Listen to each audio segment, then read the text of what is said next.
day 9 of the inquiry, which has been agreed with me to be held virtually in order to hear the advocate's closings.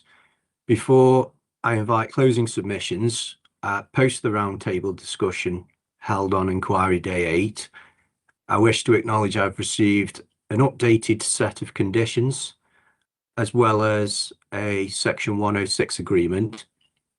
Those documents have been submitted on a without prejudice basis, on which I will take into account. That aside, is there anything else anybody else wants to raise before I invite closings?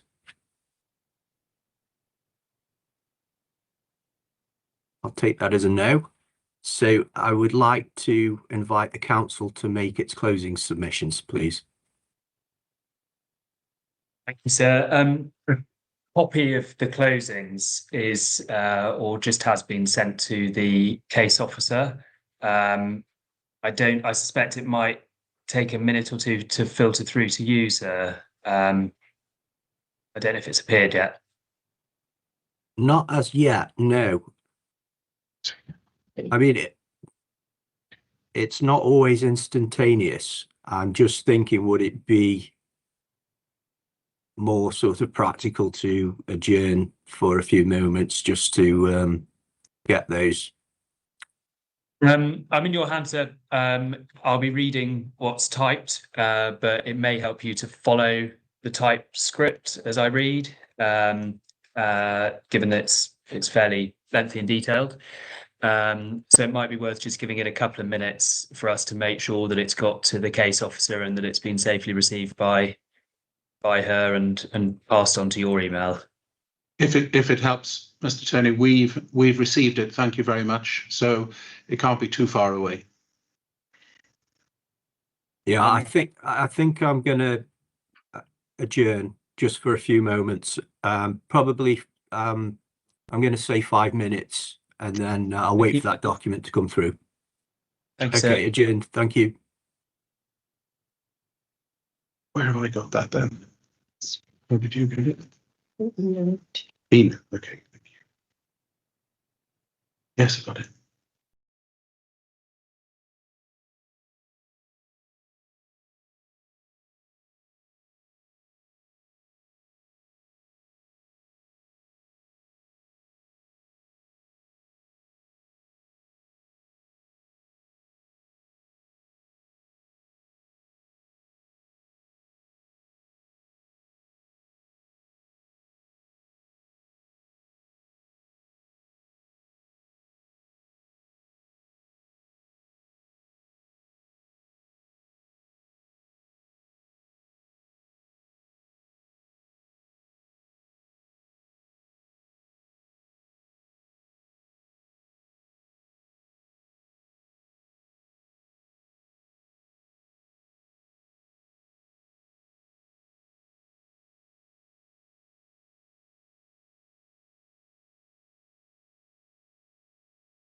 Sorry, Joanna, did you send this to the inspectorate as well, or because I forwarded it on as well? No, you Oh, you said just now that you were sending it to them. I've sent it to the inspectorate, so yeah. Perfect. I just wanted to get it online as quickly as possible. Okay. Joanna, does it make sense that for the subsequent ones we do what we've done in other inquiries?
Okay, the inquiry is resumed. We just took a pause to get the documents sent over to the planning inspectorate. So I've now had sight of a copy of those. So I'm going to invite the council to make its closing statement. Thank you very much, sir, and apologies for the short delay. We've worked out how to get it to you faster for the other closings when they're provided to you. So I'll start, and then I'm going to ask Marlena Junior to make submissions on the retail matters. So she'll take over at some point. As you know, sir, it was 8 days of evidence. The submissions are fairly lengthy. No. We've lost Mr. Turney here. I think, yes, I think we've got some connection difficulties with Mr. Turney. I think I'm back now, sir. I didn't quite understand what the issue is.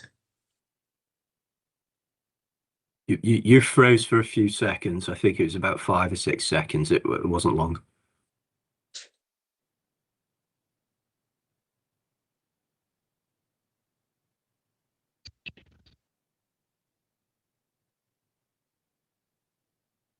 You sound so we can hear.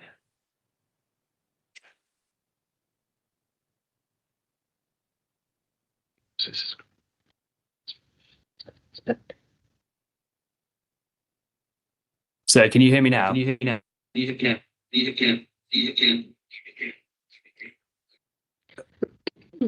A slight echo. We can hear you, but a slight echo.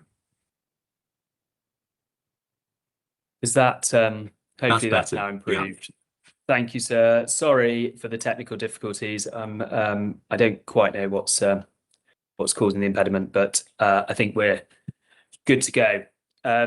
So these are the closing submissions on behalf of the London Borough of Southwark.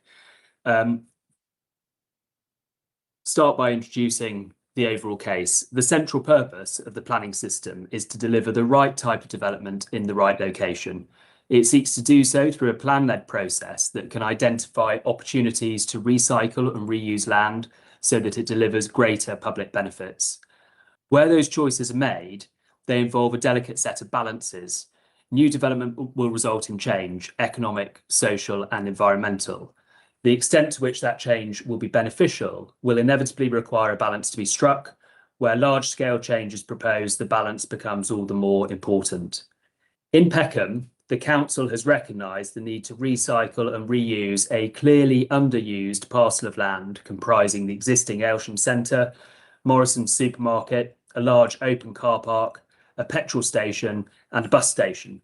It has recognised the delivery of new development on this site can bring a range of public benefits. It has also recognised that this scale of change will need to be carefully managed, not least because Peckham is a special but in many ways vulnerable place. The council's position in this appeal is not to question the importance of delivering change at this site and the benefits such change would bring, but rather to challenge the balance that has been struck in the particular proposals before this inquiry. The allocation of the site for development in policy NSP 74 was on the basis not simply that development should come forward at all costs, but that it should come forward in an appropriate form and on appropriate terms. In that context, the council identifies 3 clear problems with these proposals that justify resisting them and making sure that when change does come to this part of Peckham, it is the right change. First, Peckham specifically and Southwark generally has an acute and enduring need for affordable housing tenure types. That means that every opportunity site where new housing can be delivered needs to make a material contribution to meeting that need. If it does not do so, the change which comes fails to meet a central purpose of the planning system, namely meeting local housing needs. Second, Peckham has a unique historic environment, being part of a series of villages in Southwark which are now town centres. It is not a carefully composed nor particularly grand or elegant town centre, but it is rich with historic character which reveals a deep and powerful urban history. The way in which these proposals interact with that historic environment are therefore critical. Third, Peckham's role as a town centre is defined by its diverse collection of retail functions, many of which are small businesses, reflecting Peckham's distinctive character, itself derived from its long history as a home to people of many ethnicities. This site, which forms part of a Peckham retail core established over centuries, is identified as a place to retain and grow retail floor space so that it continues to play a proper role in supporting and enhancing the vitality of Peckham. These submissions will demonstrate that these fundamentals are not properly addressed in the appeal scheme and that it is not an unrealistic ambition that they should be properly addressed. On each count, the council was entitled and remains correct to say that more needs to be done. None of these submissions will challenge the proposition that significant change at this site is necessary, welcome, and in accordance with the strategy of the development plan and national policy. On the contrary, they will show that such change does not need to come at the expense of good planning, and that granting planning permission for these proposals is a long way short of good planning. It is not the case that the bigger the scheme, the greater the need for it to come forward at all costs. Rather, the bigger the scheme, the more important it is that we get it right. So I start then with affordable housing need. The essential facts here are not in dispute. The proposal is to secure 12% affordable housing by habitable rooms, meaning the overall mix will be 790 market homes and 77 affordable homes. Whilst some parameters are disputed, the agreed position is that assessing viability in accordance with GLA guidance and policy H5 of the London Plan, the scheme is shown to deliver a profit for the developer, but at a level which is below the expected profit, meaning that no affordable housing can be provided whilst being viable for those assessment purposes. The dispute is whether this is a complete answer to the reason for refusal. Mr. Alston's evidence is that this is necessarily a complete answer, that the outturn of the assessment anticipated in London Plan Policy H5 is always determinative. This is an oversimplified approach that elevates one part of the policy in the development plan well beyond its intended purpose. The appellant is keen to emphasise that the outcome under Policy H5 is usually determinative and that the council has not produced an appeal decision showing the contrary. But as you, sir, will appreciate, care needs to be taken in treating other appeal decisions as precedents. You must also consider the evidence and submissions made on this appeal and should not accept the appellant's invitation to infer that the same points could have been made and were not made elsewhere. So you can also take comfort from a clear judicial finding that in particular circumstances, it may be open to a decision maker to conclude that permission should not be, not be granted on the basis that the failure to provide affordable housing is too high a price to pay, notwithstanding the outcome of a viability appraisal. The starting point of the council's case is that the outcome of a viability appraisal is not determinative of the planning outcome. As a matter of principle, that must be correct. First, viability testing is just one part of the relevant development plan policies. Compliance with those paragraphs of particular policies plainly does not answer the question as to compliance with the development plan as a whole, or indeed as to whether other material considerations should indicate a different outcome. The development plan and NPPF expressly recognise that the weight to be given to viability appraisals is a matter for the decision maker, that's you, sir. Those words must be given effect. Mr. Alston wrongly suggests that they simply do not apply where the relevant development plan policies have embedded a viability test. But that's obviously nonsense because all up-to-date development plans contain viability tests. Whilst the profit or loss of a particular development is generally irrelevant to planning, viability is relevant to planning for a particular purpose, namely to ensure that beneficial development proposals are deliverable. The true question is not whether development is or is not economically viable, but what would be the planning consequences if the development were not viable. That is clear from the NPPF and the PPG on viability, as set out below, and moreover is recognised by the Supreme Court, and I've given the reference there. Where the evidence indicates that proposals are deliverable, then the weight to be given to an apparently different answer from viability testing needs to be approached with circumspection, since it may not be relevant to planning. Whilst Mr. Alston finds himself bewildered by the council's case, that can only be because he's not looked beyond the terms of policy H5 and considered it in the context of these basic planning principles. A, compliance with one part of one policy in the development plan is not determinative of compliance with the development plan as a whole. B, even where proposals do comply with the development plan, other material considerations may nonetheless justify refusal. And C, the weight to be given to evidence on a particular issue remains a matter for the decision maker, and the relevance of viability evidence is because it goes to deliverability. So I start then with the development plan. The Southwark Plan makes plain that the delivery of affordable housing is essential to planned growth in the borough. Despite improvements in the last decade, the borough remains one of the most deprived in the country, particularly in the context of barriers to housing. The plan's strategic targets include aim to deliver 50% of all new homes as social rented and intermediate homes, with a minimum requirement of 35% in planning applications. Affordable housing is part of the first strategic vision of the plan. And to that end, policy ST1 sets an overall strategic policy to enable a better quality of life for Southwark's diverse population.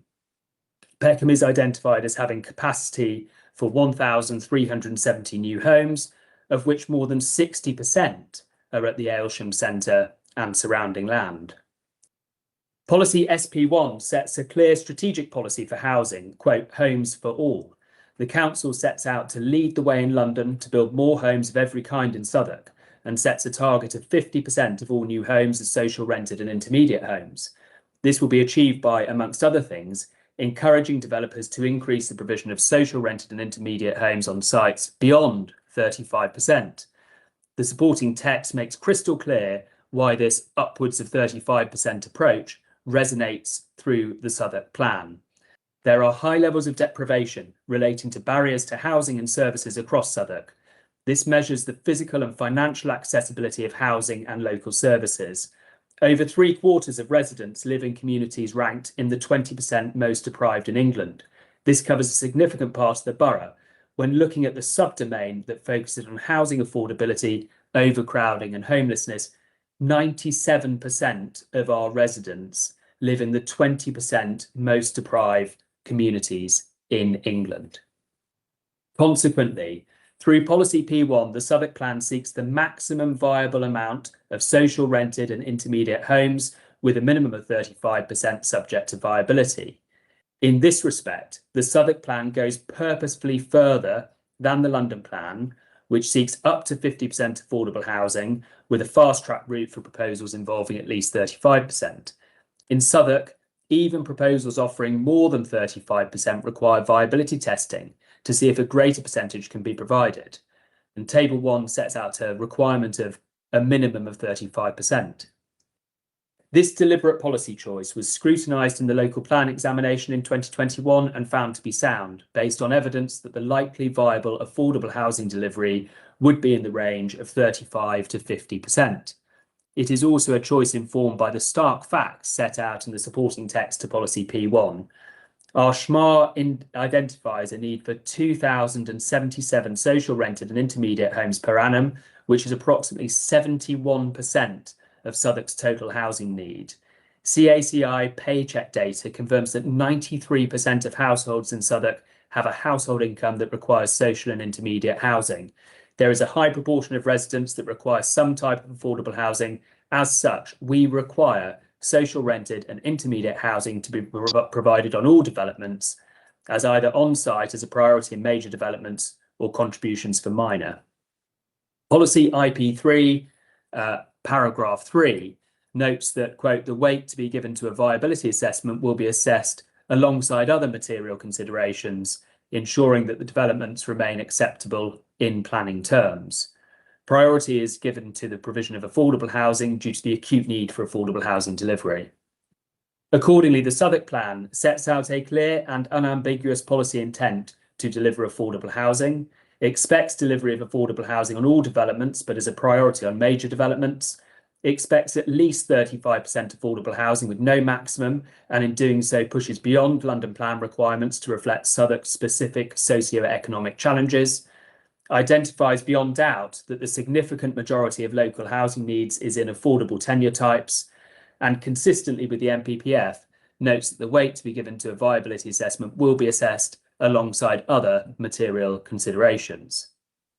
All of this is and has been assessed as being consistent with the London Plan. Policy GG4B seeks to, that's the London Plan, seeks to support the delivery of the strategic target of 50% of all new homes being genuinely affordable, and policy GG4C seeks to create mixed and inclusive communities. Policy H4 reaffirms the 50% strategic target and sets out some of the measures to achieve that aim, including, quote, requiring major developments which trigger affordable housing requirements to provide affordable housing through the threshold approach. Delivering more genuinely affordable housing is a key strategic issue for London. As to the threshold approach, the reason justification explains schemes are expected to deliver at least the threshold level of affordable housing without grant or public subsidy, and to increase the proportion through the use of grant and other subsidy where available. And then this, only where there are clear barriers to delivery, and it is fully justified through detailed viability evidence in line with the methodology and assumptions set out in Policy H5 and the Mayor's Affordable Housing and Viability SPG, should a lower level of affordable housing be considered. And then paragraph 4.4.5, reference to the SHMA, and then the delivery of overall housing targets should not be relied on as a reason for reducing affordable housing delivery on other policy requirements, subject to the approach in this policy. Policy H5 threshold, and policy DF1 delivery of the plan and planning obligations. In previous years, where there has been a relaxation in affordable housing and other planning requirements, this has typically led to higher land values rather than an increase in housing delivery. Policy H5B then sets out the threshold approach, which initially sets a minimum of 35% affordable housing. Under H5F, there is a viability tested route. Part G explains that where a viability assessment is required to ascertain the maximum level of affordable housing deliverable on the scheme, the assessment should be treated transparently and undertaken in line with the Mayor's Affordable Housing and Viability SPG. And the reason justification explains, the aim of a viability assessment is to establish whether the proposed level of affordable housing and other contributions are the maximum that can be reasonably supported, or whether further obligations or a greater level of policy compliance could be achieved. So in summary, the London Plan sets a strategic target of 50% affordable housing, with the delivery of affordable housing being a key strategic issue, expects a minimum of 35% affordable housing and provides the viability tested route as an exception to that general rule, sets the objective of the viability tested route to identify whether there are clear barriers to delivery of the 35% minimum and whether the proposals are the maximum that can be reasonably supported. Taking the development plan as a whole, the priority to delivery of affordable housing is absolutely clear, together with the expectation that this will be at a minimum of 35%. That requirement has been found to be sound. The use of a viability appraisal to justify less than this minimum is countenanced, but as an exception to the rule. The overall purpose of viability testing is to show if there is a clear barrier to delivery of the development plan's key priority of affordable housing, or whether a greater level of policy compliance could be achieved. The weight to be given to such evidence is a matter of judgment, having regard to the overall acceptability of the proposals in planning terms. Delivery of market housing is not a justification for failing to deliver affordable housing.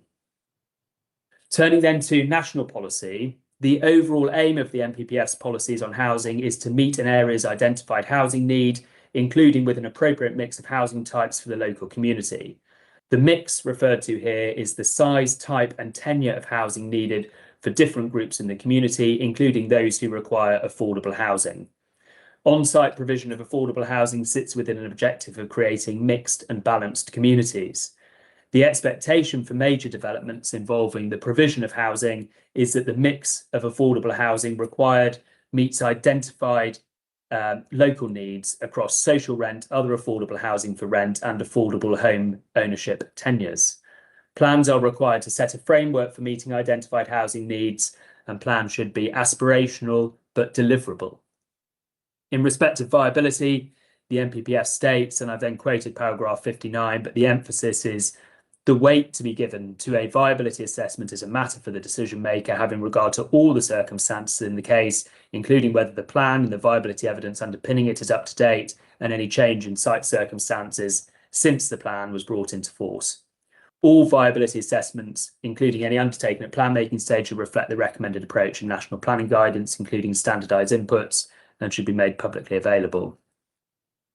The PPG on viability develops this theme, explaining that the role for viability assessment is primarily at the plan making stage, with policy requirements being set to generally avoid the need for further viability assessments at decision making stage.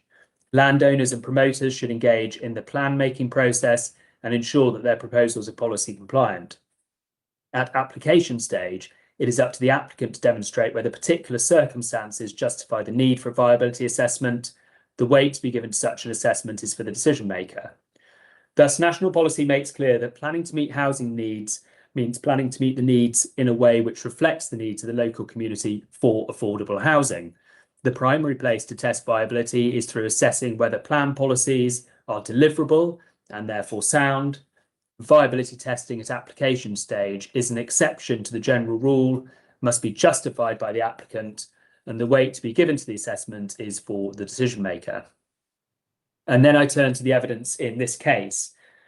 At 12%, the proposed affordable housing provision falls well short of the development plan's minimum requirement. It also demonstrably fails to meet identified local housing needs, of which 71% are for affordable tenure types, as assessed through the SHMAR. There is no suggestion in this appeal that the position is better now than it was when the plan was adopted.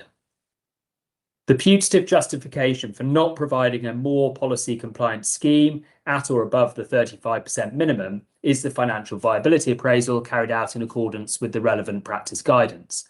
The Council accepts that this shows that the allowable profit is not met even with no affordable housing provision. On the facts of the case, however, there are compelling reasons not to give this the full and determinative weight that the appellant invites you to do so. First and fundamentally, the output of the financial viability appraisal does not show, in this case, what is deliverable at the site. And the evidence on this, we say, is absolutely clear. The appellant proposed to deliver 35% affordable housing when it made the application. The change in position was a commercial decision. It was not because of a fundamental change in the FVA between July 2024 and December 2024. The appellant expects to deliver the scheme, notwithstanding that the proposed 12% affordable housing is more than what the financial viability appraisal shows to be viable. The appellant has consistently proposed to deliver development at this site with no affordable housing, with an affordable housing level in excess of that shown under the FBA to be viable. It is maintained that these proposals are deliverable, for example, in July 2024 when it sought planning permission, and explained its reasons for believing that to be so. And I've set that out in the footnote. Mr. Levine and Mr. Alston accepted that the financial viability appraisal and Mr. Levine's evidence to the inquiry does not show and cannot show the point at which the development would not be deliverable. Mr. Levine's evidence was that he cannot see any developer delivering the scheme at 35% affordable housing. But the critical part of his evidence was as follows. I said, at 35%, you say no developer would bring a scheme forward. That's your evidence, and that's as far as it goes. It is. But where that point lies between 12% and 35%, we don't have any evidence, do we? He said, no, not in front of you. Pausing here, the critical point is that the FBA is only relevant to the extent that it evidences that the scheme will not be deliverable at a higher level of affordable housing. That is the true question, that's the Supreme Court quote, for the legal relevance of viability to planning, but also abundantly clear from local, whether there is a clear barrier to delivery, and national, whether the proposals are deliverable, policy. The bottom line is that there is no evidence that more than 12% affordable housing would not be deliverable in this development. The appellant believed 35% affordable housing to be deliverable in July 2024, and this inquiry has heard no evidence as to where a deliverable scheme might sit, that should say sit rather than cite, between 12% and 35% affordable housing. In the context of a development plan which seeks the maximum provision up to and beyond a strategic target of 50% affordable housing, this is a clear reason for refusing the scheme. Second, the evidence is that the position adopted in this appeal is an outlier at odds with the assessed position under the Southwark plan and with what has actually been delivered since plan adoption, which is 38% of new housing being delivered as affordable. Whilst there is no doubt that the London house building environment is particularly challenging at present, the proposals here would lead to a radically different result from that which has been planned for and which is shown to be deliverable elsewhere in the borough.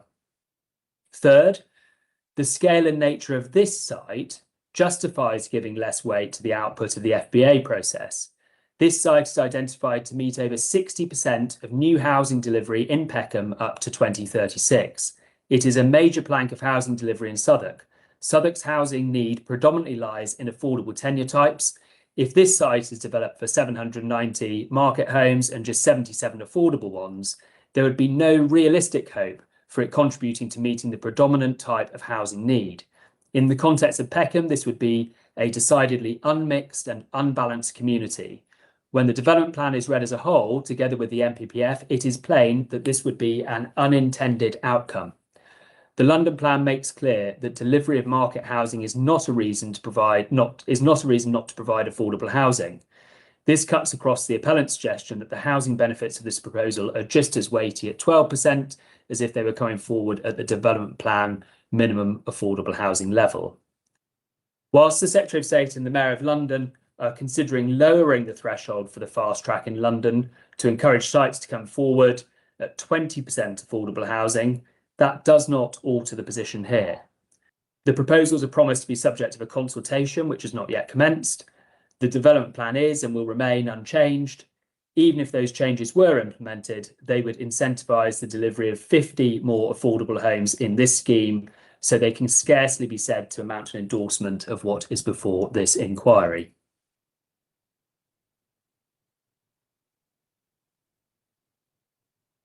So I'll turn then to heritage and townscape matters.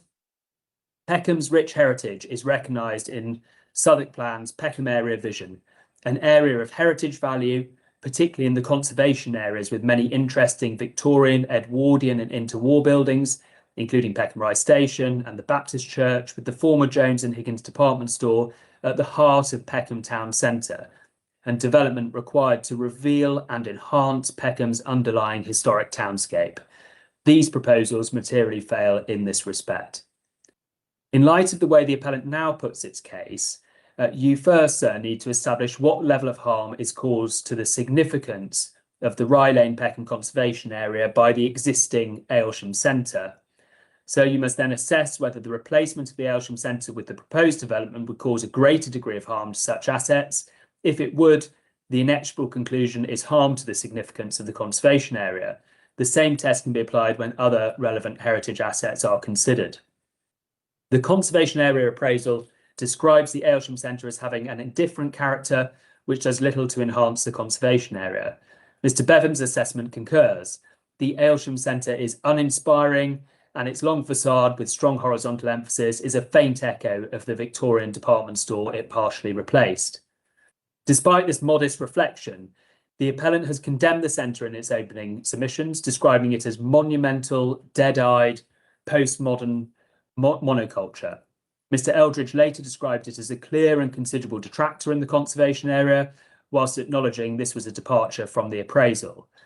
In her proof of evidence, Ms. Sticknor describes the Aylesham Centre as being of poor architectural quality, and in evidence at this inquiry, she used the words very low architectural and urban design quality. These criticisms and hyperboles were not advanced in any documents before the exchange of proofs in September 2025. The purported heritage benefits of ridding Peckham of this apparent monstrosity were not mentioned at all in the Heritage and Townscape impact assessment submitted with the planning application, and there was no hint that the view expressed in that document of no harm to the conservation area was underpinned by a visceral and scathing critique of what thus far had been regarded as merely indifferent. On the contrary, the appellant initially sought to retain the facade of the Aylesham Centre in its proposed scheme, with drawings at the pre-application stage reflecting this design choice up until January 2024. If the facade was as harmful as the appellant now says it is, retention would never have been on the table, less still featured on the cover of the first 4 rounds of pre-application presentations. Even once the appellant moved away from retention of the facade, the scheme's architects drew heavily on the Aylesham Centre in designing the rest of the scheme of the proposed development. Being reminded of this in cross-examination appeared to be excruciating. Inspiration for colour choices was taken from the Aylesham Centre, as were the arch motifs that feature throughout the proposed designs. The design and access statement clearly states that the inspiration for the arch lunette motif on Building B is taken directly from the existing Aylesham Centre. The appellant draws on these features and extrudes them up in its designs, particularly in Block L, where the whole design ethos seeks to achieve the lasting preservation of the Aylesham Centre's architectural attributes.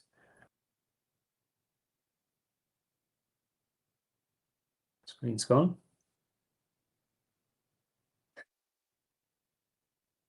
No, it's just my screen has jumped. Sorry, so for reasons I don't understand, my screen's just jumped forward.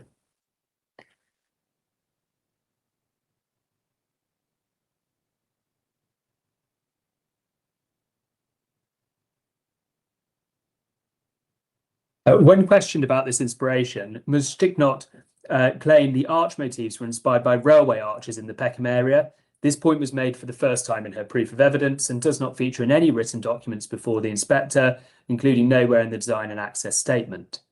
Similarly, the appellant, albeit more through Mr. Harris Casey than his witnesses, sought at the last minute to call out the harm to the conservation area from the low-lying expanse of the backland on which Morrison's, its car park and the petrol filling station sit. In particular, Mr. Harris focused on the shopping centre service yard and its prospective resurrection as an amenity area as somehow turning harm to benefit, although in cross-examination Mr. Alston accepted that he had not identified this area as delivering any heritage benefits at all. His reference, of course, was to the Morrison's North Service Yard, which is at the north of the scheme. As a general point, Mr. Eldridge's evidence appeared wholly consistent with Mr. Bevan's on this point. This area makes zero contribution to the significance of the conservation area because it's neutral in it. As Mr. Eldridge accepted, the principal impact of the scheme in views which take in both the backland and parts of the conservation area is simply to prevent those views from being obtained at all. All of this begs the question, if the Aylesham Centre and its surrounds was such a negative feature, a clear and considerable detractor, why has it been used so enthusiastically in designing the replacement scheme? Mr. Eldridge confirmed that upon reading the design and access statement, he did not express any concern regarding the inspirations taken from what he described as a clear and considerable detractor. He also accepted that if you, sir, conclude that the extent of the Aylesham Centre's harm to the conservation area has been overstated, then his conclusion of no harm to the conservation area falls away. The answer to this problem lies in part in the nature of the evidence heard at the inquiry. Although Ms. Stickton spoke clearly and enthusiastically to her scheme, when challenged on various aspects, she seemed far more hesitant. She willingly accepted that her evidence was marking her own homework. Although evidence from the scheme architect can help to understand and explain design choices, it can never be an objective assessment of the impacts of the scheme on its receiving townscape. Ms. Stickton notes discomfort in seeking to explain the appellant's newly formed case on the extent of harm caused by the existing Aylesham Centre was apparent as she was taken to page after page in the DAS. For Mr. Eldridge, an objective view might have been possible, but in truth, he's been part of this scheme for longer even than Ms. Stickton note. The fact that he could not explain why his now reliance on an internal heritage balance was omitted from his assessment in the Heritage and Townscape Visual Impact Assessment is perhaps the most telling evidence of a change of position. Yep. The council's position, through a truly independent expert in the form of Mr. Bevan, is that this harm has indeed been overstated, and it's against this backdrop that the harm that would be caused by Block ABC and Block L ought to be assessed. The critical point is not that the Aylesham Centre is of particular architectural merit, or that there is any case for its retention. Rather, that in latterly switching to a strategy of attacking the existing site as a conservation detractor, the flaws in the appellant's assessment are exposed. So then I turn to Block ABC. Peckham's transition from village to bustling multicultural suburb underlies the Rye Lane Peckham Conservation Area designation. The appreciation of this transition and its significance would be harmed by Block ABC, which would drastically alter the character and appearance of Rye Lane. In respect of height and massing, officers expressed concerns with the height, massing and alignment of Block ABC, stating that the proposals would result in a direct and enduring impact on the significance of the conservation area by obstructing views of the Jones and Higgins clock tower. Although the appellant repeatedly sought to gloss over this part of the report, the harm was clearly identified, and the view was in terms the same harm identified by Mr. Soukaris in his expert assessment of the application. The officer's report continued that there was harm to the Jones and Higgins building, especially due to the discordant scale and massing of Block ABC. The conservation area is characterised by buildings of 2 to 4 stories, and the conservation area appraisal states that new buildings within the conservation area should be between 3 to 4 stories. It is therefore no surprise that officers raise concerns when faced with a proposal that abruptly rises to 7 stories fronting onto Rye Lane. The Aylesham Centre is subservient to the conservation area. It is low rise and responds well to the neighbouring clock tower and the bank wing. At 3 stories in height, it sits level with the lowest shoulder of the clock tower building. Block A would sit above this shoulder at a height of 5 stories. Mr. Harris took Mr. Stick's note to the pre-application meetings from November 2023, where Ms. Jeter suggested 7 stories was too tall, but 5 stories with 2 stories set back was a possible alternative. What Mr. Harris did not go to is the minutes of the later meeting held in February 2024, where Mr. Soukaris, who is the council's head of design, conservation and transport, suggested setting the shoulder lower at ground plus 3 stories with the upper story set back. This change was never advanced. The council therefore maintains that the height and scale of Block ABC significantly harms the surrounding heritage assets. Not only does the height and scale negatively affect the clock tower and conservation area as a whole, it also harms the Grade 2 listed 58 Peckham High Street. The skyline currently visible above the building will be entirely removed, as is clear from view 10. And we have put the two images in there that show how the roofline is lost. Turning then to the building line, the Aylesham Centre brought the historic Jones and Higgins upper storey building line forward. The proposed development not only repeats this mistake, it compounds it by increasing the height of the new building line from the previous 3 stories to 5 stories. The result of this design choice is that views of the clock tower looking northeast up Rye Lane would be entirely removed. The clock tower would no longer be visible when one is standing outside the Grade 2 listed Rye Lane Chapel, and there would no longer be a relationship between the chapel, the locally listed bank wing, and the clock tower. That sense of connection would be lost. This key sequential relationship within the conservation area is visible in the historic view of Rye Lane from 1920, which you see in the extract there from the HTVIA.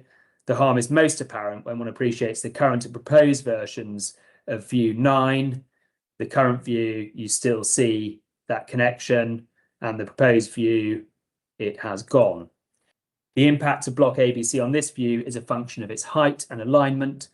As Mr. Stickton accepted, the effect of the scheme is to remove a view of the clock tower for a long stretch of Rye Lane from just south of the Baptist Chapel to beyond the current entrance to the Aylesham Centre. Moreover, she accepted that it was possible to retain that view. The Shepherd-Robson scheme had done so by setting the buildings on Rye Lane back in order to create a new vista towards the clock tower, as captured in the drawing below.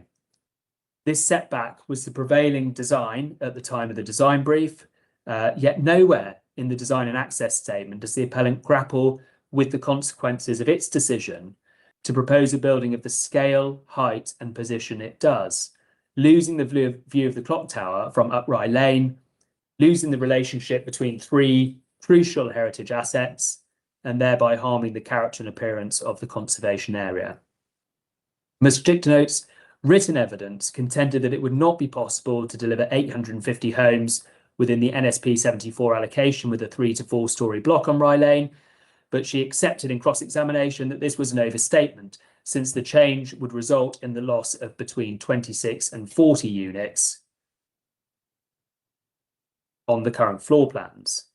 On the current proposals, that would mean between 841 and 827 units on the application site, with the bus station readily capable of accommodating the balance. The critical importance of this point is that the harm caused by block ABC is avoidable. Although the appellant repeatedly sought to gloss over it, the clear identification of this harm was spelt out by Mr. Sakaris in his expert assessment of the application and repeated in the officer's report.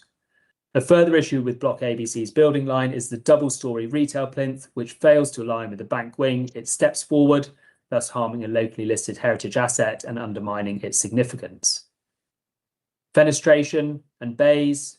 Block ABC's facade, fenestration and bay layout is chaotic. It does not mirror or even respond to the character of Rye Lane.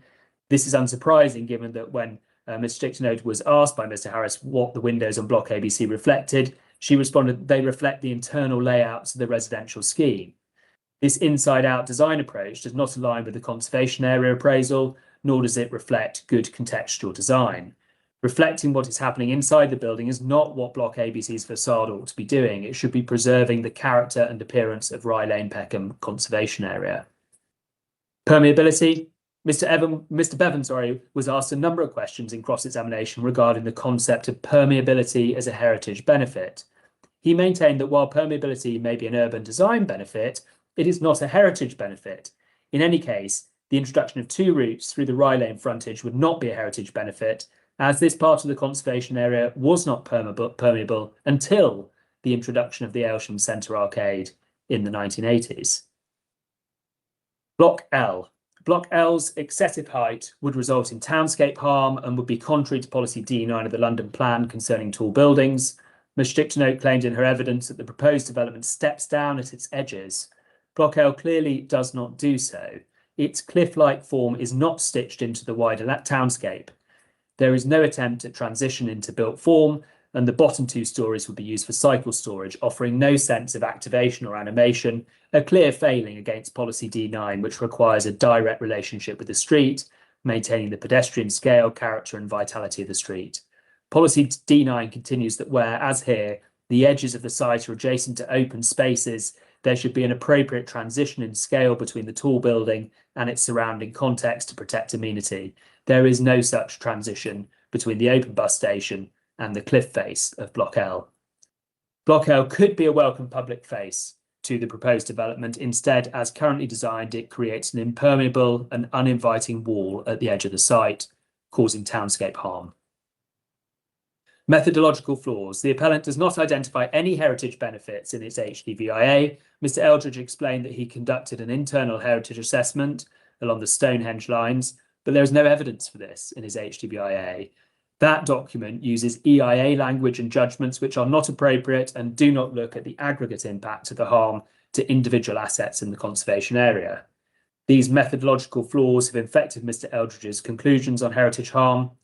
The conservation area the approach taken means a thorough assessment of the significance of the conservation area, listed buildings and non-designated assets has not been conducted. And the impact of Block ABC on the character and appearance of the conservation area has not been robustly examined. Hence the difference in conclusions reached as between Mr. Eldridge and Mr. Bevan. It was not until Mr. Eldridge came to write his proof of evidence that he outlined adverse and beneficial elements which feed into the internal heritage assessment. One such adverse element is a low level of less than substantial harm to the Grade 2 listed number 58 Peckham High Street. This harm is ultimately said to be outweighed in Mr. Eldridge's assessment. He reaches the conclusion that Block ABC would have a neutral effect on the character and appearance and significance of the conservation area. Internal assessment aside, a finding of heritage harm, regardless of whether it can be mitigated, results in a breach of policy P20 of the Southwark Plan and policy HC1 of the London Plan. Mr. Alston accepted this point under cross-examination. The countervailing balance is simply not relevant to the question of development plan compliance. And a medium to high degree of less than substantial harm is the endpoint that the council submits. Mr. Eldridge agrees that for you, sir, you must afford great weight to heritage harm, and that less than substantial harm does not mean a less than substantial objection to the grant of planning permission. He further accepts that views of statutory consultees should be given significant weight.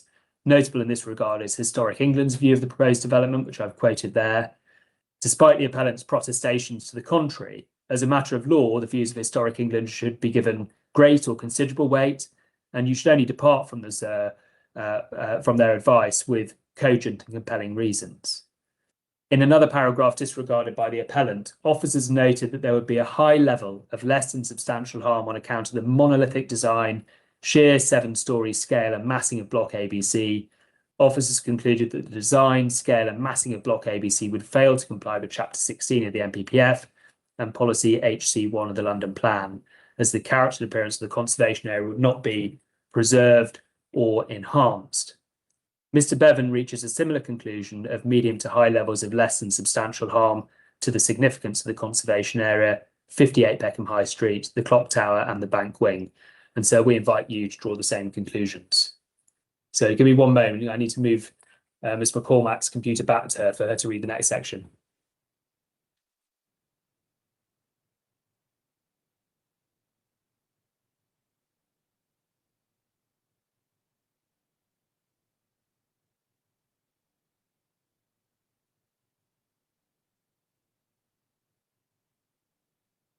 Just a moment, sir. Apologies.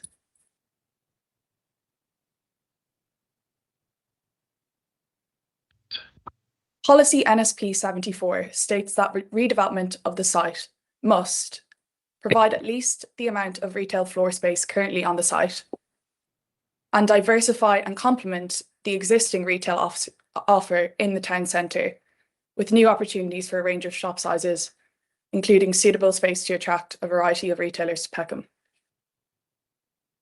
Having considered the officer's report, the Council's Planning Committee resolved that had the appellant not appealed against non-determination, it would have refused the application on the basis that the proposed development would breach these 2 requirements in NSP 74, thereby resulting in harm to the vitality and viability of the town centre. Turning to floor space loss.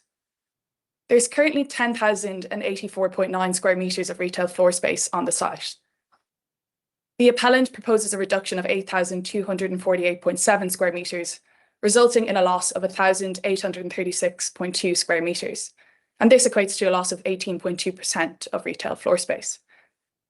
In small shops terms, assuming the units are the maximum policy size of 80 square metres, this floor space loss would be equivalent to 22 small shops. The further point to note in relation to this 1,836.2 square metre figure is that it's measured against what is referred to as flexible retail, which encompasses use classes E, A to G. And one of the agreed planning conditions requires that 75% of the floor space earmarked for flexible retail uses is restricted to use classes E, A to C. And so 25% of the remaining flexible retail space could fall within use classes E, D to G, which account for non-retail uses such as recreation and fitness.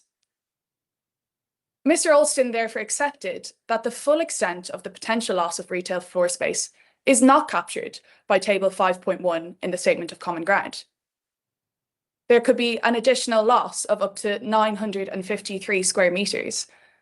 So a loss of 18.2% is therefore a best case scenario, with the worst case being a loss of 2,798 square metres, or 27.7%, which would be roughly equivalent to 35 small shops at the maximum policy size of 80 square metres. The CF commercial report dated September 2025, that's the third version of that report, commissioned by the appellant, notes at paragraph 7.1 that there is a new demand from different types of occupiers away from retail.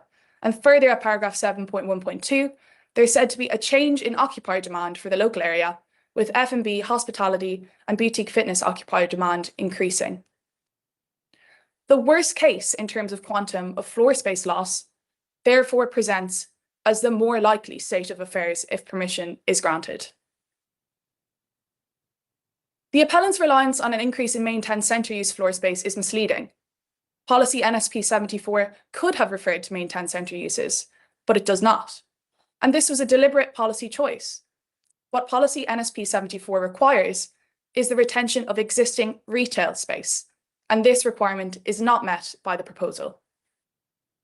The loss of retail floor space must be set against the backdrop of Policy SG1 of the Southwark Plan, which sets a target of 7,000 square metres of new retail floor space for Peckham Town Centre, and Policy SG2, which envisages an uplift in retail, leisure and community use floor space of 7,139 square metres for Peckham. Further, at paragraph 4 of the supporting text attaching to Policy SP4, it reads, Southwark has a strong hierarchy of town centres which are projected to increase by 76,670 square metres of retail floor space up until 2036. And importantly, growth of retail will mainly be accommodated in the redevelopment of 3 large shopping centres within the major town centres of Aylesham, Castle, Peckham and Canada Water. To a similar effect, Policy AV14 states that development in Peckham should complement and improve the town centre with more large and small shops and market stalls. Peckham's vitality and viability is bolstered by the town centre's robust retail function. The dilution of that retail function in floor space terms warrants the refusal of this application. Moving to small and independent businesses. The result of the reduction in retail floor space presented by the proposed development is exacerbated by the appellant's failure to align with Policy P32 and Policy P33 of the Southwark Plan. The appellant accepts that there are 2 existing small shops on the site and 8 existing handcart operators, which constitute small shops for the purposes of Policy P32. What the appellant does not accept is that the businesses operating from Marketplace are small shops. Under cross-examination, Mr. Alston described the question of the Marketplace operators as a grey area, and the Council refutes this reading of Policy P32. The Marketplace operators meet the definition of small shop for the purposes of that policy. There is no relevant difference between the handcart operators who pay a licence fee to the appellant and the Marketplace operators who pay a licence fee to Marketplace, the entity. Policy P32's definition of small shop does not distinguish between licensees and sub-licensees, nor does it refer to units. It refers simply to a market stall or shop below 80 square metres. The existing small shops, the handcart operators, and the marketplace operators all benefit from the protection in paragraph 1 of Policy P32, as they are all at risk of displacement from the proposed development. And paragraph 1 reads as follows: development must retain small shops where existing small shops are at risk of displacement from a development. There should be a full consideration of the feasibility of providing affordable and suitable spaces for existing occupiers in the completed development. There's a dispute between the council and the Rule 6 party and the appellant on the interpretation of paragraph 1. The appellant has focused on the question of feasibility contained in the second sentence of paragraph 1 and has implied that this provides a gloss on the retention requirement in the first sentence. The council's position is that the difference in language used as between the two sentences, must in the first sentence and should in the second sentence, is crucial. The retention requirement is absolute, and support for this distinction can be found in the Court of Appeal's judgment in the Asda and Leeds City Council case. Paragraph 36 of that judgment makes clear that should cannot be equated to must, in that the latter is imperative while the former is not. Despite this imperative to retain small shops in the proposed development, the appellant did not instruct CF Commercial to explore whether existing small shops would want to occupy space in the new development, and Mr. Alston admitted under cross-examination that the appellant had not established what the businesses needed currently or in future. The appellant also did not produce any evidence in the CF Commercial reports or elsewhere showing attempts to size or distribute the proposed units in a manner which meets the requirements of the existing operators. And Mr. Alston also accepted this under cross-examination. It was only at the stage of the Section 106 roundtable discussion that the appellant offered to make space available for the handcart operators in the Peckham Yards portion of the development. Mr. Alston accepted that accommodating the handcart operators in this way would require planning permission, and he agreed that the provision for handcarts could have been designed into the scheme, but that the appellant decided not to do so. It was only in the final iteration of the Section 106 agreement that the appellant agreed to treat handcart operators and marketplace operators equally, by also offering the latter the opportunity to return to Peckham Yards. Still, there is no right to return for handcarts and marketplace operators. There is merely an opportunity to return that is subject to the developer using reasonable endeavours to obtain the necessary consents. Marketplace operators also will not have a right to return to any food hall on a first-come, first-served basis. They will merely have an opportunity to contact a future lessor and express an interest in returning on arm's length market terms. Mr. Alston ultimately accepted in cross-examination that the handcart and marketplace operators would only get an opportunity to return if the appellant's reasonable endeavours were fruitful. He accepted this meant the appellant was not meeting the retention requirement in Policy P32, though he explained this failure to comply with this imperative policy was mitigated through adherence to Policy P33. However, the appellant also fails to align with Policy P33 in several important respects. First, the current version of the business relocation strategy has not been written in consultation with affected businesses. Paragraph 3.2 of Policy P33 states that temporary relocation arrangements or scheme phasing should be provided to allow the continuation of businesses to trade during construction.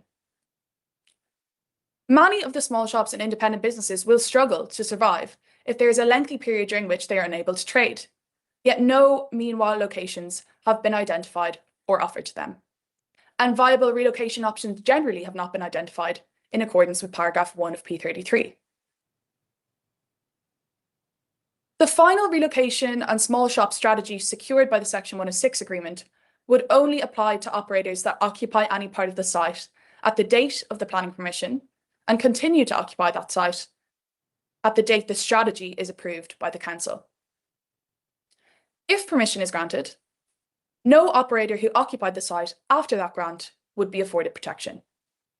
And additionally, as Mr. Holloway pointed out on behalf of the Aylesham Community Action, the existing operators benefit from monthly rolling licenses only, and they could be removed from the site by the appellant before the final strategy is agreed, leaving them with no protection.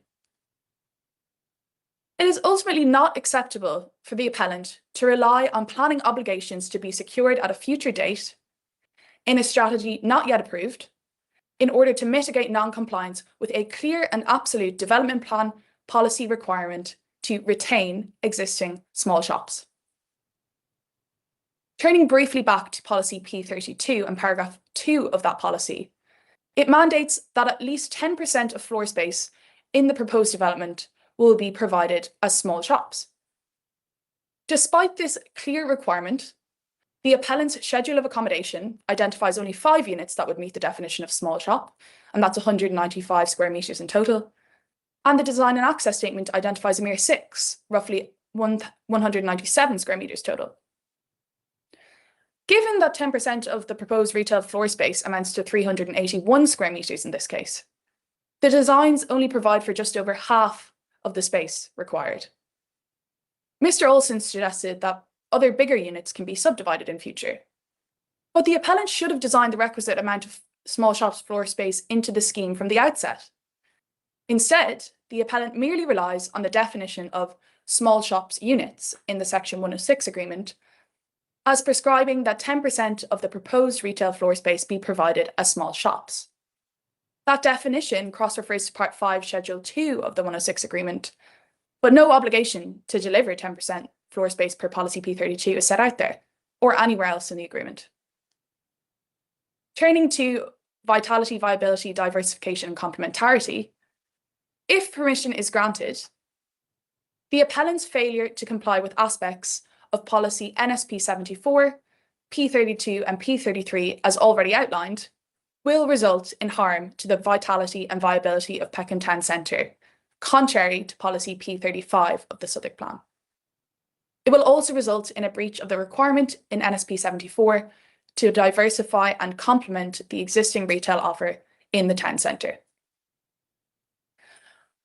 Ms. Gordon, at paragraph 1.29 of her rebuttal proof of evidence, simply states, by reference to the Equalities Impact Assessment, that specialist goods are offered elsewhere in Peckham Town Centre, beyond the Aylesham Centre, that is. And this ignores the purpose of policies P32 and P33, which are intended to protect the business owners currently operating from the site, the majority of whom are from non-white ethnic backgrounds, and several of whom sell specialist goods. Ms. Gordon also overlooks the fact that the requirement to diversify and complement is linked to the existing retail offer of the town centre as a whole. Market traders and independent retailers, many of whom sell West African goods, feature heavily in Peckham's existing retail ecosystem. The proposed development's retail offer, as evidenced in the CF Commercial Report from September this year, is generic and would not complement the existing offer of the town centre as a whole. The appellant intends to give commercial incentives to large multiples, indicating that the proposals are not specific to Peckham and do not appreciate the extent to which Peckham's small and independent retailers, including those in the Aylesham Centre, are the backbone of the town's vitality. They are what make Peckham unique. I'll turn back to Mr. Turney for the planning balance section.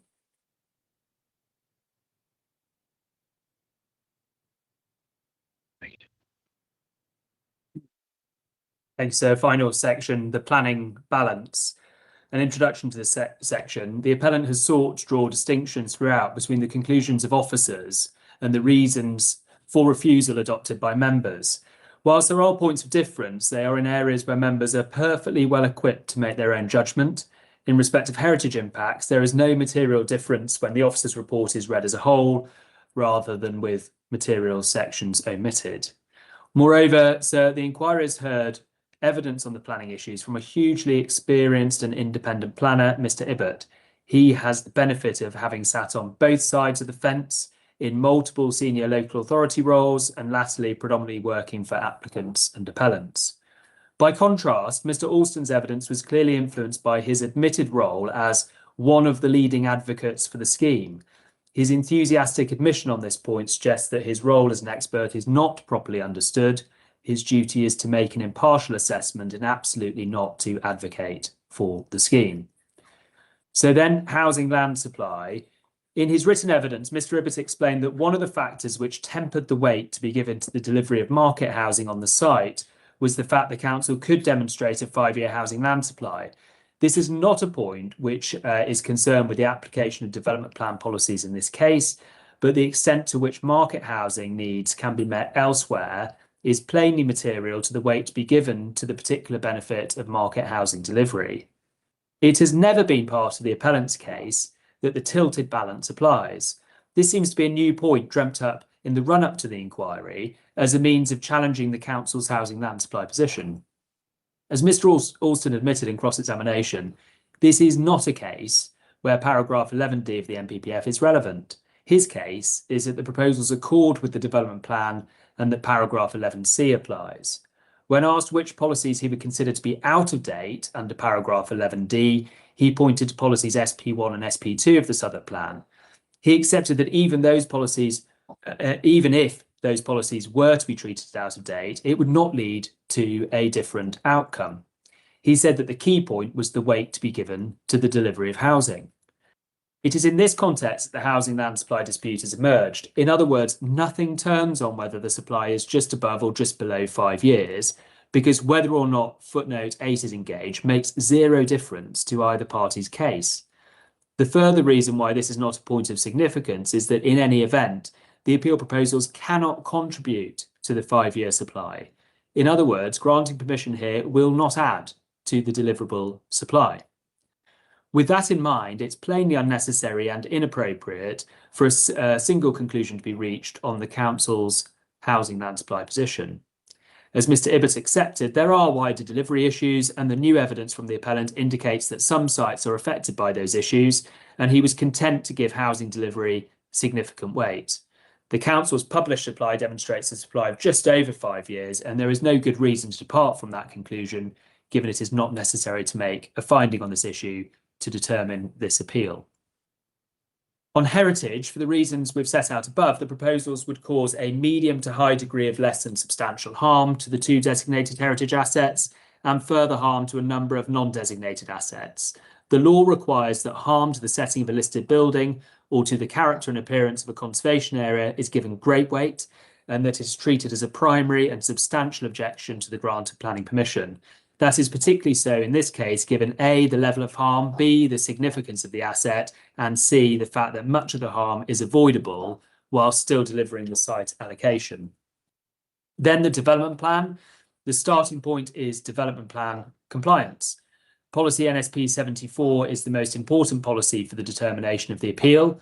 Whilst there is compliance with parts of the policy, there is a clear breach of the mandatory requirements, to provide at least the amount of retail floor space currently on the site and diversify and complement the existing retail offer in the town centre with new opportunities for a range of shops, including suitable space to attract a variety of retailers.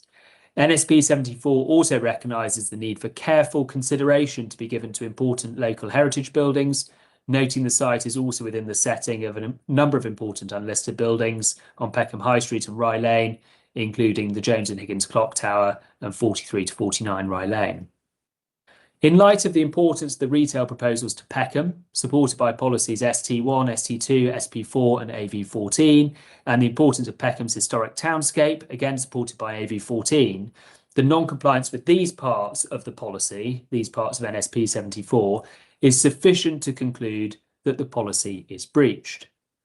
In respect of affordable housing, for the reasons set out above, the level of affordable housing is inconsistent with the minimum level of affordable housing sought by policy P1, notwithstanding the provision of a viability appraisal under policy H5 of the London Plan. When policy P1 is understood in the context of the strategic policies of the development plan, including GG4 and SP1, and given the quantum of housing involved, this amounts to a conflict with the affordable housing policies of the development plan as a whole. In respect of heritage harm, Mr. Alston accepted in cross-examination the relevant development plan policies do not contain a weighting exercise. harm to designated heritage assets, here the conservation area and 58 Peckham High Street, is a breach of policy HC1 of the London Plan and policies P19 and P20 of the Southwark Plan, and harm to non-designated heritage assets is a breach of policy P21 of the Southwark Plan. There is also harm to the townscape, contrary to policy P13 of the Southwark Plan and policies D1, 4 and 9 of the London Plan. There is a further breach of policy AV14 as a result of heritage harm. The retail proposals cause further policy breaches in relation to policies P32 and P33 and harm to the vitality and viability of the town centre, contrary to AV14 and P35 of the Southwark Plan and SD6 and E9 of the London Plan. These policy breaches are sufficient to support a conclusion that the proposal is inconsistent with the development plan taken as a whole. Turning then to other material considerations, the scheme does have undoubted benefits, but as Mr. Ibbott explained, those benefits could be delivered through a scheme which meets the requirements of the site allocation, makes a proper contribution to affordable housing, and which avoids or minimises heritage and townscape harm. This necessarily tempers the weight to be given to benefits, as explained by Mr. Ibbott. Nonetheless, significant weight should be given to the implementation of the allocation and the development of brownfield land. The provision of housing generally should also be given significant weight, as Mr. Ibbott fairly accepted in cross-examination. However, against these factors, NSP 74 gives a once-in-a-lifetime opportunity for Peckham, which should deliver on the principal issues.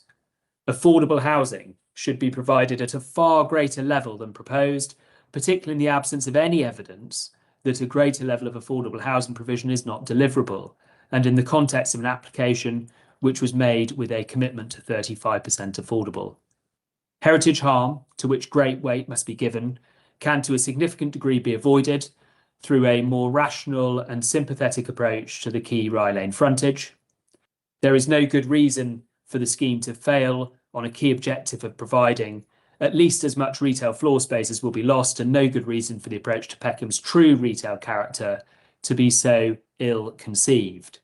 The fact that the appellant has scrambled to accommodate marketplace and handcart operators after hearing their compelling testimony on, that should say on day one rather than on day one of, or on the first day, first day of this inquiry, is illustrative of there being a better solution than the one presented by the proposed development.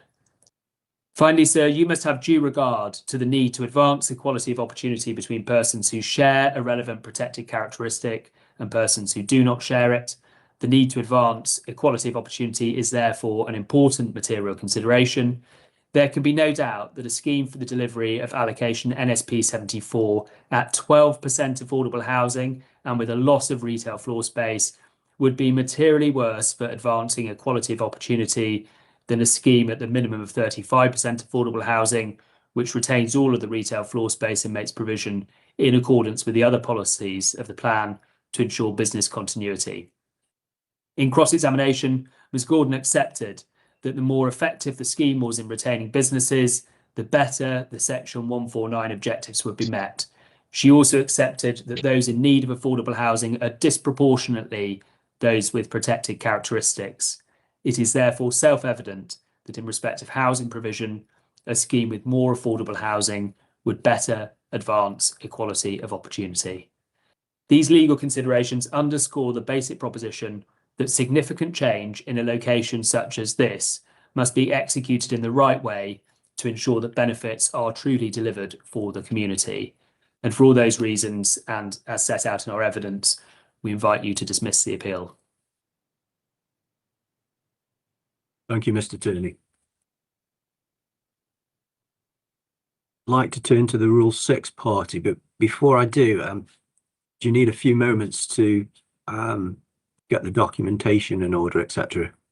I don't. I think I've sent it across. I'm entirely in your hands. I'm happy to carry on or take a short break. I'm entirely in your hands. Have you received it, sir? Our closings. I've not received it. I'm wondering, is it available on the external inquiry Good page? question. I think my Mr. Holloway will have sent it to Joanna. Maybe she can just confirm. I know that my learned friends have got a copy.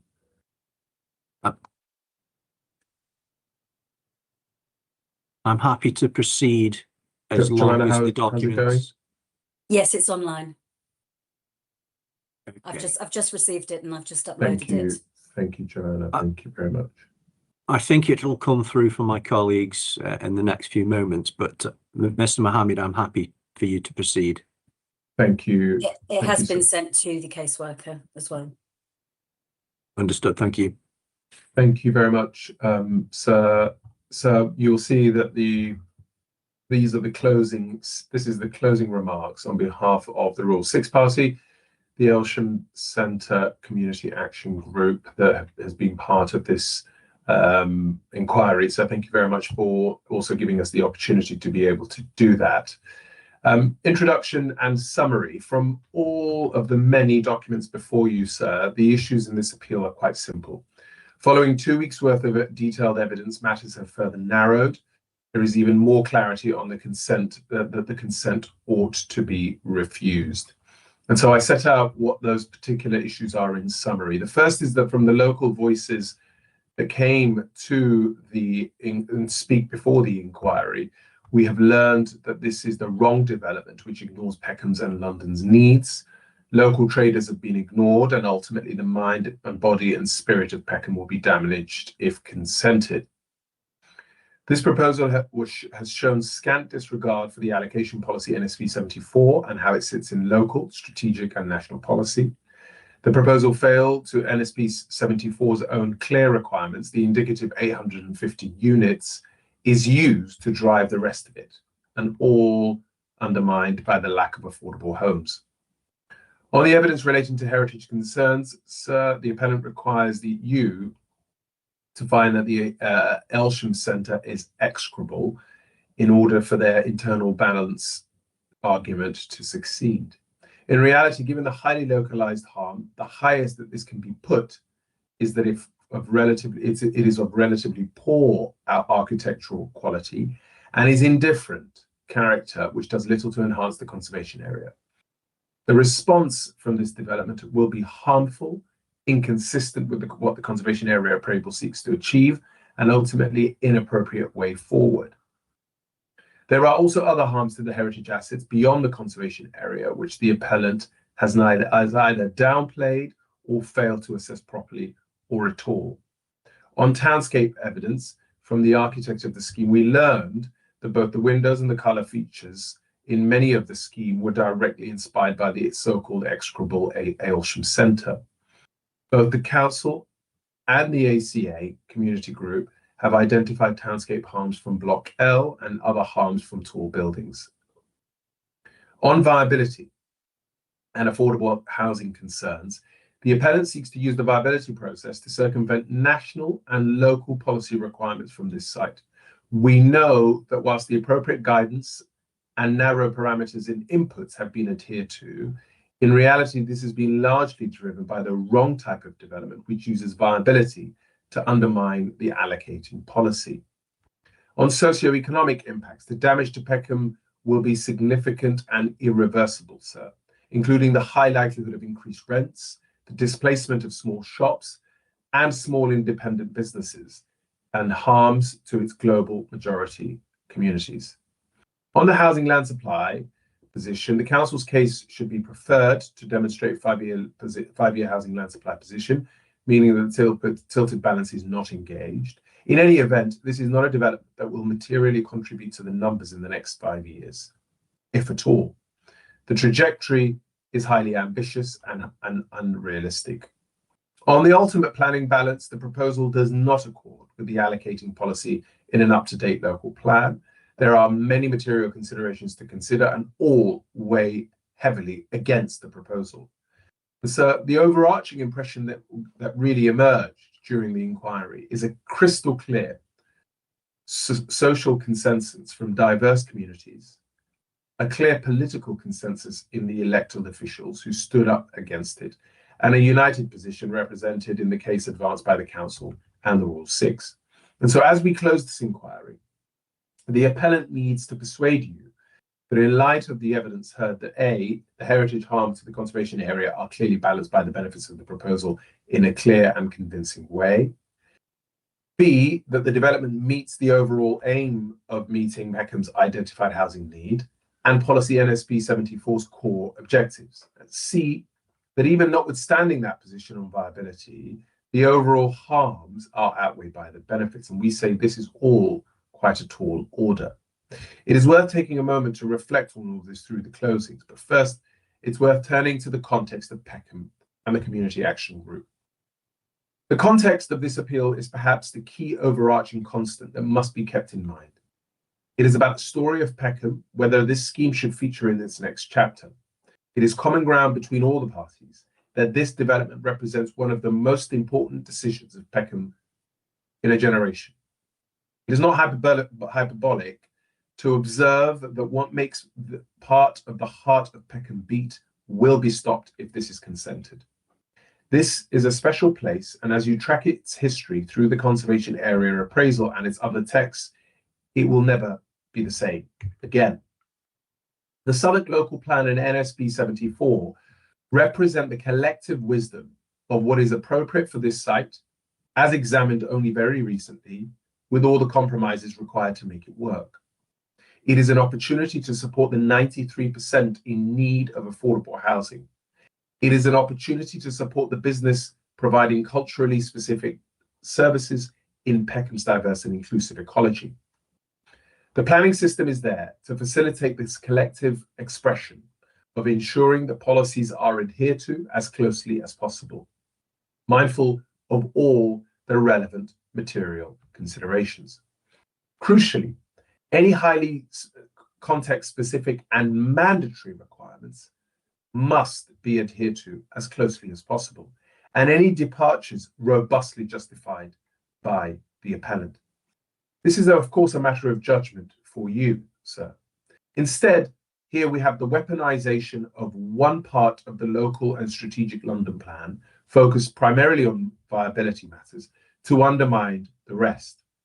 Reading the plan as a whole should not mean simply giving priority to its policies that favour your proposal, whilst either caveating or ignoring the rest. The word must should be given the ordinary meaning intended by the policy. This is not what the planning system is about. This is not what the inspector should be facilitating in the way that the appellant seeks. The people here are united in two fundamental factors: that this development should not feature in their future, but that something ought to be done about their dire present circumstances. The two are not mutually exclusive. The latter can only be achieved through a development that meets their needs in terms of not only housing, but also the retail, heritage, and culture and community as a whole. And from all of the local councillors who spoke, to the council in this case, to the local people, the consensus against this development is unanimous. To consent the proposal would be also contrary to all of the aspirations of the people in Southwark as expressed in the Southwark Plan. Turning to the main issues, the first is the effect and character and appearance, having special regard to the Rye Lane conservation area. The appellant's case on this issue has been found wanting. The first proposition that was in their opening that they seek to establish is that the existing site significantly harms the character and appearance of the area and the Rye Lane conservation area. This proposition fails at the first hurdle, and Mr. Eldridge accepted twice in both cross-examinations that if you were to not accept this proposition, sir, then the internal balance assessment fails, and there will need to be benefits found to justify the harm caused in the planning balance.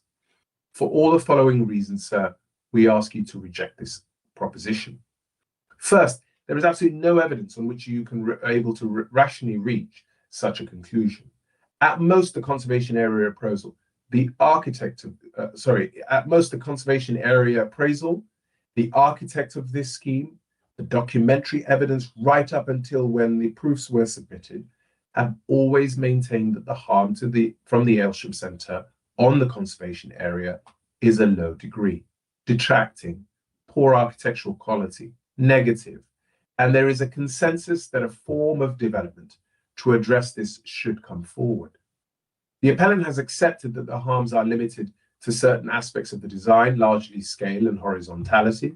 In fact, the appellant's own architects clearly see positives in the Aylesham Centre too, having considered its partial retention and having incorporated its colour and arch motif into its proposals.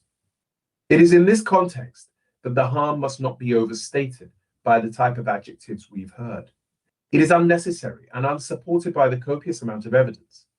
Stronger criticisms only appeared much later on the part of the appellant's proofs, and the language offered by my learned friend at the inquiry seems to be entirely his own overstating of the position, rather than anything put forward by the relevant experts. In this light, this inflation of criticism is revealed as a last-ditched attempt to conjure up a neutral effect on the Rye Lane planning, the Rye Lane Peckham conservation area. Even then, the appellant dare not go as far as to suggest there is a benefit, and this says nothing of the outstanding heritage harm to the other assets. The evidence from the scheme's architect runs counter to the appellant's own rhetoric. If such rhetoric and arguments on the nature of this harm had credence, then Berkeley Homes would not have taken so much inspiration from the existing structure. If it was so ghastly, then why would they have sought to incorporate its tonality into its buildings? They would not have incorporated the Aylesham Centre's distinctive archage as a motif, despite now seeking to suggest that they were inspired by railway arches.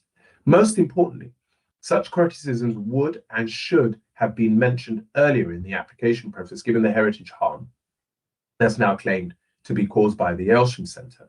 The fact that these alleged egregious harms were never previously mentioned should allow you, sir, to draw your own adverse conclusions. The second is the scale of the Aylesham Centre and the size of the conservation area as a whole should calibrate how this highly localized harm should be understood. Mr. Eldridge fairly accepted that the inspector should have in mind the conservation area as a whole and the fact that the negative elements highlighted in the appraisal name actually a number of distracting features, of which the Aylesham Centre is only one. The list contains a number of detracting and negative elements which together cause some harm to the conservation area as a whole. And this makes sense, but the appellant seeks to elevate the harm of the Aylesham Centre on its own as being so harmful that it has the capacity to harm the conservation area as a whole. That is plainly not right. By definition, as Mr. Eldridge accepted, it can only be detracting and negative harm to that specific part of the conservation area that it occupies. These 2 points on their own are enough to displace their starting point. For all these reasons and the reasons contained in the evidence, so you should reach the view that the harm is just negative and detracting. No one has sought to suggest that the Aylesham Centre adds to the conservation area. How could it, when the appellant has owned the site for many years and failed to adequately maintain the shopping centre? What was once a colourful and airy shopping centre is now covered in tarpaulin and neglected. Its removal will be positive, but alone is not enough to reach the view that it would amount to an internal balance when the replacement and associated purported benefits are thrown into the mix. At its highest, that would be, in line with the Stonehenge case, a neutral act. Third, the improvements extolled must not also be overstated. Whilst the appellant relies on the officer's report that discusses the harm from the development being localized and focused, it must also follow that any specific, if accepted, benefits can be characterized in exactly the same way. Mr. Eldridge accepted in cross-examination any attempts to enhance the conservation area through the new development would need to be an appropriate response. We agree. And yet the conservation area appraisal specifically highlights the opportunity that exists to redevelop the site needs to involve the centre, the car park, and the bus station. Failure to achieve all three, regardless of the reasons, is inconsistent with the appraisal's explicit indication of the appropriate response.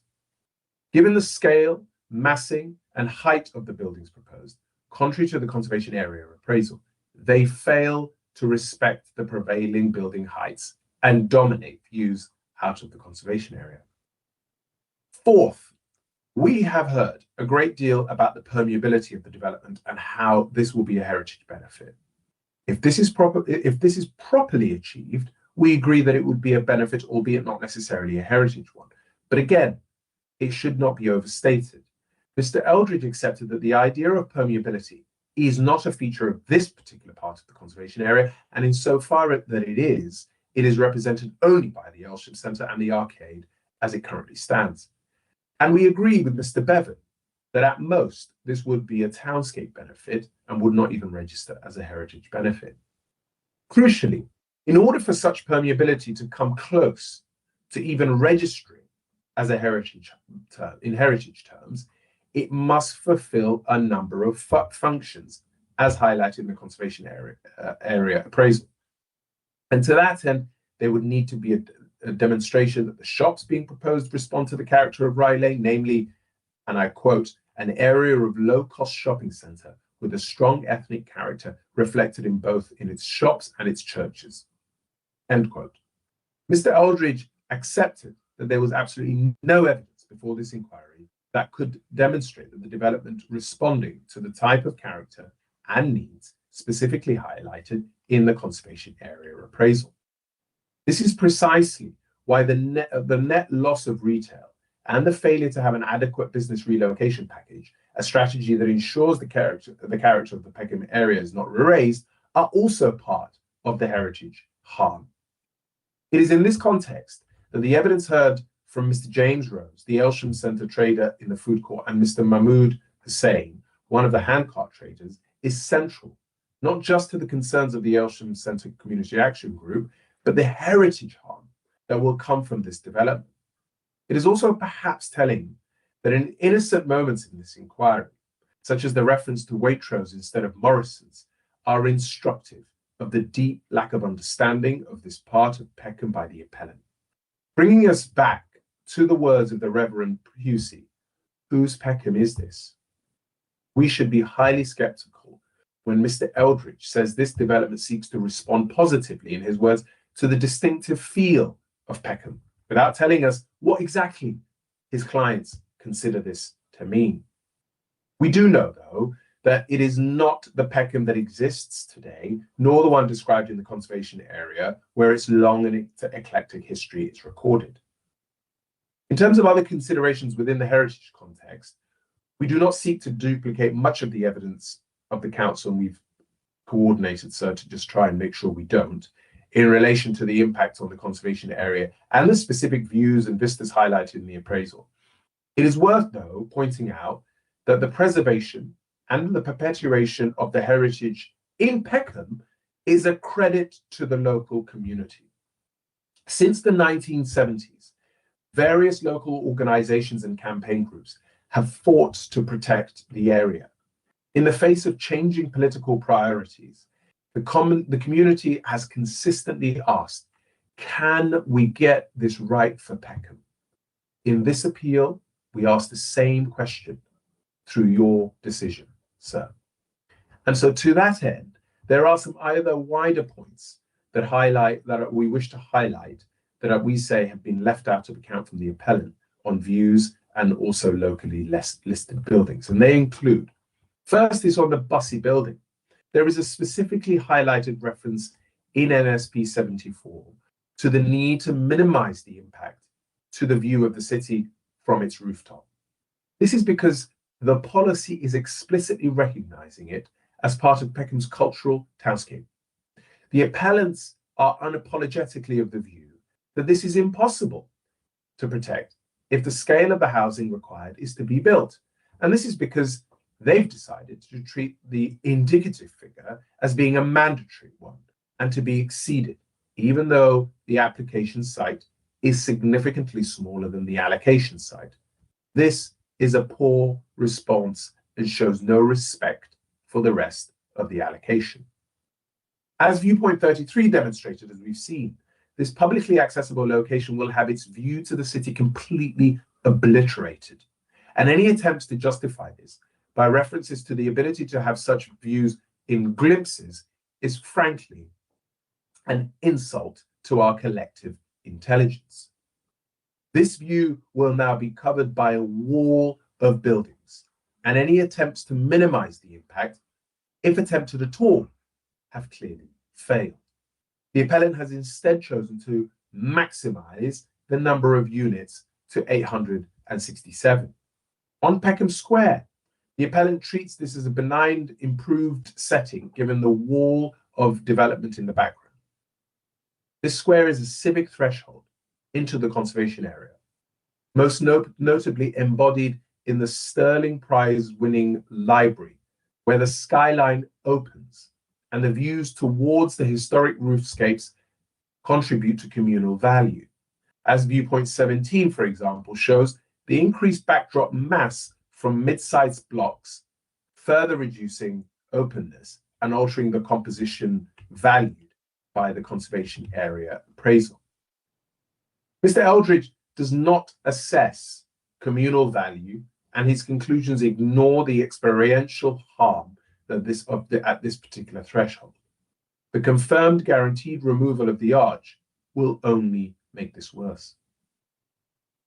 On the Peckham levels and the multi-storey car park, which is, by the way, council-owned and registered as a community, as an asset of community value by the local community, the impact is even more grave. As viewpoint 31 demonstrates, the view from this location, which contains Frank's Cafe, an art gallery, important cultural spaces with a strong pull to Peckham, will now be experienced completely differently and negatively. The appellant has failed to understand how the view is a key part of these spaces and their cultural, social, and economic value. The conservation area appraisal also emphasizes the Jones and Higgins clock tower its clock tower's landmark role, clear sky to its silhouette, and the importance of skyline openness in the staggered crossroads. Increasing backdropping is antithetical to that significance and cannot be a benefit within the appraisal zone terms. The appellant's neutral beneficial outcomes are inconsistent with the defined heritage values. On the impact on the listed and locally listed buildings, there could not be a more different assessment between the Community Action Group and the appellant. Ms. Hegarty's evidence, which incidentally remains largely unchallenged, are contained in her assessment. Both NSP 74 and SP 26 capture the need to address impacts on locally listed buildings. And given the location of some of the conservation area, they clearly have a strong relationship with the designated asset. And so to that end, the question asked about, for example, the impact on the views from the conservation area on the clock tower would equally apply to this most important locally listed asset.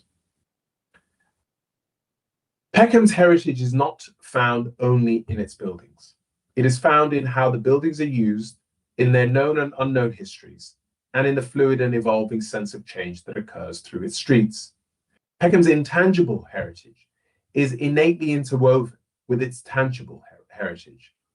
And so to truly understand Peckham's distinctive heritage, you must understand the interplay between the tangible and the intangible. Mr. Eldridge accepted he failed to assess at all the latter. Sixth, perhaps the most damning part of the appellant's case is the failure to address the concerns of historic England. Before delving into them, a few observations. Whilst Historic England's commentary on the site can be characterized as advisory, it cannot in reality be said to be a no objection letter. Mr. Eldridge accepted this as much. The correspondence, which does leave the ultimate judgment to the council, raises multiple and significant harms to the conservation area. These cannot somehow be explained away, and it is surprising that the appellant fails to even mention these concerns in their openings, and indeed grapple with it in the evidence of Mr. Eldridge or Mr. Alston. It is also common ground that significant weight should be given to their concerns. Now, turning to what the law says about departure from statutory consultees' comments, This remains exactly as was stated by me at the inquiry, although it would appear to be disputed by the appellants. Any attempt to distinguish this case does little to assist the appellant. The words of Historic England speak for themselves, and they're directed to the same development before you. And to be clear, the current stated position of the law is also there for you to consider. A departure from those views requires cogent and compelling reasons. In short, in order for you to depart from Historic England's advice, to which you're told to attach considerable weight, and which is now relevant to this decision, there would have to be cogent and compelling reasons. None exist here. Pre-application advice was given to the appellants by Historic England in April 2024, almost a year after the design brief had been completed and the architects began work on the development. The clear advice was to reduce the scale, the massing, the height of the development. In September 2024, further advice was given to the council in relation to the proposals and their likely harmful impact, including the height and massing and the harm to be caused to the conservation area. And so in this context, what are the cogent and compelling reasons for you to depart from the advice of Historic England? Well, Mr. Eldridge confirmed the following. There have been no material changes or updates to the development since these damning comments were received from Historic England. Historic England were considering the same DAS from July 2024 as updated in 2024 December, but the latter did not materially change the scheme. The AVRs that you've been seeing were the same ones before Historic England as the ones that we have been looking at this inquiry. Historic England did not dispute the principle of development and were also conscious of the requirements contained in NSP 74. Historic England identified an inordinate amount of harm and even described the development as a war. Bringing these two elements together, there can be no good reasons, still less any cogent or compelling ones, for you to depart from these comments. They are fatal to these proposals, which explains why this sort of head in the sand approach from the appellant. The fact that this scheme has been under the scrutiny at this inquiry does not displace the position. If anything, it further underscores the level of harm that still persists and remains unaddressed. There are no reasons to depart from this position. Finally, the suggestion that the GLA did not object to this scheme must also be taken with great caution. As their response demonstrates, they found less than substantial harm to 6 heritage assets, some listed and some not, including the mid-level of harm to the conservation area. What is also clear is at the time when the views were being canvassed, the full level of affordable housing was still on the table. It would also appear that at least one of the viewpoints, specifically related to the Grade 258 Peckham High Street, was either not before them or they were failed to assess it. Crucially, they did not offer any clues as to the overall planning balance, what the overall planning balance ought to be. In sum, we know the MPPF paragraph 213 clearly states that any harm must have clear and convincing justification, as mirrored in the local policy in the London Plan, D9, and P17 of the Southwark Plan. There is clear consensus that the harms to be caused by this development will be harmful, intolerable, and unacceptable from the perspective of the council and the community group. This consensus contained in the evidence of the GLA, the council, Historic England, and us. Mr. Eldridge accepted fairly that he stood alone in the opposite side of that assessment. You, sir, are invited to note that your ultimate conclusions are safer by sticking to these conclusions. Turning to viability, the fundamental difference between the appellant and the council and the community group is simple. The appellant simply wants to give primacy to a London Plan H5 and references to subject to viability as the key leading consideration above all else. They see viability process as a free pass to override key planning questions. other relevant housing policies in the development plan and the NPPF, the particular needs of the local community and the commercial reality as to what can be reasonably developed. These are viability runs against all of that from the appellant's perspective. This is also in the context of an application which was submitted with a viability assessment purportedly demonstrating it was unviable, and yet they sought to achieve 35% only for this to be amended on the same evidence without justification.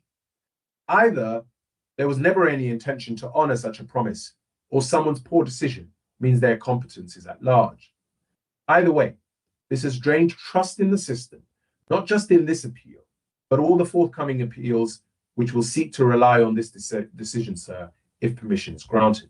In any event, the following is now the position. First, the starting point must always be that the development plan adopted only 3 years ago, where an examiner was clearly keen to ensure that the right level of affordable housing was to be provided. The clear expectation and basis on which the plan was made sound related to the fact that the plan as a whole would be viable, that it was positively prepared and ultimately sound.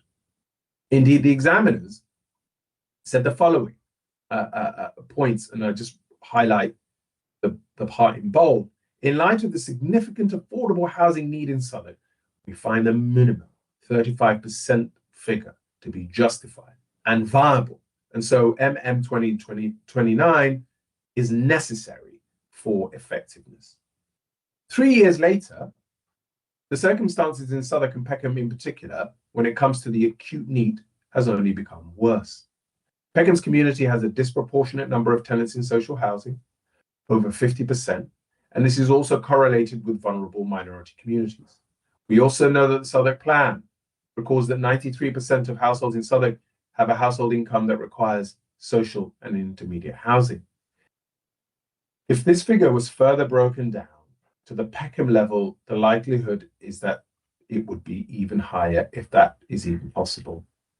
It therefore makes sense that NSP 74, which should be read alongside SP1 and SP2 specifically and uniquely, asks for intermediate housing to be provided via a community land trust. It is a fundamentally misleading reading of how these policies sit together to say that P1 and H5 simply override all of the other policies and material considerations. And so it is in this context that the viability process has been weaponized to advance a poorly conceived proposal that seeks to provide 88% market housing in a climate where sales are down significantly for the type and tenure mix being advanced here. The 12% affordable housing on offer remains unexplained and unlikely to be delivered. This cannot, on any rational view, be said to be a scheme that seeks to deliver a mixed and balanced community. It is frankly insulting to say that one unit delivers a mixed and balanced community. Similarly, Mr. Alston's view that 12% affordable housing, or even a single affordable housing unit for that matter, would satisfy the overall aim of meeting local housing need and would carry very substantial weight, is plainly ridiculous. Second, the history leading up to this point raises more questions than it is answering. In July 2024, the original financial viability assessment claimed to be in deficit of 143 million, even though Barclay claimed that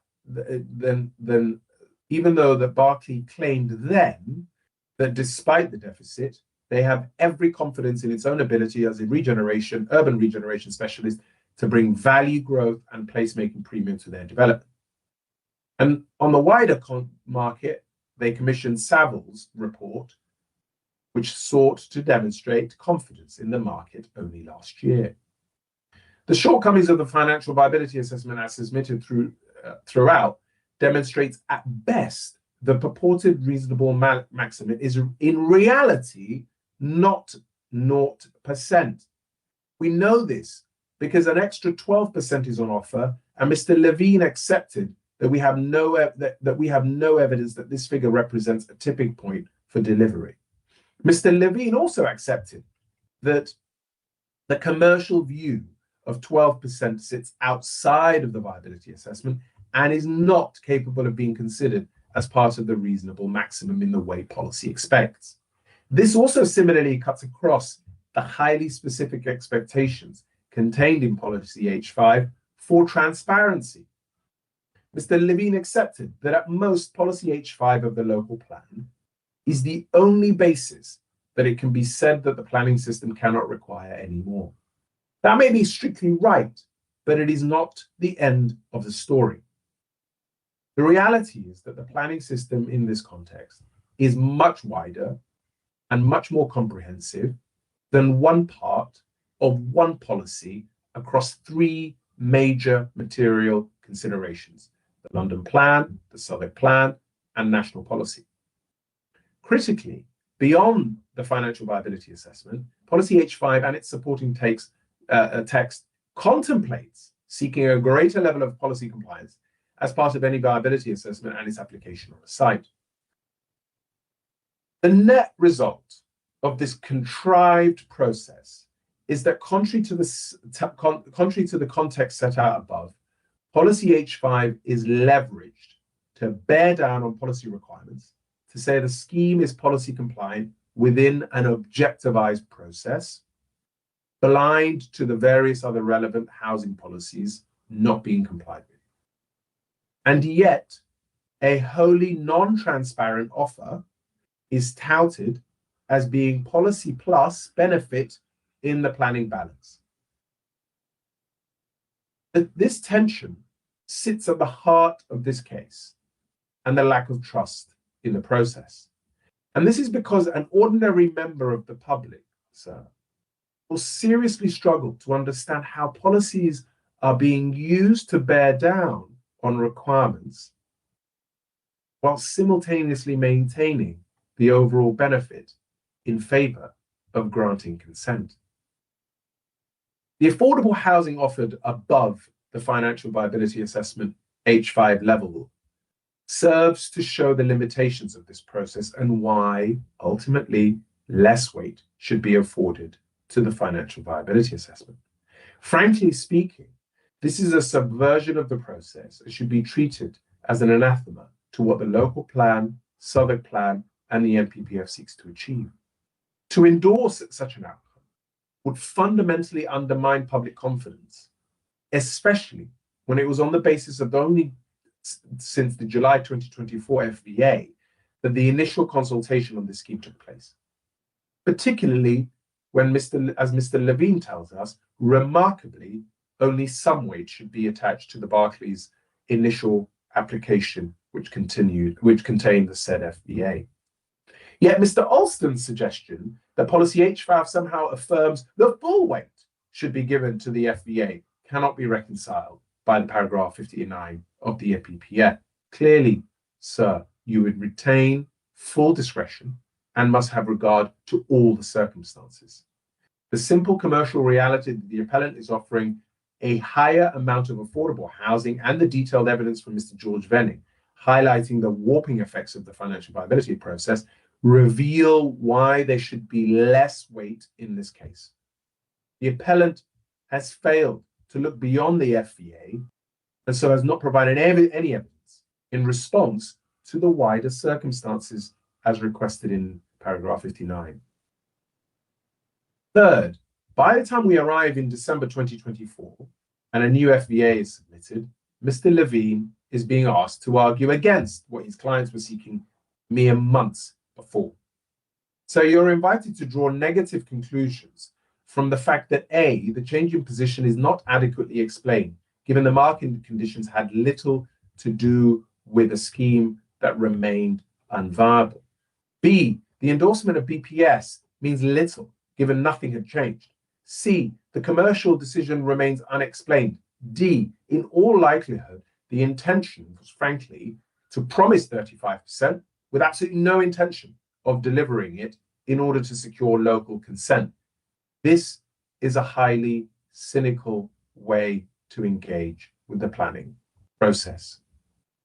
Fourth, the inspector is invited to take the purported risk of a commercial developer, in this case, with sacks full of salt. This is one of the largest house builders in the UK and a dominant figure in the London market. The site was bought in 2021 and owned outright by them, and they are in the business of profit making. The Aylesham Centre has deteriorated in the intervening period. They have told us that they have every confidence in their abilities to make this work. Indeed, they would never have been able to purchase the site without a realistic prospect of bringing it forward for an appropriate development. They have a contractual arrangement with Morrisons, but they have to fulfill and an allocation supporting their proposals. The notion that they are taking untold risk which should be rewarded by being spared policy obligations is frankly for the birds. In any event, while the appellant's financial position is irrelevant to any financial viability assessment and policy H5, it does not change the reality that the impact of the development, the overall aim of local housing need, and the need to deliver mixed and balanced communities, which persist. Fifth, there are some poor decisions made by the developer on the scheme that have been demonstrably means costs have risen. For example, Mr. Levine claims in his proof of evidence that the Morrisons trading obligations is a significant cost which should be part of the obligation of the equation. It is noteworthy that in both the July FVA and the December FVA, this is not identified as such and instead explained only as a cost of unlocking opportunity, and that without their agreement, there is no development. Despite knowing the position on phasing implications as far back as July 2024, the appellant now wishes to leverage this poor contractual position to undermine policy requirements to meet affordable housing. The inspector should be wary about endorsing such an approach, as it would only further encourage similar behaviour, and ultimately the price will be paid by the people of Peckham. Another poor decision with a disastrous consequence relates to the basement car park. The July FVA mentions the 140 space car park, but no rationale at all as to whether any other options was explored, and Mr. Levine accepted there was no evidence to support the same. There has therefore always been an assumption that it was the only option available. In reality, this was an expensive choice that is now again being leveraged against providing adequate affordable homes. The cost is around 29 million to be accrued in the first 2 years of the development, and no guarantee in a further amendment to the proposal a cheaper and more efficient option could not be brought forward. To give you, sir, an apt comparison of the absolute lunacy of this figure, the agreed benchmark land value between the council and the appellant is actually 29.3 million, almost uncannily close. In other words, they are purporting to spend more, £200,000 more, than the sum that they've agreed to be brought to, that they have bought the land for on an underground car park. How does this make any commercial sense?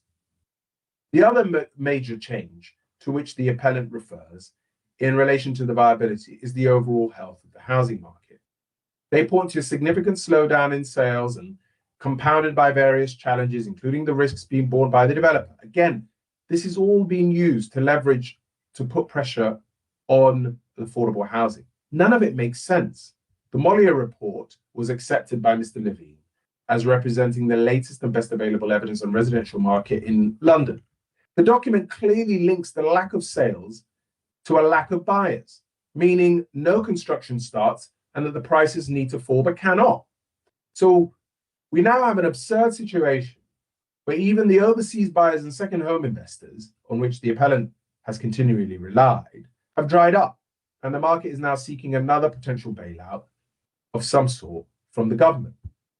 The government cannot control the markets at all, so it's using the planning levers to give the developers an opportunity to avoid meeting policy obligations.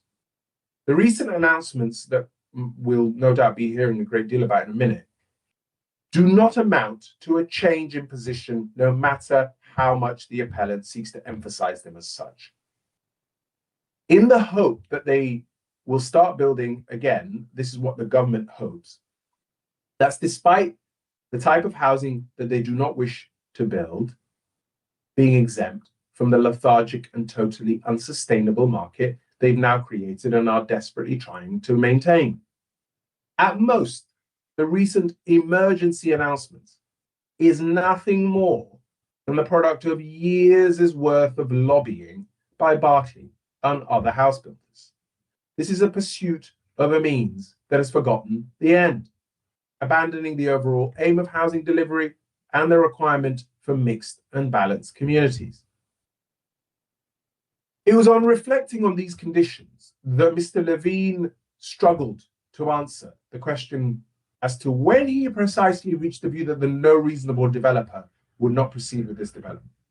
This is because, given his involvement on the pre-app since 2022, Berkeley Homes were always going to proceed in July 2024 on materially worse terms and circumstances. The only answer offered was that the commercial view was taken for internal purposes without transparency or scrutiny of external consumption. Not able to tell us the tipping point of deliverability's prospects. The appellant, of course, will no doubt be relying on the recent appeal decisions of Stag Brewery, and we do not need to tell you, sir, that neither of these decisions are binding on you, but they must be read on their facts and nothing more. But insofar as it assists, we make the following observations. Both these decisions did not place viability on a pedestal above all other policy considerations. They both required a careful balancing exercise of the benefits and harms, which is what we are asking you to do here in Peckham. Neither of these appeal decisions fetter your judgment and weight to attach to any particular part of the evidence base. The courts have repeatedly told us that weight is firmly in the hands of the decision maker, only subject to an irrationality challenge. Indeed, we do not need, sir, you to explicitly find that a particular weight is required specifically to be attached to the FVA in order for our case to succeed. All we ask for is for you to understand how it sits in the wider framework of the evidence. In the Stag case, the benefits were absolutely overwhelming. There was a delivery of a school, community use floor space, a new boathouse for the rowing club, a cinema, an office space where an actual need was identified, and financial contributions toward a medical facility. How does that compare even closely to where we are now? On Cuba Street, again, fact-specific, fewer benefits as to what was on offer than Stag, but the inordinate amount of harms raised in this case did not feature in that one. Indeed, interested parties in that case largely raised issues around congestion, access to services, and living conditions of residents. Turning to the review mechanism, so what happens in the future on this issue of viability? We just as a aside, I understand that the unilateral undertaking is now a bilateral agreement agreed last week, and so we still have our own issues as to whether that document is still adequate. So this is written in the context of knowing that there's nothing you can do to change it because the blue pencil elements have gone, as I understand it. So I'll be addressing you in that context. What happens in the future on the issue of viability is hugely important to the community. The fact that we do not dispute the agreed position by the council and the appellant does not negate these points, which speaks to how we capture future benefits. And so to that end, viability reviews need to be comprehensive to meet requirements of the London Plan H4 and H5, and three particular issues identified below mean that the reviews as drafted do not meet this test.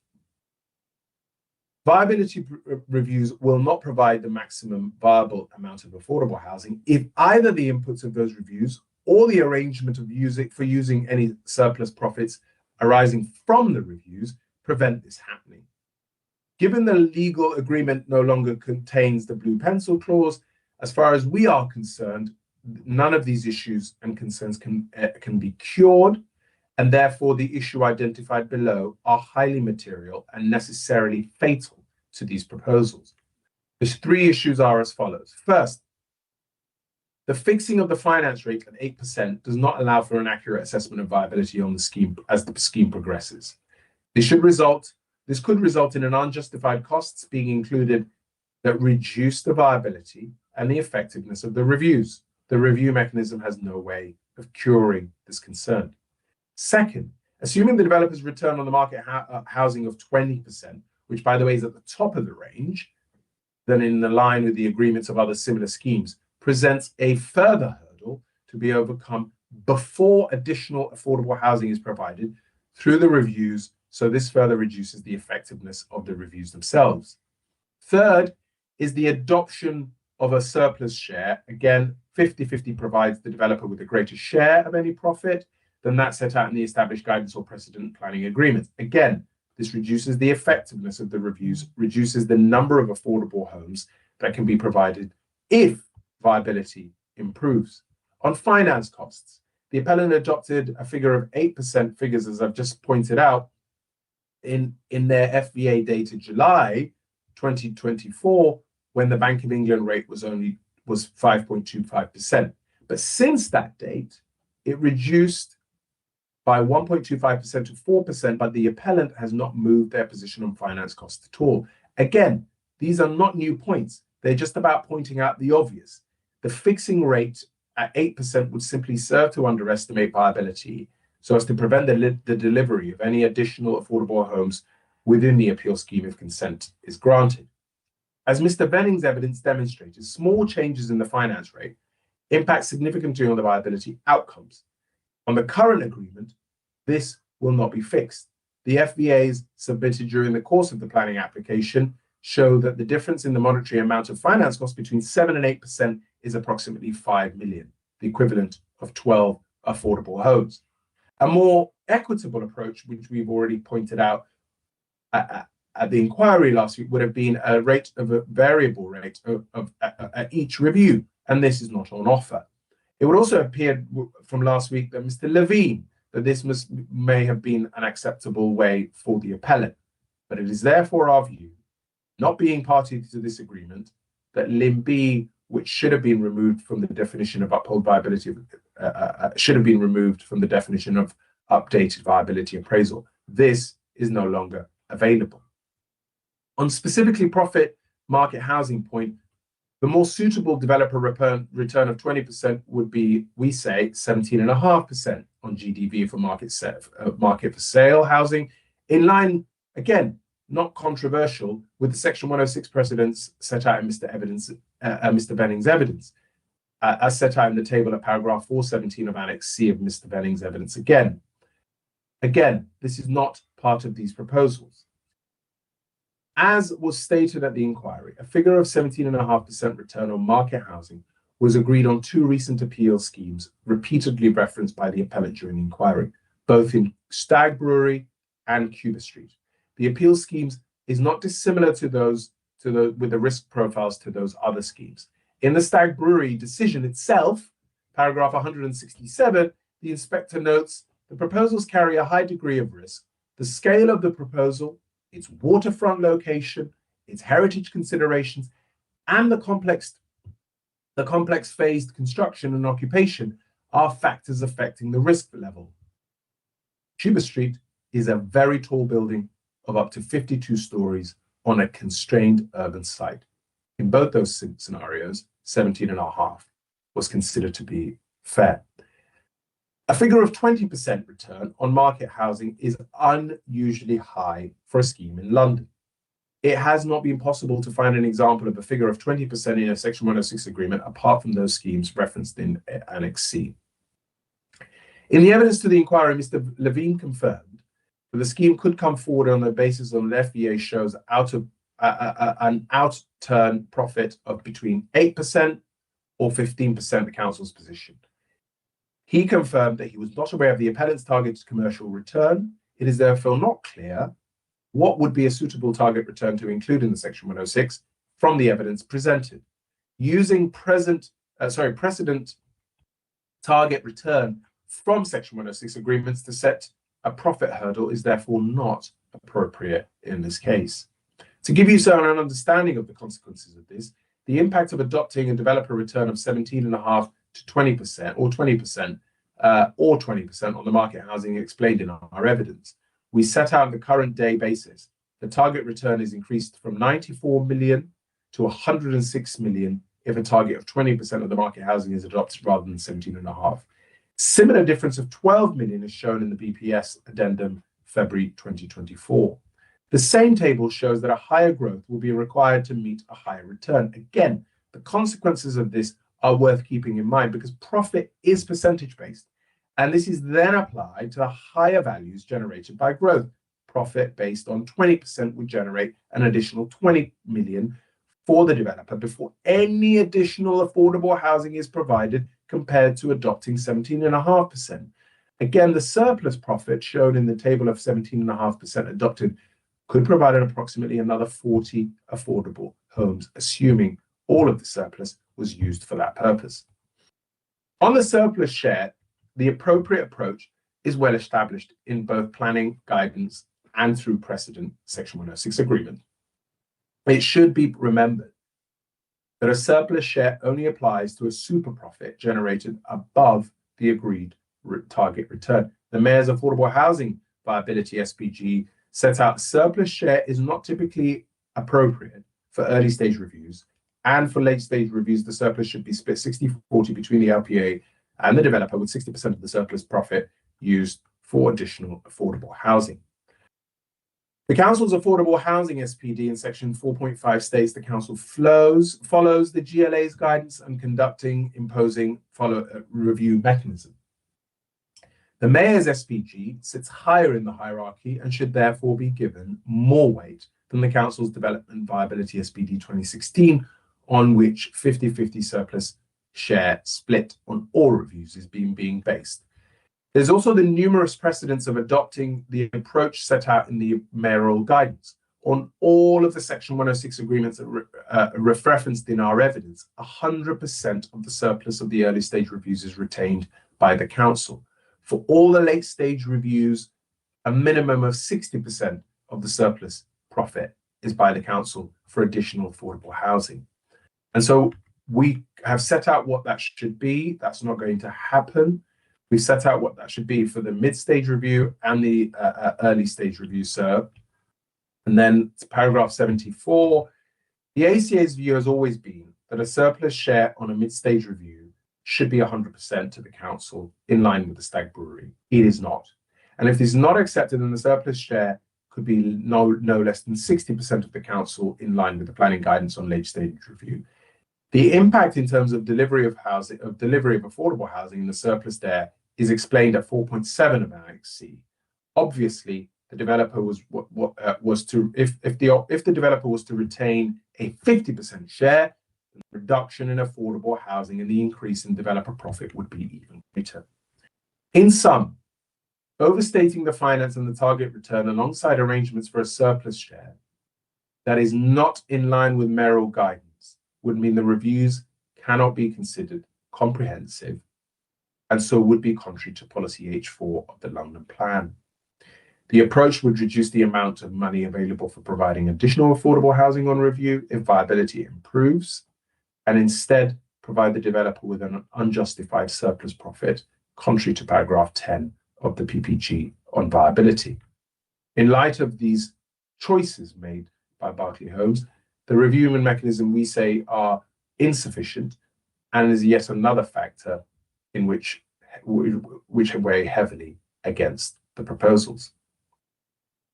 Turning to the socio-economic benefits, in Peckham and Southwark, deprivation indices still map a hard truth. General deprivation remains visible in overcrowded and insecure housing, long waiting lists, and the everyday arithmetic of low incomes that do not stretch to rising rents, childcare, or heating. It must be borne in mind that the shocking statistics for Southwark will be even worse in Peckham. These pressures do not fall evenly. Intersectionality matters because Black and minority ethnic families, migrants, disabled residents, young renters, and single parents experience layered disadvantage in the labour market, in access to stable homes, and in the chance to build assets in their own neighbourhoods. Despite this, it's only fair to acknowledge that some regeneration has begun to shift the dial in places. And in many ways, this is what's baked into NSP 74's ambition, namely the right mix of homes, the improvement of public spaces, the unlocking of employment and training, and the raising of standard of new homes responding to the right type of retail floor space to meet local need. But its promise is fragile when affordability thresholds exclude local people, like this scheme seeks to do, or when displacement shadows every crane on the skyline. The test is whether regeneration actively reduces deprivation rather than relocating it, delivering genuinely affordable quality homes, helping to secure living wage jobs and apprenticeships for residents, protecting social infrastructure, and putting communities in the room where decisions are made. What Berkeley Homes are now seeking to do here is the complete opposite. What they seek here is the erasure and the cleansing of the community and everything that it stands for. What they offer may be attractive to investors and those seeking second homes, but there's no real measure of progress for local people, no pathway to stability, to dignity, and belonging. And as the GLA research note on housing makes clear, the geographical distribution of market rate housing supply matters. If it is focused only in low-income areas, it can lead to localized increases in prices and rents in those areas, while still improving affordability elsewhere, if the impact on demand resulting from improvements in the local amenities and services outweighs the impact in supply. While the notion of improvement is a disputable term here, likely coming from the perspective of wealthy shoppers, it seems that retail changes proposed would meet this criteria. The research from the data of the CBRE highlighting above average rent increases in regeneration areas reveal the likelihood that local rents will increase for both residents and businesses. This will place a further strain on an already financially precarious community and risk indirect displacement. As usual, Ms. Gordon's response is to quibble with methodology and not provide a clear response. Consequently, this scheme fails to meet policy requirements to improve places for local communities, supporting existing residents and local businesses, and enable people to remain in their homes for longer, sir. In this context, you will have seen what Ms. Gordon, on behalf of the appellant, has not even attempted to grapple with the most stark statistic relating to people's incomes, the 93%, or the particular socioeconomic realities of Peckham, instead seeking to deal with this as a sort of intellectual exercise, canvassing different views from economists. She dismissed outrightly Dr. Jalali's well-researched and cited evidence on as somehow emotional appeal. It is why you have Mr. Alston boldly and incredibly stating before this inquiry, in his words, deprivation does not necessarily correlate with housing need, and proudly asserting that his professional profile, that he's in the business of leveraging his clients' assets, and the planning system is simply a sharp tool towards this endeavor. It's worth noting that Mr. Alston's now added the word communities on his own online profile. Miss Gordon's evidence does not even come close to grappling with Peckham's circumstances, let alone how this development will exacerbate the situation by seeking to provide a development in which 93% of Peckham's residents will not be able to afford, in which 88% of it will be importing need outside of Southwark and most of London, and whose local businesses will face the biggest disruption to their commerce lives in a generation. In an area where in the last census, the population has decreased by 3% and schools closing due to the falling birth rates, perhaps the most shocking understanding of what it all means to be a mixed and balanced community was captured by Miss Gordon, telling the inquiry that a mere 2% is enough to reach the threshold. Miss Gordon was prepared to accept in cross-examination that the African heritage and goods services businesses based in the town centre form a unique and significant part of the local economy.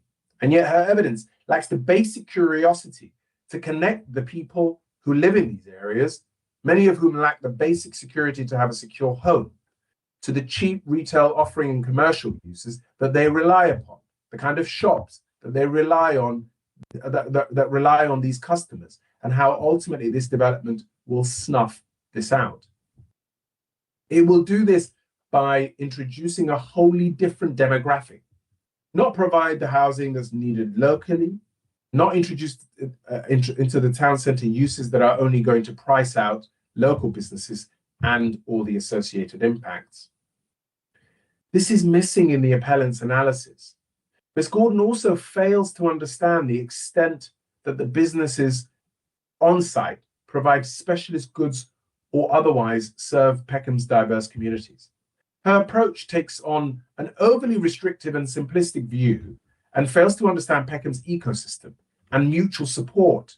For example, Pax Halal Butchers, run by a South Asian man of heritage, also supplies Nigerian and broader African goods. All this may be an intellectual exercise for Ms. Gordon, whose sole role was obviously clearly there to advance the benefits of the market housing for a developer she considers as deserving of profit. But the reality is that Berkeley meets in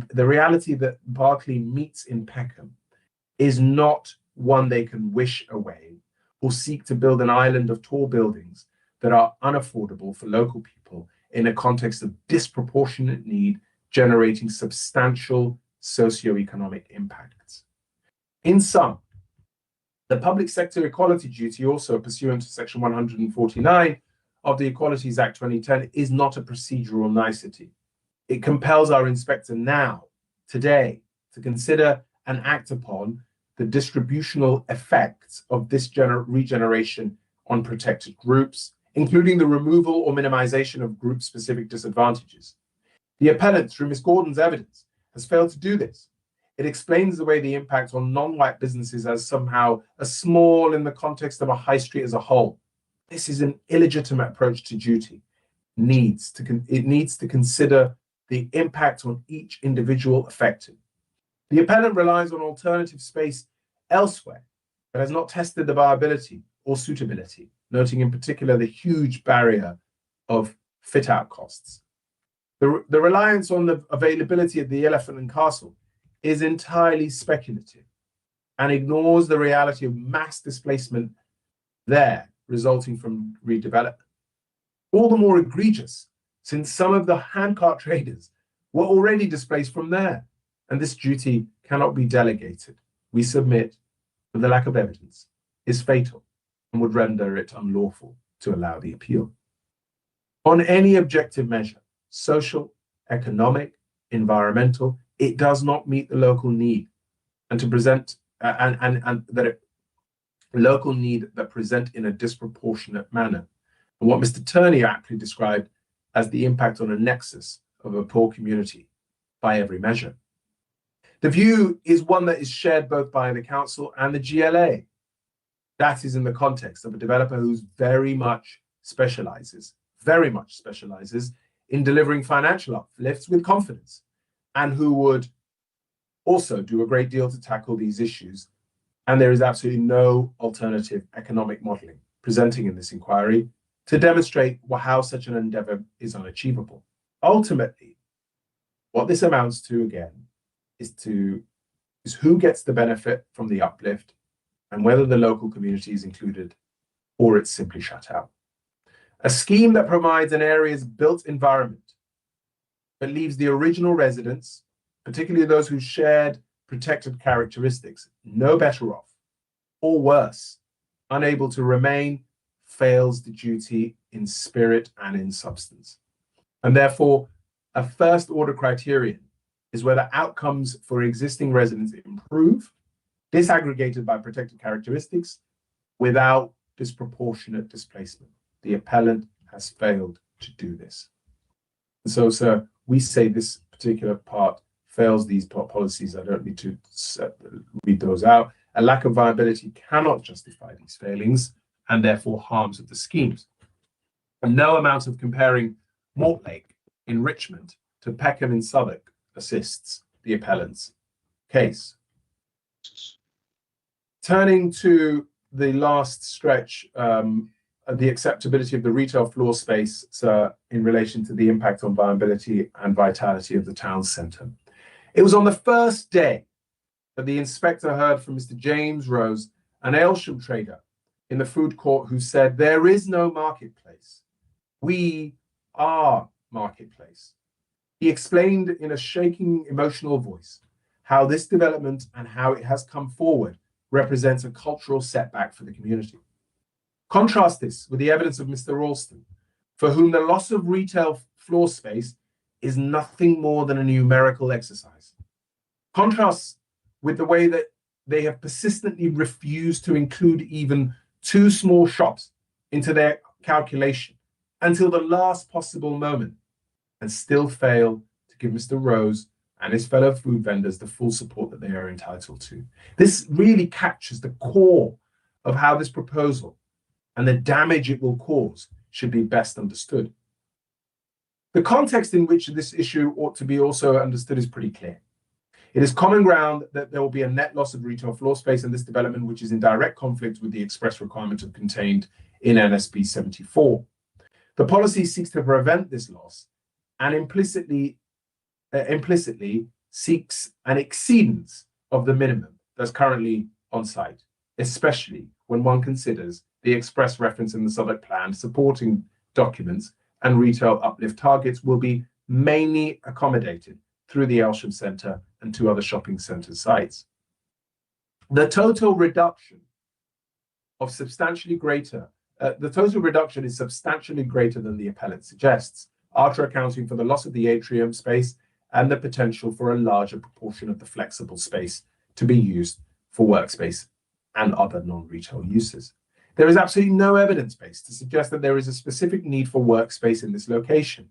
None is mentioned in the site-specific requirements, and the appellant has failed to provide any evidence specific to Peckham, relying instead on vague commentary about high streets in general.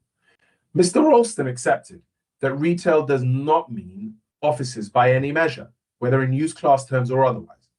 Based on the appellant's own evidence, Peckham's town centre is demonstrably healthy, with its unique character, diverse convenience retail offer, and extensive provision of independent retailers, including those selling specialist goods, all being highlighted as its strengths.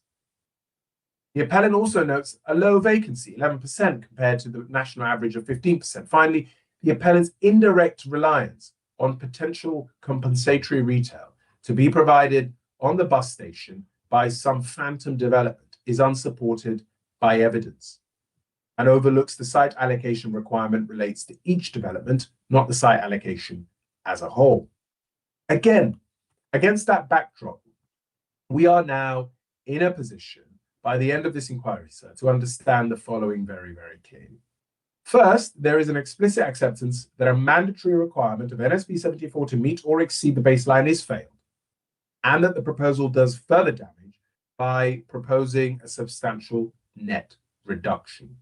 Mr. Alston accepted that the failure to meet the mandatory requirements would necessarily attract a higher order of harm, especially given that the must suggests a higher expectation that they will be met. He also conceded that the failure to meet them will require a stronger justification. Second, Mr. Alston does not appear to have grappled with some essential details sitting behind NSP 74's highly specific request in relation to this. The first relates to the need to prevent the loss of existing retail floor space is directly related to the core aim of sustaining Peckham's distinctive independent retail character that the history of this town shows and as captured in the conservation area appraisal. Why else would a policy be so prescriptive about this particular element? And the absolute loss of retail floor space, combined with the small independent traders serving diverse, low-income communities, fundamentally undermines the core aim of this part of the policy's prescription. This is why this breach is particularly egregious. Third, to treat marketplace with all the trading businesses under one roof as in the words of Mr. Olson, is just one shopping unit is nothing more. It is nothing more, speaks to the fundamental of what is at stake. It ignores the character of Peckham, where you can walk through one frontage unit and meet multiple shops selling many goods and services. It ignores the clear definition of small shops in the Southwark Plan. Fourth, the appellant is distorting the need to diversify and complement the existing retail offer into a justification for the net loss of retail floor space and backdoor justification of failure to meet policy. There is no justification for the type of uses they wish to introduce. There is no evidence base to support the workspace being offered. The only conclusion to reach is that this is part of the overarching aim of not seeking to preserve what makes Peckham special, but rather uproot it and displace it. In sum, the net loss, the accepted net loss of retail floor space, contrary to NSP 74 and policy 35 of the Southwark Plan, is more than likely going to weaken Peckham's town centre's vitality and viability by reducing footfall, narrowing the business mix into a homogeneous few, and ultimately increasing the risk of vacancy. This is all contrary to what local and national policy intends. Turning briefly to the small shops, SB 32 is exacting on the approach to be taken to small shops. In mandatory terms, it makes clear that small shops must be maintained where there are risks of further displacement from a development. Additionally, a full consideration of feasibility of providing affordable and suitable space for existing occupiers is required in the completed development. Like-for-like replacement or bespoke terms are needed as part of this. The final proposed Section 106 agreement drafting offers apparently a right to return for the 2 bricks and mortar small shops and for the handcart traders. However, this is undermined by the lack of temporary relocation, the high chance the businesses will not necessarily temporarily locate offsite, the lack of support for fit out of their return, and the lack of consultation to ensure that the spaces offered is actually affordable and suitable for them. For the handcart traders, there is no offer of a reduction below the market rent, and in the latest version of the Section 106, we understand that the right to return is available to accommodate Peckham Yards, but this will be still heavily subject to reasonable endeavours. The appellant refused to offer anything for these businesses until the very late in the proceedings, despite these points being flagged months ago. And their offering now still fails short of policy requirements. The testimony of Mr. Rose and Mr. Hussain again on the first day highlighted the lack of any meaningful consultation to date. All of this speaks to a lack of care for not only these businesses, but also for Peckham's identity, such that the appellant cannot be trusted to deliver these for these businesses. Where there is uncertainty in the Section 106 obligation, sir, we invite you to assume the worst. The appellant's express preference is to pivot towards higher end occupiers generally, ostensibly to diversify and elevate the offer. But in reality, again, this is part of a wider strategy to push out long-established businesses relied upon by a community that desperately needs everyday low-cost offers. To be absolutely blunt about this, the appellant's real goal is to create a new commercial landscape that appeals to wealthy investors, and this is because to them, the existing businesses are an inconvenient blocker to that goal. This is all in the context in which you must read all of the legal drafting and the wording that you'll see.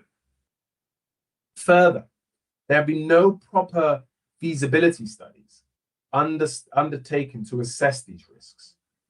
There have been no real attempt to grapple with the concerns raised. And ultimately, contrary to the policy, this will damage consumer choice within the town centre from the range of shops, unit sizes currently provided. As the scheme's architect accepted, there's absolutely no evidence of any of these shops will actually cater for Peckham's existing residents, or that they will be affordable business owners currently in situ. To leave for another date and what is a full application is to abandon choice, is to leave the community at the mercy of a developer which has not demonstrated any real intention to serve their interests. SP33 should be read alongside P32, SP32. And again, this is another policy that is worded in mandatory must-haves. The appellant must provide business relocation strategy written in consultation with affected businesses and which must set out the viable relocation options. The appellant has similarly failed to meet these criteria. It is accepted that displacement won't occur for some years, and so flexibility to adapt to change is needed. But they do not justify a lack of robust strategy at this stage. And the level of uncertainty that persists in the short term cannot be overstated. The only way to get a realistic assessment of the likelihood of a viable relocation in the future would be to consult the businesses and test the present. And in particular, A, what those businesses want, B, whether there are viable relocation spaces, C, whether the proposed package will lead to successful relocation. None of this has been done, leaving no evidence to suggest that there will be sufficient time at the time of the decision. On the contrary, there is substantial evidence before this inquiry that it will not, to suggest that it will not be sufficient. The evidence of the Latin elephant, both their relocation impact assessment and the oral evidence of Ms. Goldsweed, reveal a similar package, albeit with a substantially larger relocation fund per trader, led to many businesses being permanently displaced. Some of these businesses quoted fit-out costs were quoted fit-out costs over 4 times higher than the total amount being offered in the present case. The lack of evidence and testing must also be considered in regard to the public sector equality duty. So to give you an apt, again, comparison to help you with this, the fund set aside for the relocation is said to be about £200,000, £8,000 for each business. This is less, laughably, this is less than the amount the appellant will spend on the cycle hire docking station contribution. That's the insanity of what we're dealing with. And as Mr. Holloway explained, the wording of the provided in the legal agreement are clearly carefully crafted to make it as difficult as possible to enforce and as easily as possible to ensure that the return is near impossible for anyone who survives in the process. The existing retail BMTs only have right to request a return, assuming they can survive in the meantime, and offer affordable retail space comes a cost affordable workspace, excludes fit-out costs, and only offered for 5 years, failing short of the P35 requirement. This is all really crucial when one keeps in mind the thrust of what policy states.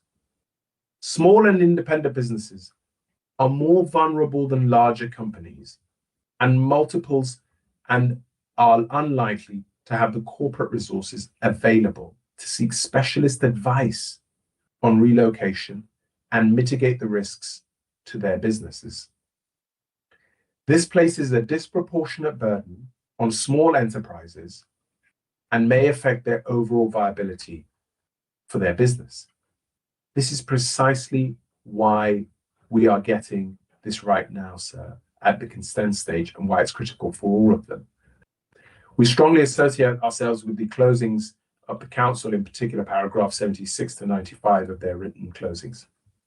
Finally, on the planning balance, Mr. Alston, a self-confessed advocate of this scheme, who sees the planning system simply as a vessel through which to leverage his client's assets, has not taken any proper planning balancing exercise when assessing this proposal, sir.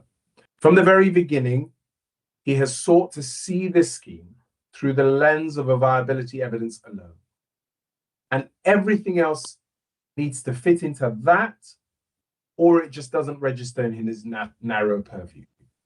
This was perhaps most evident when asked any particular question on any issue, he would find every single possible way to crowbar into the answer the viability commentary.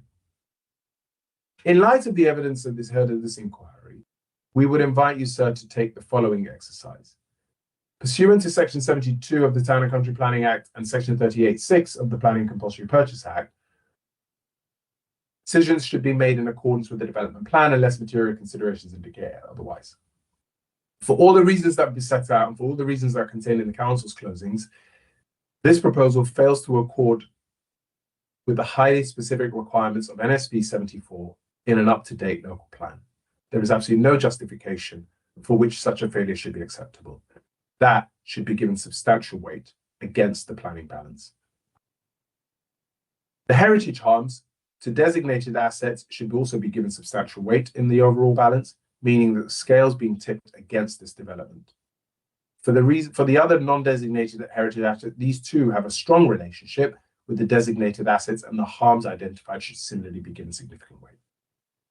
In failing to meet local policy requirements, this proposal similarly fails to meet multiple national policies as set out above, and this should similarly weigh heavily against the scheme being advanced. And this also means that the application of paragraph 11C of the NPPF is similarly failed by this development. Turning to the benefits and harms overall, in the context of a 5-year supply, the shortfall in this case is not considerable by any stretch of the imagination. The council's position should be preferred in any event, and even failing that, it is highly likely that this scheme will not deliver what it promises within the 5-year period. Mr. Holloway's evidence was fair on the benefits. He was generous enough to give significant weight to the market housing to be provided and a borderline moderate significant weight to the level of affordable housing being offered. The appellant's reliance on the NPPF at 125C, we say, does not assist the site, a site that's already allocated development, even if it's on brownfield land. We say neutral is the right calibration for 125C. The workspace being offered should similarly be given limited weight, and the evidence-based and clear direction of travel is here, in this case, to drive out local businesses. And so, in summary, the harms against that is breach of the site allocation, substantial weight, heritage harm, substantial weight, net loss of retail, substantial weight, shift in retail proposed in the way that they engage the points above, substantial weight, and the permanent displacement and the likely impact of the public sector equality duty, substantial weight. The counterfactual that the council, that the appellant has no doubt been repeating and will repeat in their closings, that says that the do-nothing scenario for Berkeley Homes is nothing more than conjecture and speculation. The long history of involvement, the significant investment to date, and the position in the market means that a refusal will not, and indeed cannot, immunize the site from a future compliant development coming forward. It simply avoids banking a suboptimal and harmful version now. Overall conclusion. Sir, the case against this scheme is comprehensive and it's overwhelming. Nothing has galvanized the local community of Peckham and the whole of Peckham more than the fight against this suboptimal proposal. The community is desperate for change and regeneration, but not at any cost and not like this. Berkeley's response to date has been poor and unbecoming. It is easy to predict in my learned friend's appellant's closings in just a few moments, there will be lots of caricaturing of the community as being essentially anti-development. Well, that would be not only lazy, but it would also speak volumes about their story. The reality of the final position is this. The site has a clear policy prescription in what should come forward, how it should respond to its local context, and how it should give meaning to the needs and aspirations of the local community. This proposal before you is a major missed opportunity in failing to adhere to that. The harms to be caused are significant and demonstrable. The benefits are limited, and with the lack of affordable housing are generally generic. And so for all those reasons and the reasons contained in the council's evidence with which we strongly align ourselves, we invite you, sir, to dismiss this appeal.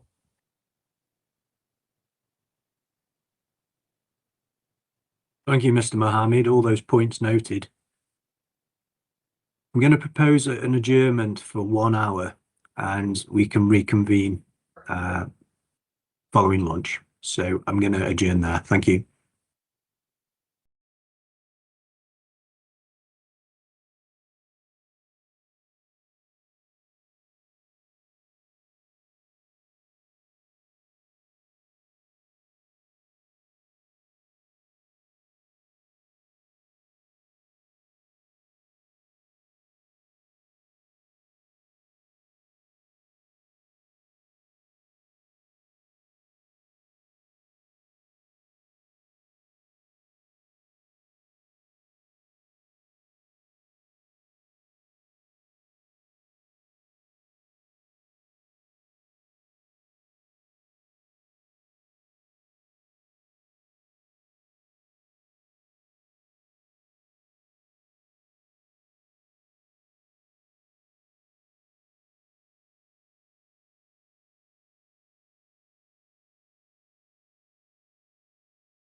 The inquiry is resumed. I think everyone's back who needs to be. Looking at the list, yes, I think they are. Mr. Harris, I'd like to invite you to make your closings, please. Thank you very much, sir. Can I check that you've received the document that we sent through before the luncheon adjournment? I have. Then I'll just carry on reading through. Sir, there is a site at the heart of Peckham that clearly should do so much better.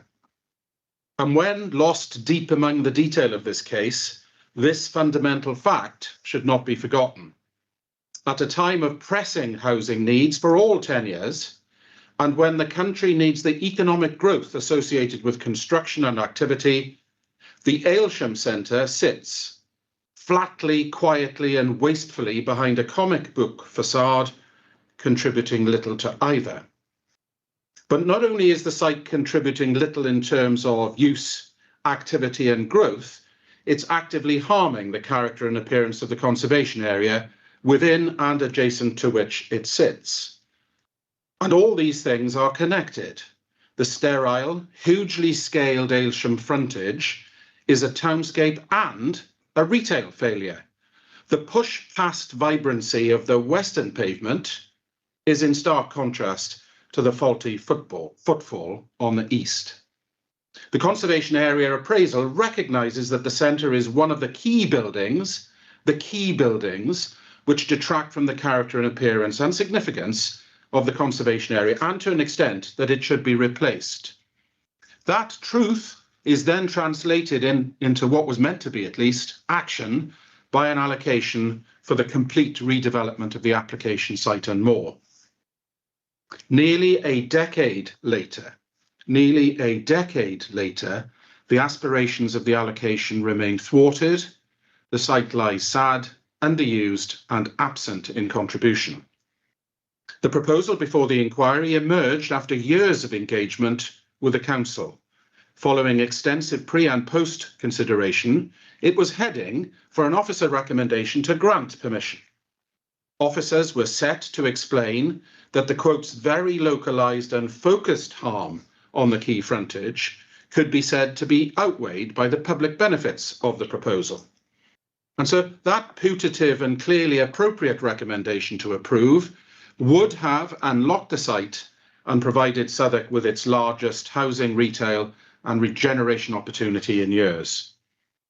All the evidence establishes that the only reason such a recommendation was not forthcoming was that in a perfect storm of spiralling costs and reducing values, the appellant reduced the affordable housing component of the Section 106 package from an unviable and undeliverable 35% to a more than reasonable maximum provision of 12%. Otherwise, sir, nothing about the project has changed, except, in fact, that the perfect storm of housing need and spiralling cost has worsened. The change from support to refuse is thus, on analysis of the council's case, solely related to the alleged loss of affordable housing.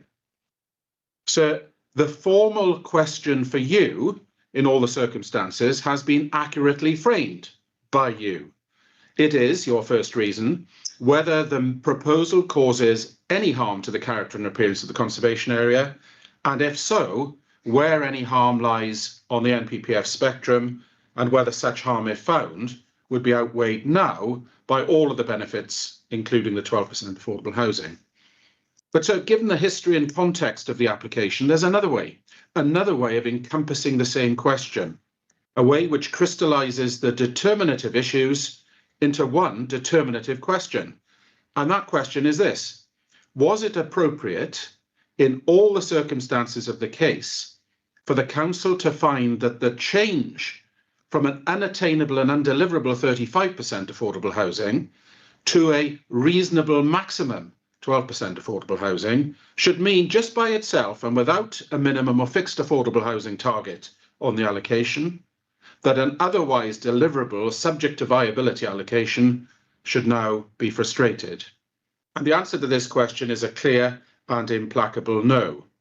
Judged at the date of the putative determination, even on the council's case, the level of impact on the character and appearance of the conservation area had not altered and was localised and focused. The level of affordable housing had been maximised in accordance with policy and felt to be given substantial weight as a benefit of the proposal, as did the delivery of the allocation and its massive housing contribution overall. The presumption in favour of much needed brownfield development was engaged, as was, we now know, the tilted balance. This was and is a permission which, for all of these reasons, should have been granted without any further delay.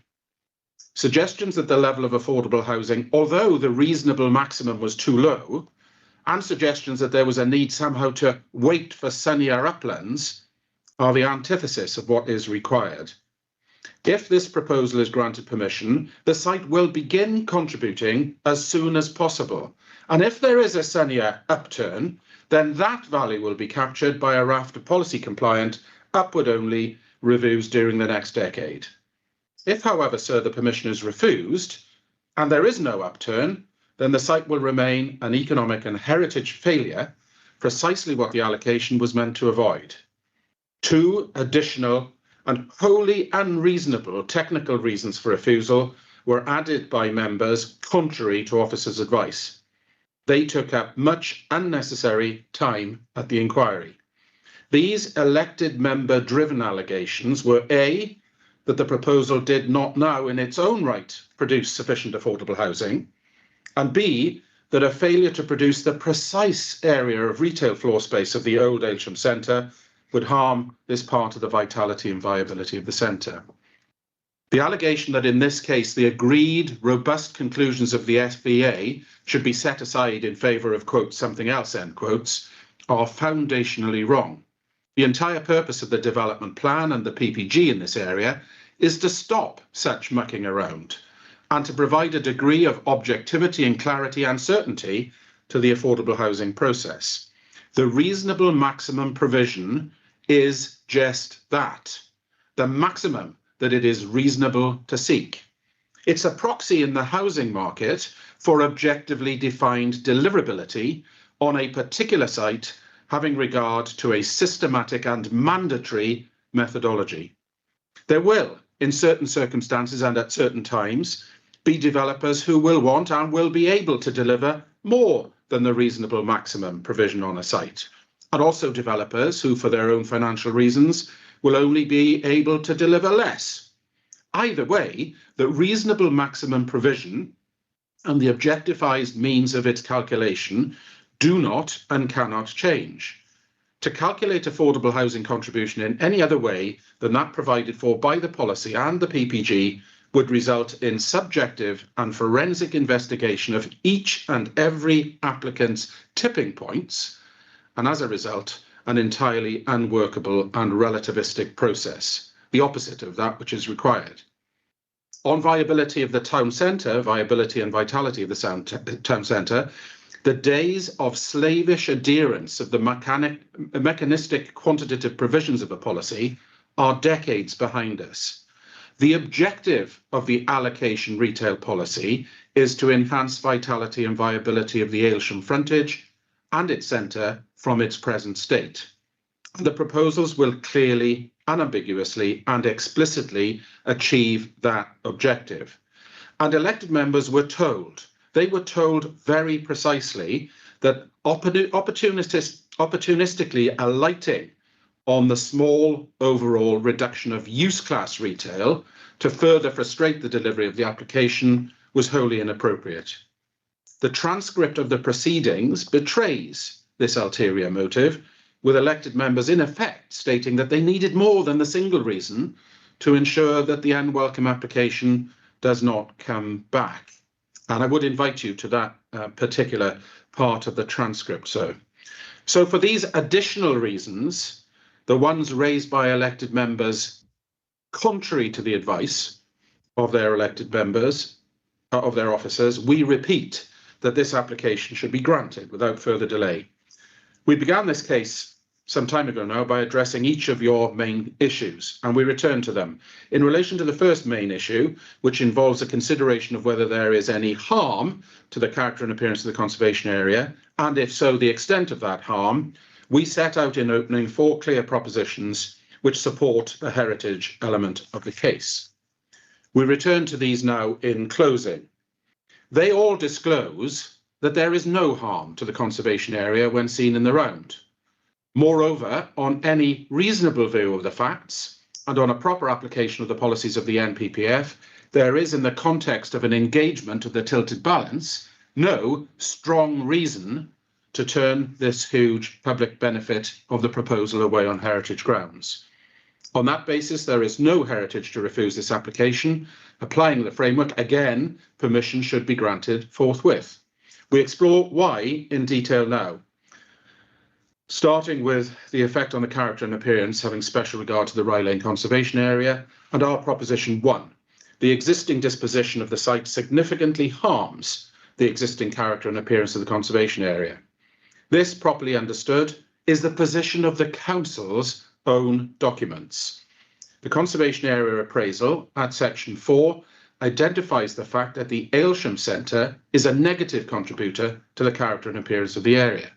Attempts to suggest that the building was simply neutral or indifferent involve closing one's eyes to the document read as a whole and ignoring the self-evident facts on the ground. The Aylesham Centre is listed in the CAA as a negative element and as a key detractor from the character and appearance of the conservation area, as one of the sites that contributes poorly and as such is nominated for redevelopment. Following on from this identification of the site as an opportunity to remove a negative by redevelopment, a nomination for redevelopment, the site was first allocated for development in 2014 with no requirement for any part of the negative presence to be retained. And so all you need to do is go to the site, as you have on several occasions. A site visit gives flesh to these negative bones. The main and key facade is monumental in scale and in its disposition. Mr. Bevan called it massive, and for a reason. The design of the building means that although it's comically low slung, its unrelenting breadth is a huge scalar presence in the townscape, which is forbidding and uncomfortable. The footfall on this side of the road reflects these uncomfortable proportions.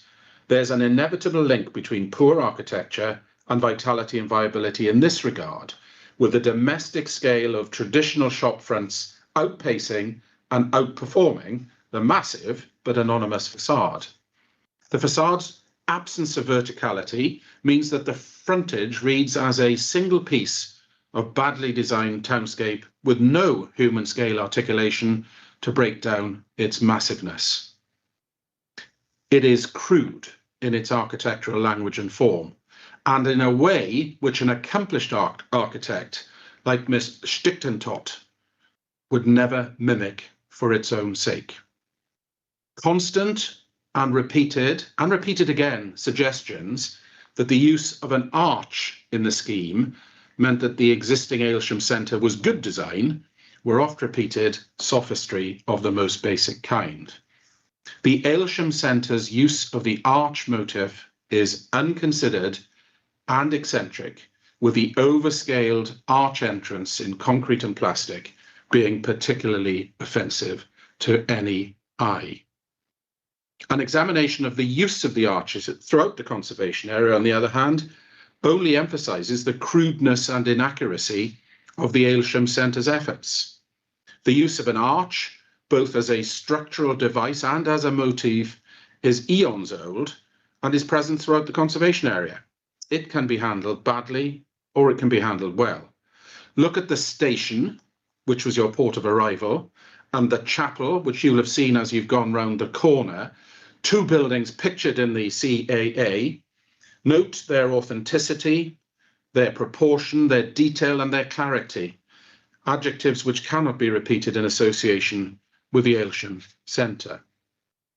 There they are. Further, the disposition and sheer scale and breadth of the Aylesham Centre's frontage means that the conservation area hereabouts lacks permeability. The conservation area has not been drawn at the frontage of the buildings, but deliberately captures also the entire depth of the building to the rear and more, including what is to become Aylesham Gardens.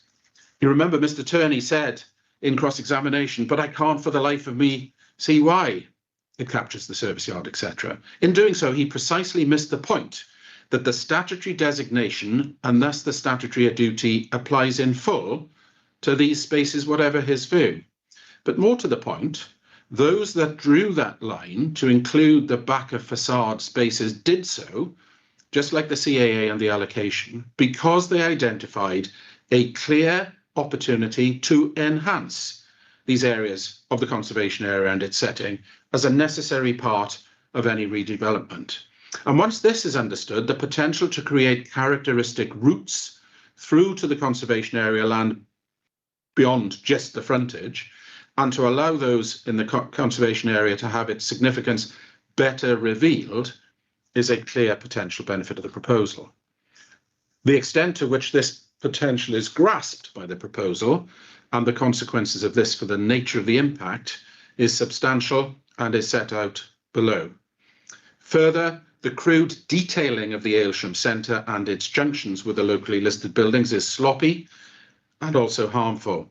In a way, it's a smaller representative of the larger lack of architectural sensitivity to context, and little more needs to be said about it, except that it is painfully awkward at both ends of the frontage. In conclusion, the existing contribution of the site to the character and appearance of the conservation area is definitively negative, so much so that it's been identified as a key building to be redeveloped. This section of the closing has established the significant truth behind that imperative in the CAA. And that's the starting point for the statutory consideration of the impact of the proposal on character and appearance. We paused to reconsider and reflect upon the nature of disparaging characterisation of the existing centre we set out in the opening of this case. We said there that this brownfield site as a whole is woefully underutilised, with an absence of vitality and movement. Its main facade in the conservation area is literally monumental, unarticulated, thoroughly dispiriting, and below mediocre. We use the word with respect to those involved in its design. With respect to those involved in its design, we stand by every word. But of course, our case does not depend on our descriptions, but on the council's own document. And so on a site visit from you, that will suffice in this regard. Proposition 2, the planning system has sought to remedy this position by way of a requirement for comprehensive and transformational redevelopment of the site. The council has long recognised both the existing harmful position on the conservation area and its setting, and the separate but linked need for a transformation of the wider area, which is playing a very limited and criminally undeveloped spatial role. And despite us living in a plan-led system, the aspiration for much needed and radical change in this part of Peckham has been unmet for over a decade. The development plan has long recognised the need for an iconic and transformative mixed-use development at the wider site by way of a formidable site allocation. It follows that the meeting of the needs and requirements of the allocation have been found to be in principle acceptable both within and in the setting of the conservation area. It can't now therefore be said that large-scale tall buildings in and in the setting of the conservation area are in principle unacceptable. Further than that, the juxtaposition of taller and denser buildings within inner London conservation areas is already part of their and this conservation area's character and appearance. Many objectors clearly and unambiguously stated that much of their real concern was driven by a fundamental disagreement with the principles of the allocation and the necessary implications of that development plan-led approach to the site. Such concerns, while no doubt genuinely held and stated, should not allow for the reopening of the principle of large-scale repurposing of this remarkably underused site to meet strategically important needs. The importance of delivery of the benefits associated with this site led to the intervention by the council, including, and with the cooperation of the appellant, the sacking of an entire team of previously appointed architects and an appointment of the new master planners pursuant to a jointly prepared brief relating to the site. The purpose of this brief, and there was only ever one brief, so all council references to it and their close involvement in it must be understood in that context. The purpose of this brief was to ensure that the mistakes, yes, on all sides of the past could now be avoided, and so there could be a swift passage to delivery of the decade-old, but now even more relevant and needed allocation policy. That brief, that document is not formal policy, and we have always recognised that fact. However, the brief and the way in which it emerged from the allocation and engagement with the council clearly evidences the nature, extent and reasoning behind the pre-application advice given to the appellant, particularly in relation to those parts of the proposal which engage with the conservation area. Such pre-application engagement is thoroughly encouraged, of course, throughout the NPPF. The brief also re-emphasises the deliberate and obvious attempt to change and improve the character and appearance of the conservation area and its wider townscape. It recognises that the development as a whole will literally set the scene within which the conservation area will coexist, and the image above illustrates the relationship with Peckham High Street, as to which you'll remember that no heritage harm allegation is made at all. Proposition 3, the appeal scheme complies with a plan-led approach to the site and its consideration of the place of the allocation in and adjacent to the conservation area. The scheme architect and the scheme house are by common accord one of the most talented architects and houses working in the UK. The small selection of the architect's work set out in the proof are testament to this. Her ability to read, understand and mark an urban context was clear from her evidence throughout. Her team and the local architects that she and the council have brought on board have produced a family of buildings which will clearly transform the existing condition of the site and create their own new character and context. And that's entirely in line with the aspiration of the allocation. The buildings, sir, speak the language of Peckham, but all have slightly different accents, intonations and deliveries. There is, of course, nothing quite like the proposed arrangement on the site at present, but that is because there's never been anything approaching the scalar wasteland of the entire Aylesham Centre site previously. The quality of the proposed buildings design derives from their forms, which show a mastery of proportion. The disposition across the site reflects the existence of the conservation area to the west and the residential constraints to the east. The scholarly and authentic use of building forms picks up on the use of string courses and the Peckhamish use of the arch, which was actually, if you look at it, sir, directly called for by local design champions. And we give you the page and the place in the design and access statement where you find that direct call to use properly the Peckham arch, as well as a comfortable tripartite approach to buildings, which have all had a defined and appropriate base, middle and top. Extracts from the GLA report reflect these facts. They're all complementary. I've chosen various paragraphs to set out there, so I don't propose to read them. You've got those in evidence already. I'm turning to paragraph 84. The deficiencies of the existing quay facade onto Rye Lane that we looked at under Proposition 1 are remedied by the proposal, but much, much more. The scale and rhythm of the shop fronts echo the past, but also the busy and vibrant street opposite. Thus, the rhythm of the previous domestic scale and verticality of the facade is restored above the plinth of the shop fronts, which, as at the time of the department store, provide an appropriate and functional base to the building. The building is then split into component parts, which are also domestic in scale, use and articulation, providing a clearly read expression of the upper floor domestic uses. The chamfered corner and the setback allows the locally listed building space to express its arched singularity, while also allowing a way through to the rest of the conservation area, characteristic of the pattern of movement in this wider conservation area.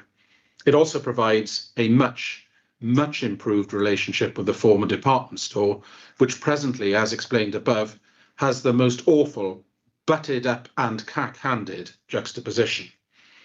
Criticisms at the inquiry, repeated in closing, of random or chaotic fenestration come out of the blue. Officers have always been very complimentary about the organisation of this elevation, its recreation of the domestic scale and reintroduction of the appropriate verticality into the quay facade. This sort of opportunistic gripe, in the face of the evidence, we fear characterised the entire case presented on behalf of the elected members. Buildings A, B and C are self-evidently better designed and as a result are better architecture than the facade which they replace. The building also now allows permeability to the rest of the conservation area and its setting. The new passages through the site reflect patterns of retail development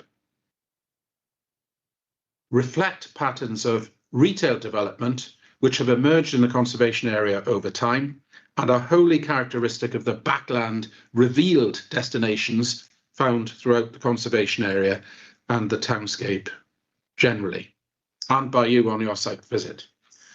The extent of the conservation area behind the facade and its existing character and appearance appear to have been mislaid by objectors.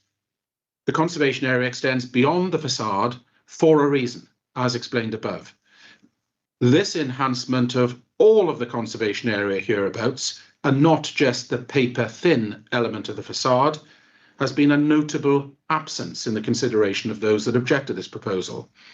The proposal transforms the character and appearance of these backland areas for the better, as the fly-through demonstrates with force and clarity. This is not a simple byproduct of the removal of the awful facade, but is part of a well-considered master plan which treats the part of the site remaining within the conservation area as the framers of the conservation area and the drafters of the conservation area designation line would have wished.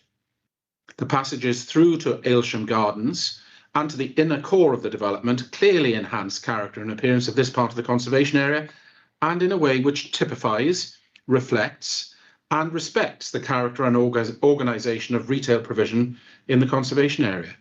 It is, and was always meant by its framers, including the council, to be an element of the proposal characteristic of the Rye Lane Peckham conservation area. Mr. Turney's approach to Mr. Eldridge's evidence on this point disclosed a forensic and inappropriate cheese knife dissection of the clear benefits of the introduction of the passageways and routes to the character and appearance of the conservation area.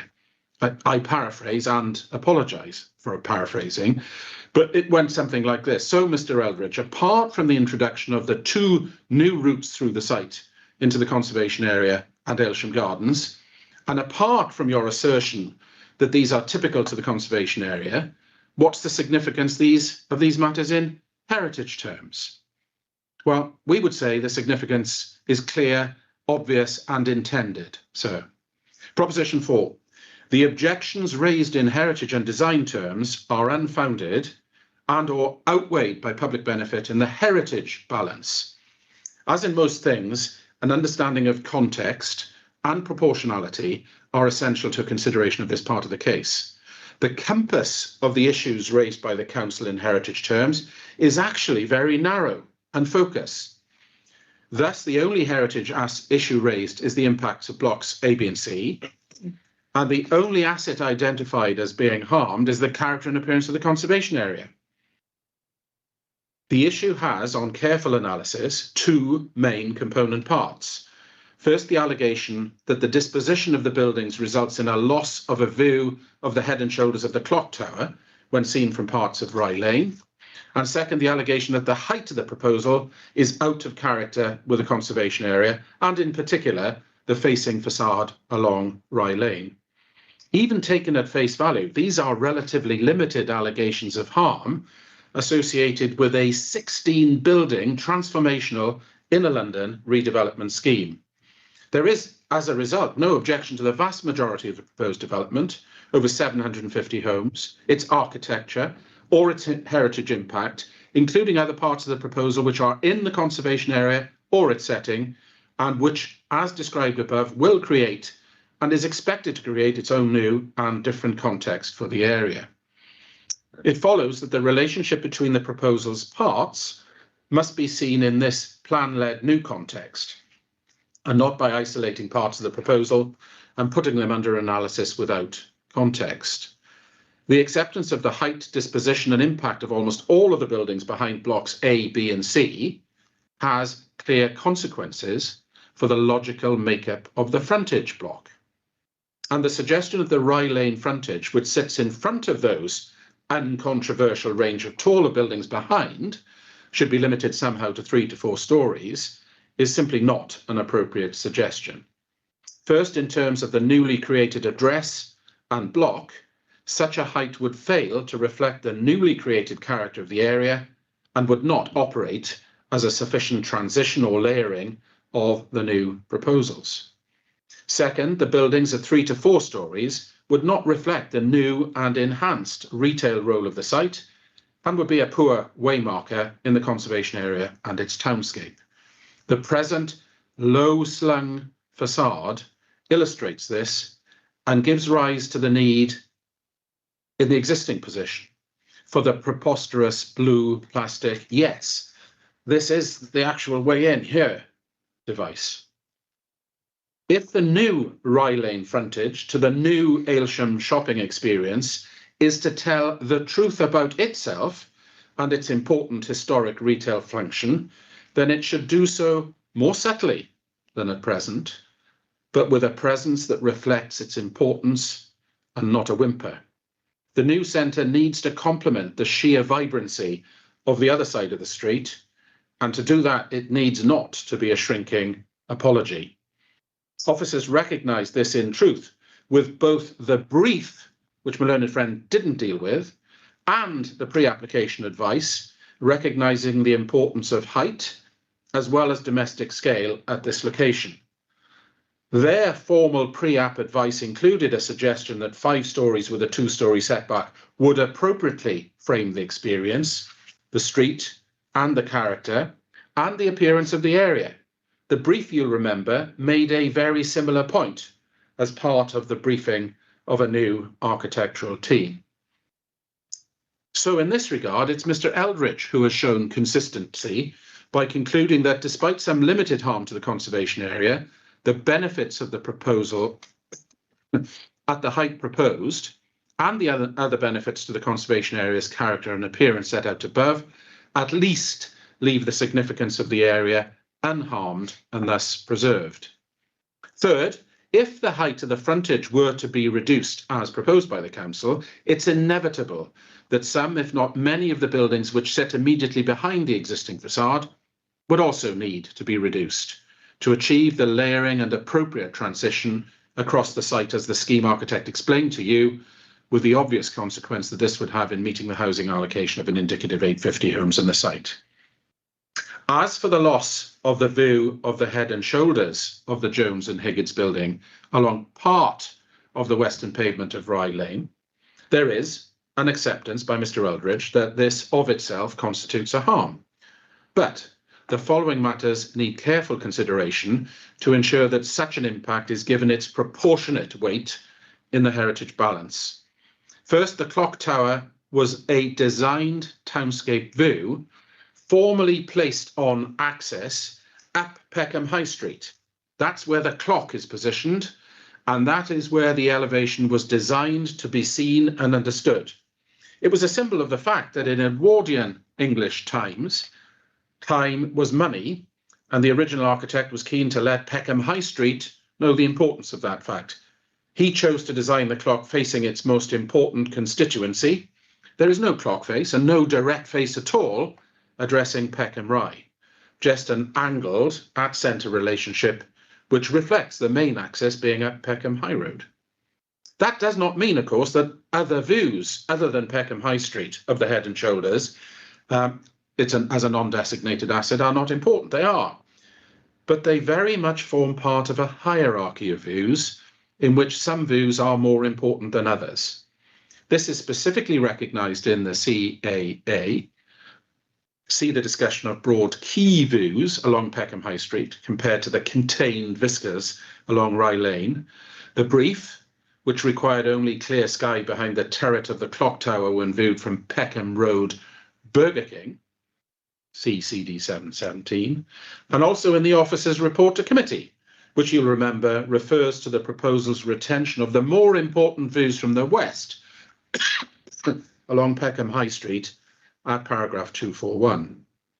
Third, because of the importance of the delivery of the proposal to the character and appearance of the conservation area and the general commonwealth of the area as a whole, specifically in relation to this very application, officers and the architectural and historic and heritage team went out onto site and sought to identify as part of pre-application discussions, which fed into the brief, but were in additional to the brief, which were the most important views of the Head and Shoulders, which ought to be retained. These were the Persepolis view, as you remember, and particularly the Burger King view, which then had expression in the brief. Mr. Eldridge and Ms. Stichtentot explained the importance that lead officers placed on this, both in pre-app meetings and on site walks. All those views are, of course, protected by the proposal. The complete retention of the less important views along Rye Lane would only be achievable by losing 4 stories of the proposed frontage and by stepping the facade back, which in turn would require a diminution of the scale and height of the buildings beyond the proposal, which is already unviable and marginally deliverable. For this reason, the loss of the side view of the Head and Shoulders in a kinetic view on part of Rye Lane is a harm which falls to be considered in relation to the assessment of the proposal as a whole, but it also falls to be considered in the context of the heritage benefits and, if appropriate, with the overall heritage balance in the round. And when the officers were considering where to place the totality of heritage harm identified as part of their assessment, they concluded, did they not, that such harm, though in the medium to upper end of less than substantial harm, was, quotes, very localised and focused on this key frontage of the conservation area. Now, in our view, officers in reaching that view have clearly underestimated the positive impacts of the proposal on the character and appearance of the conservation area as a whole set out above. But even then, as the committee report and the transcript of the meeting makes clear, even then, overreaching the impact of the buildings in that way, officers were clearly prepared to conclude that such harms were not incapable of being outweighed by the public benefits of the proposal.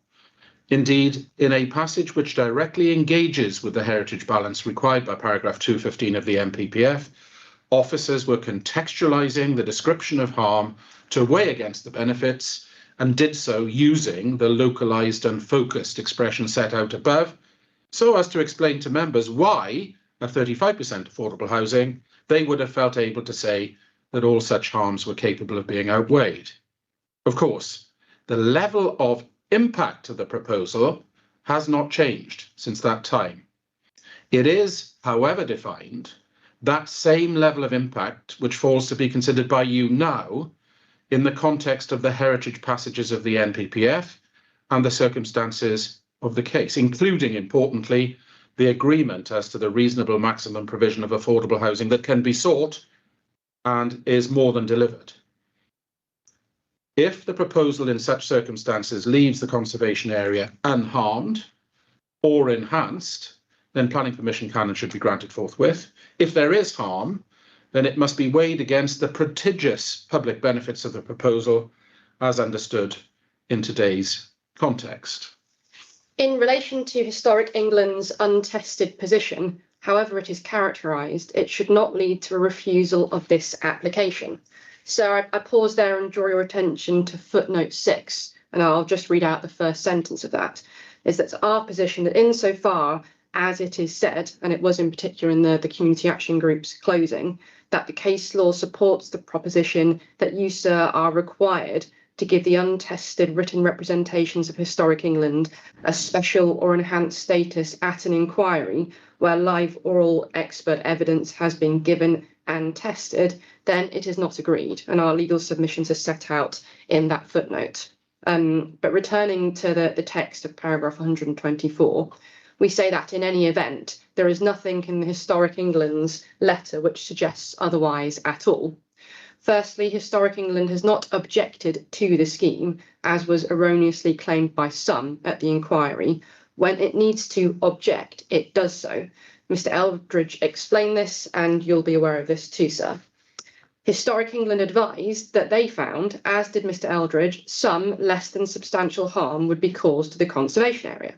But the level was not quantified, and Historic England chooses not to engage in the internal balance. There is therefore no necessary inconsistency between the appellant's case and Historic England's analysis as contained in the consultation response. It is clear that Historic England refers to and complains of some impact that would always be likely from the wider allocation rather than from the specific proposal. Such matters have already been found to be acceptable by the planning system on allocation. But in any event, what Historic England does is to identify harm that would need to be weighed by the council against the benefits of the proposal, which would of course include heritage benefits where relevant. Overall, of course, these matters could not, unlike other heritage evidence, be tested by the appellant or the decision maker, a matter that goes to the weight to be given to such concerns. Finally, in townscape terms, the allegations in relation to Block L are not made out. Ms. Stichtenov explained that this was an appropriate location for a building of this scale, both in relation to the existing surrounding context, including the setback from the road frontage, which is about 57 metres, we heard, and the bus station as a large piece of transport infrastructure and existing buildings such as Purden House. Also in the context of the relationship to the layering approach with the other new buildings as part of the proposal, to which no objection is made by the council. The vertical and horizontal volumes that make up Building L have an appropriate base, used arched openings with a rich facade and a rolled arched form articulating the top story against the sky. The building performs well in kinetic views along the high street, with the taller western part of the building performing a role in marking the north-south link. Certainly, there is nothing here on this brownfield site which generates substantial harm, that's a reference to paragraph 125C of the MPPF, or anything close to this.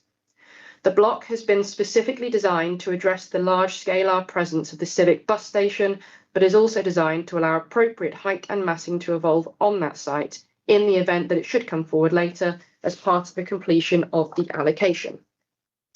We now turn to the public benefits of the development. These fall to be deployed as benefits in their own right, in addition to the net conservation of the conservation area, or as benefits in addition to the heritage benefits set out above, to outweigh any net heritage harm which might be identified. On either view, planning permission should be granted. So turning to the public benefits. If the proposal at least leaves the significance of the conservation area unharmed, then there is no need for the operation of a heritage benefit balance. Preservation of the designated asset should be given considerable importance and weight in favour of the grant of planning permission. If the heritage balance is engaged, then it falls to be engaged as at today's date and in the circumstances of the benefits as they are engaged at the date of determination.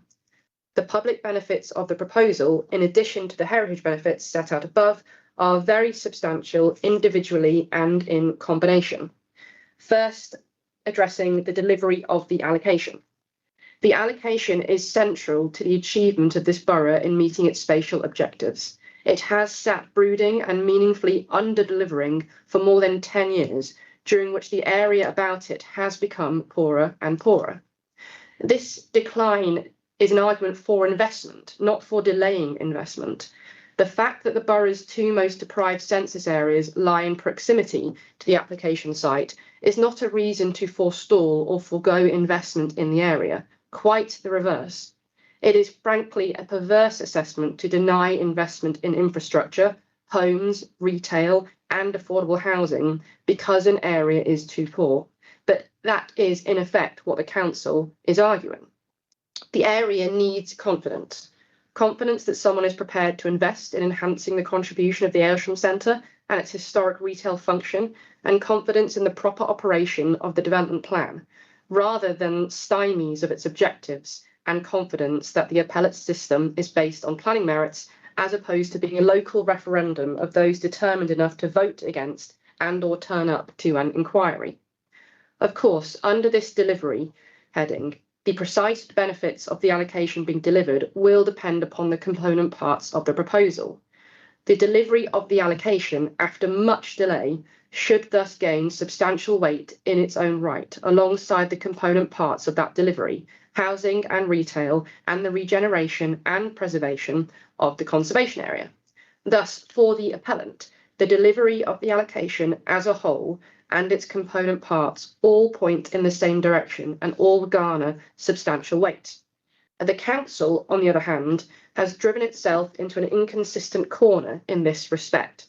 It is through Mr. Ibbott, see his proof of evidence, sir, that at the same time as recognising that the delivery of the allocation should be given substantial weight, also says that the critical and main housing element of the allocation overall should be given only moderate weight, and remarkably, affordable housing only limited weight. This is a set of conclusions that is both internally inconsistent and clearly incorrect at the same time.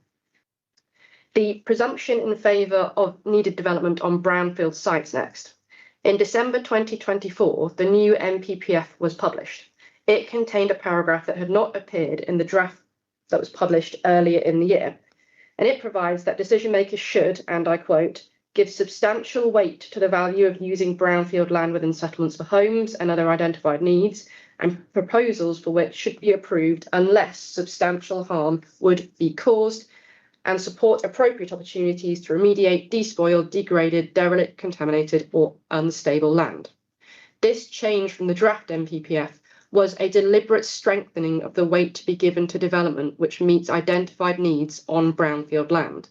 And in its consultation response, the government emphasised that, and again I quote, having carefully considered the responses received, we propose to implement a change to place even stronger emphasis on the value of brownfield redevelopment, but with amended wording to clarify the intent that proposals for development on brownfield land should be approved unless substantial harm would be caused.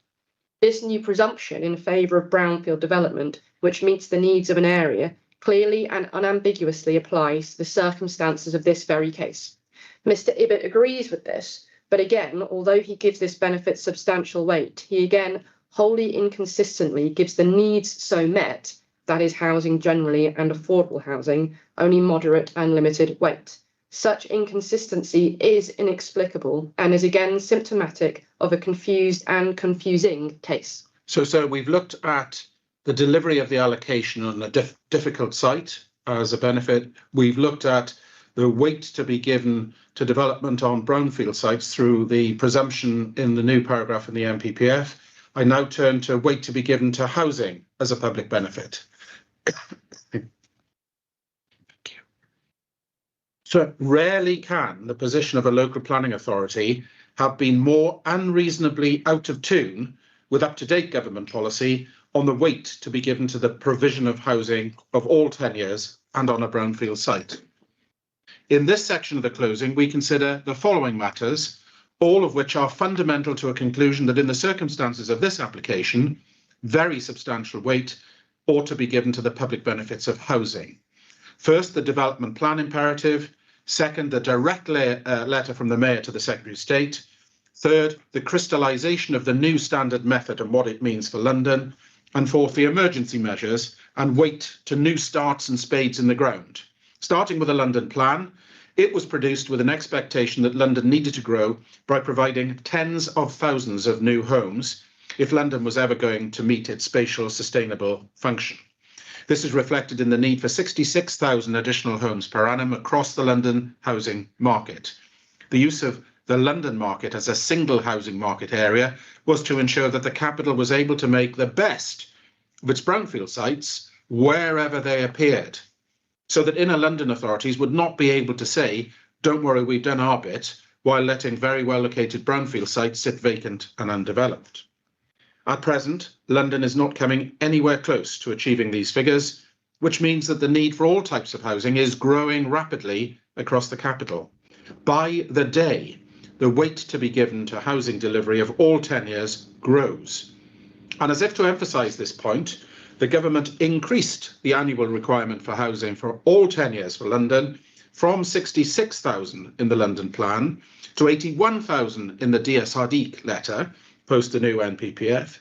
And the Secretary of State says in terms in that letter that both the Mayor and the Secretary of State recognise the need to urgently deliver more homes of all tenures. Since that time, the figure has been raised to 88,000 net additional homes per annum in London, as confirmed in towards the London plan. That against just 27,780 new home starts in 2024-25.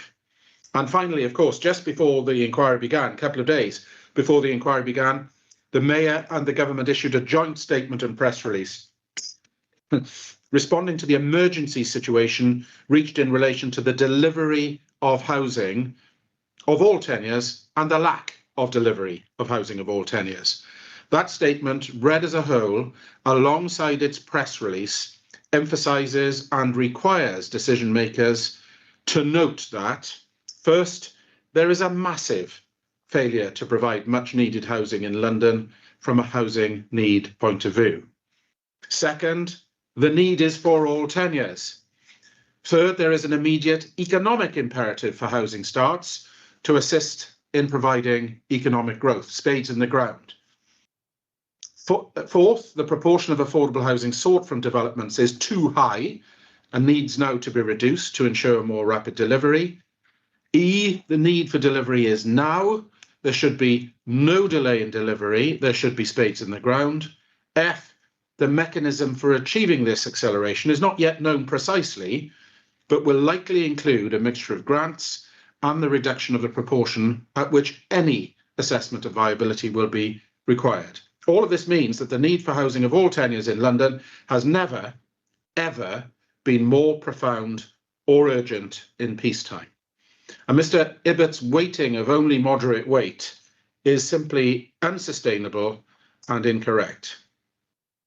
Rather, it follows that the weight to be given to the provision of any housing of any tenure in such circumstances is and must be very substantial. Now, that conclusion can be reached without reference to any other matter whatsoever. But the position on all other relevant matters going to substantial weight is also stark and urgent. The collapse in house building has meant that some authorities in London have failed to deliver any units of any housing for entire quarters. Southwark claims to have made grants of permission, but on reflection and examination, few of these have actually been delivered in full or close to it, or in the appropriate period.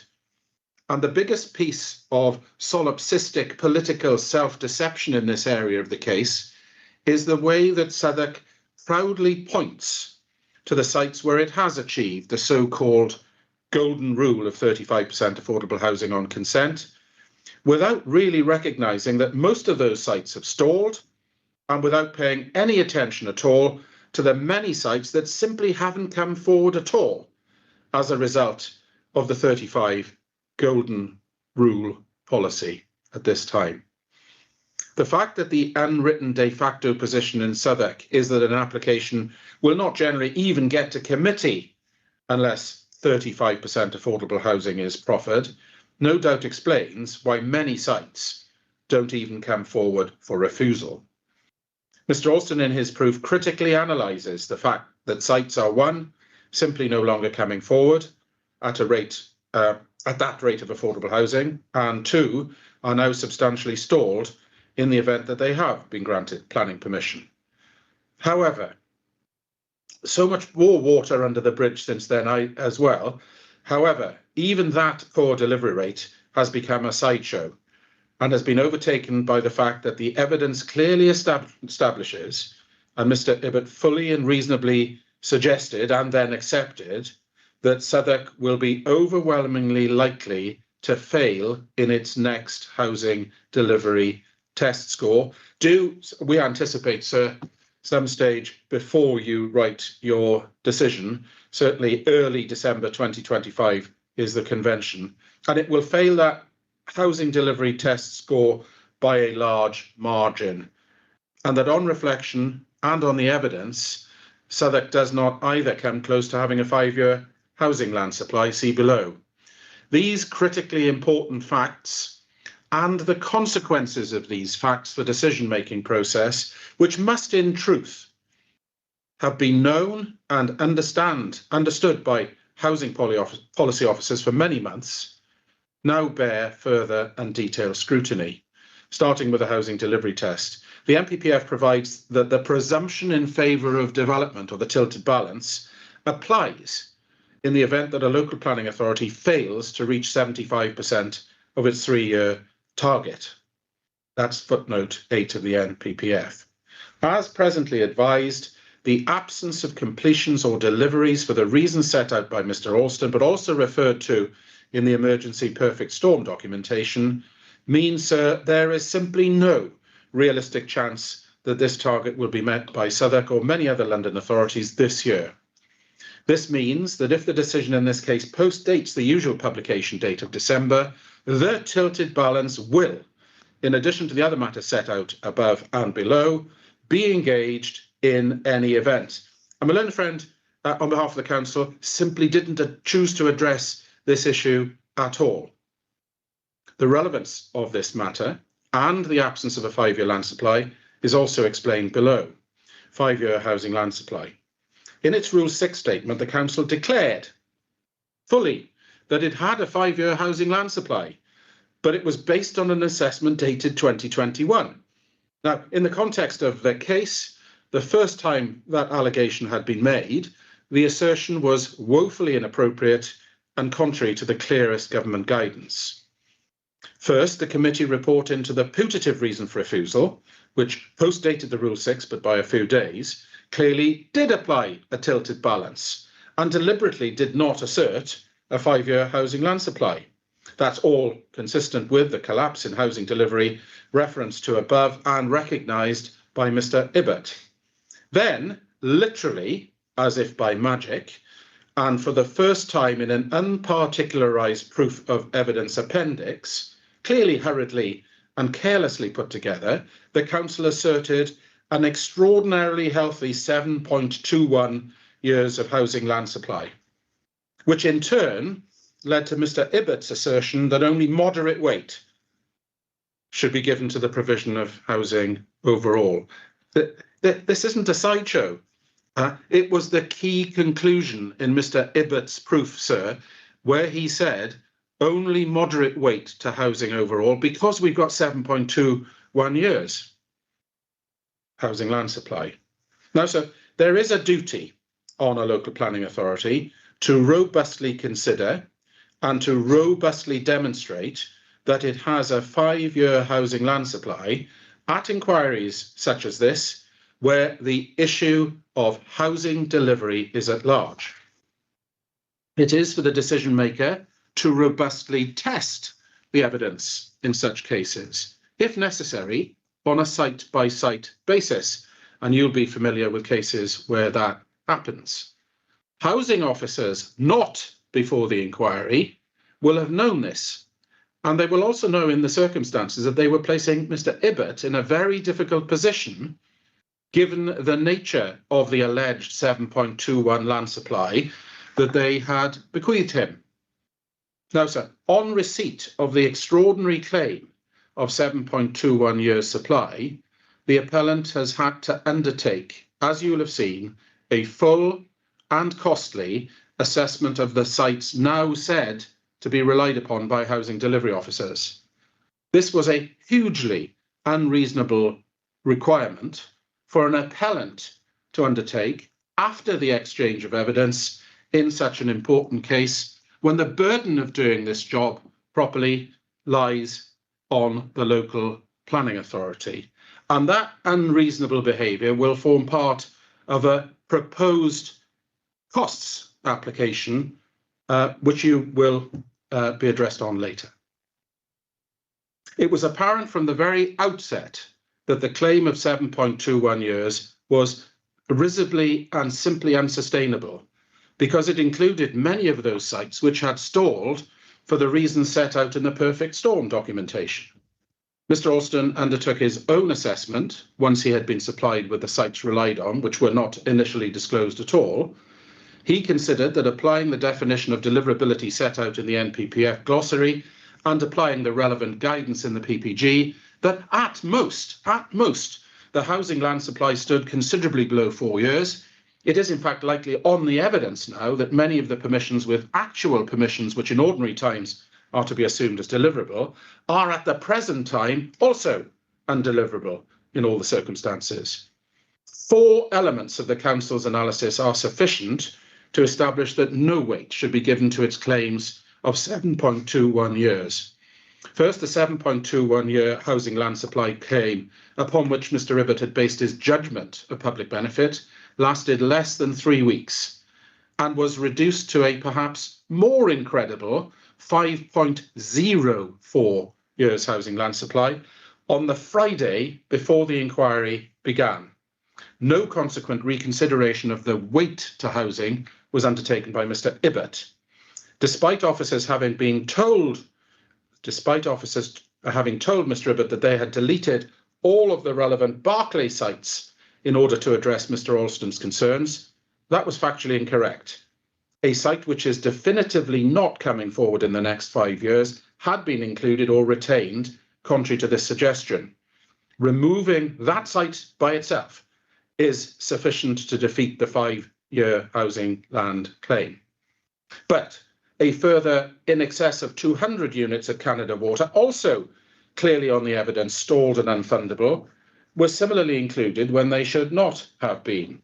Further still, an entire category of cases, over 2,000 units, without any consideration of a case-by-case, site-by-site assessment at all, had been inadmissibly included in the 5-year land supply when such did not even have a planning permission, only a resolution to grant, and some of which were now years old.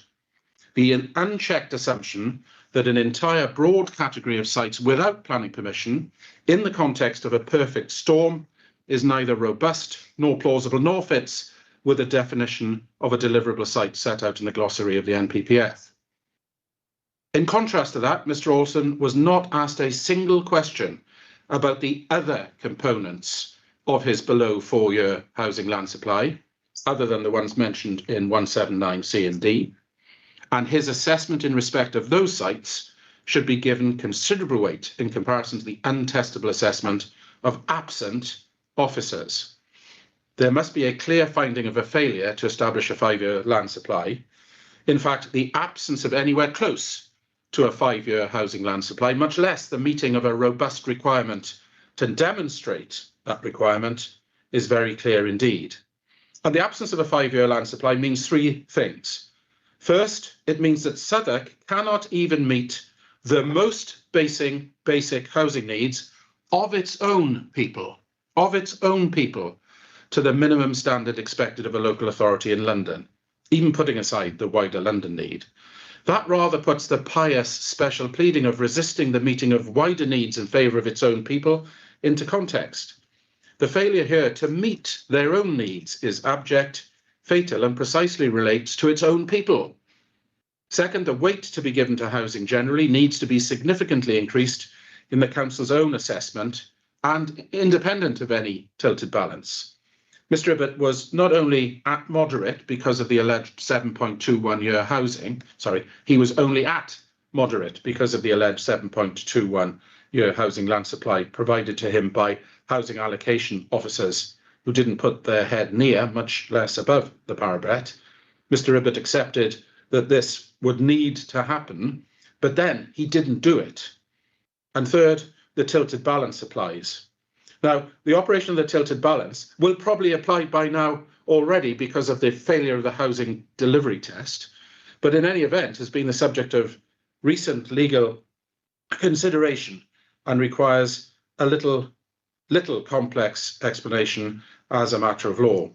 Footnote 8 of the NPPF means that if there is no HDT compliant delivery, or there is no robustly demonstrated 5-year housing land supply, then the tilted balance or presumption in favour of sustainable development will apply as a matter of fact and law.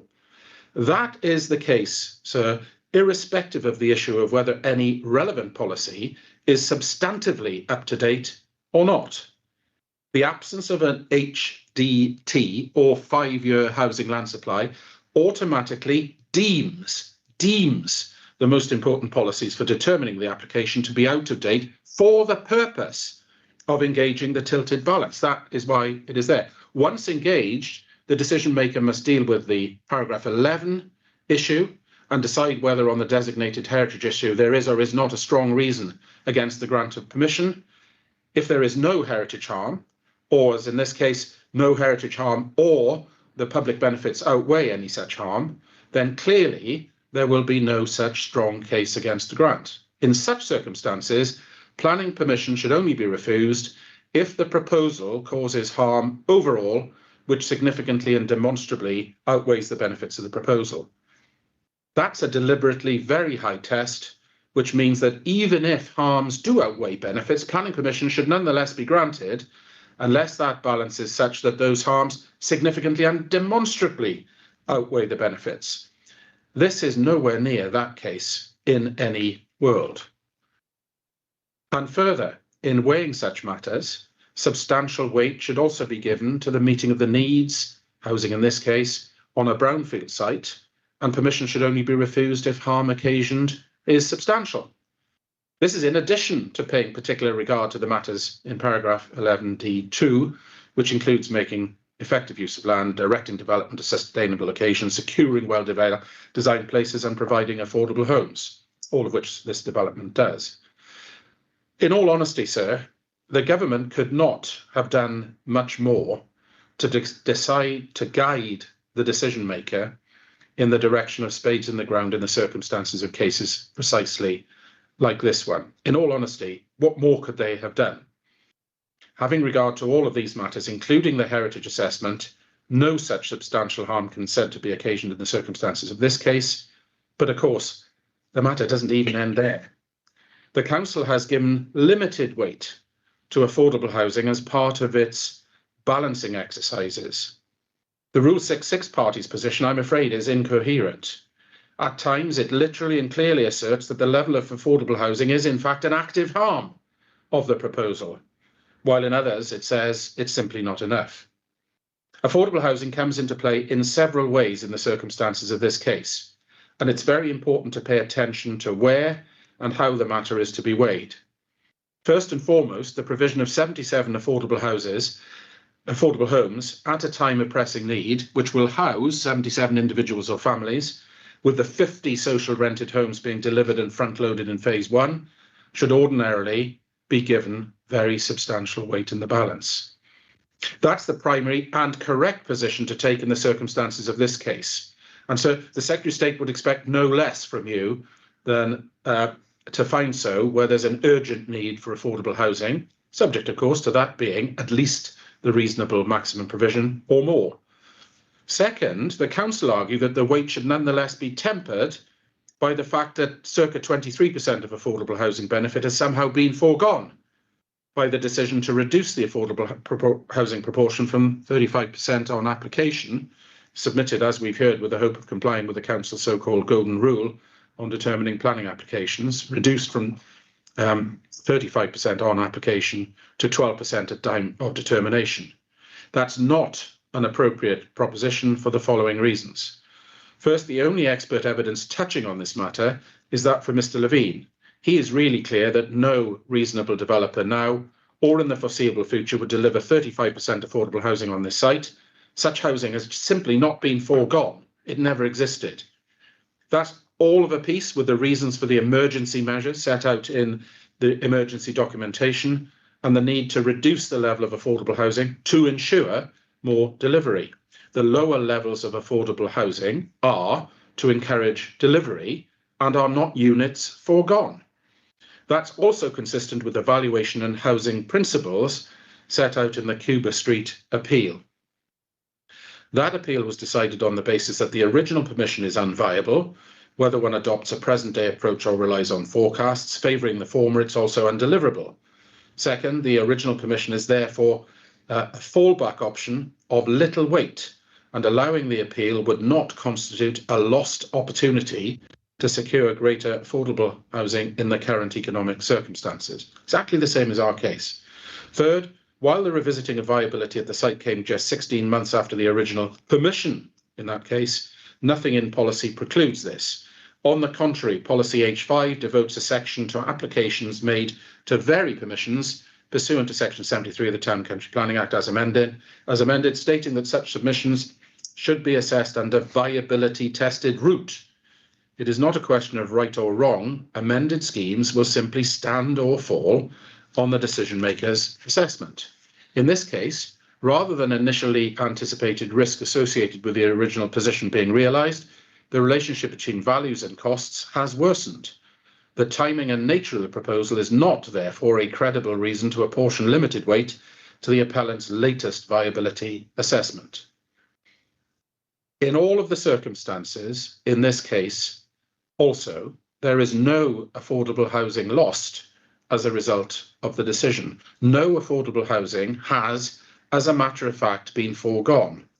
And the position is even stronger in the present case than at Cuba Street, because in this case, there's not even a previous fallback permission, but simply a previous iteration of the same planning application.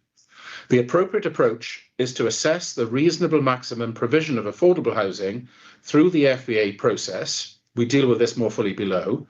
And when that exercise is undertaken, the proposal will be seen to have contributed more than the reasonable maximum it's permissible to seek, and that there is no reason to give less weight to the FVA. Third, affordable housing is relevant in this case in relation to the separate freestanding reason for refusal, added by members contrary to the advice of officers, which asserts plainly, nonsensically, that notwithstanding of the provision proposed is more than the reasonable maximum provision, it's also somehow not enough. We deal with this under a main heading below. Finally, Mr. Holloway's claim that the provision of affordable housing in this scheme is a socio-economic harm is fundamentally flawed.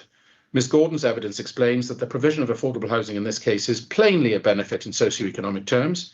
In addition, she explained that building more market rate homes and increasing housing supply will lead to increasing the availability of affordable homes, a position supported by the GLA report at CD 611.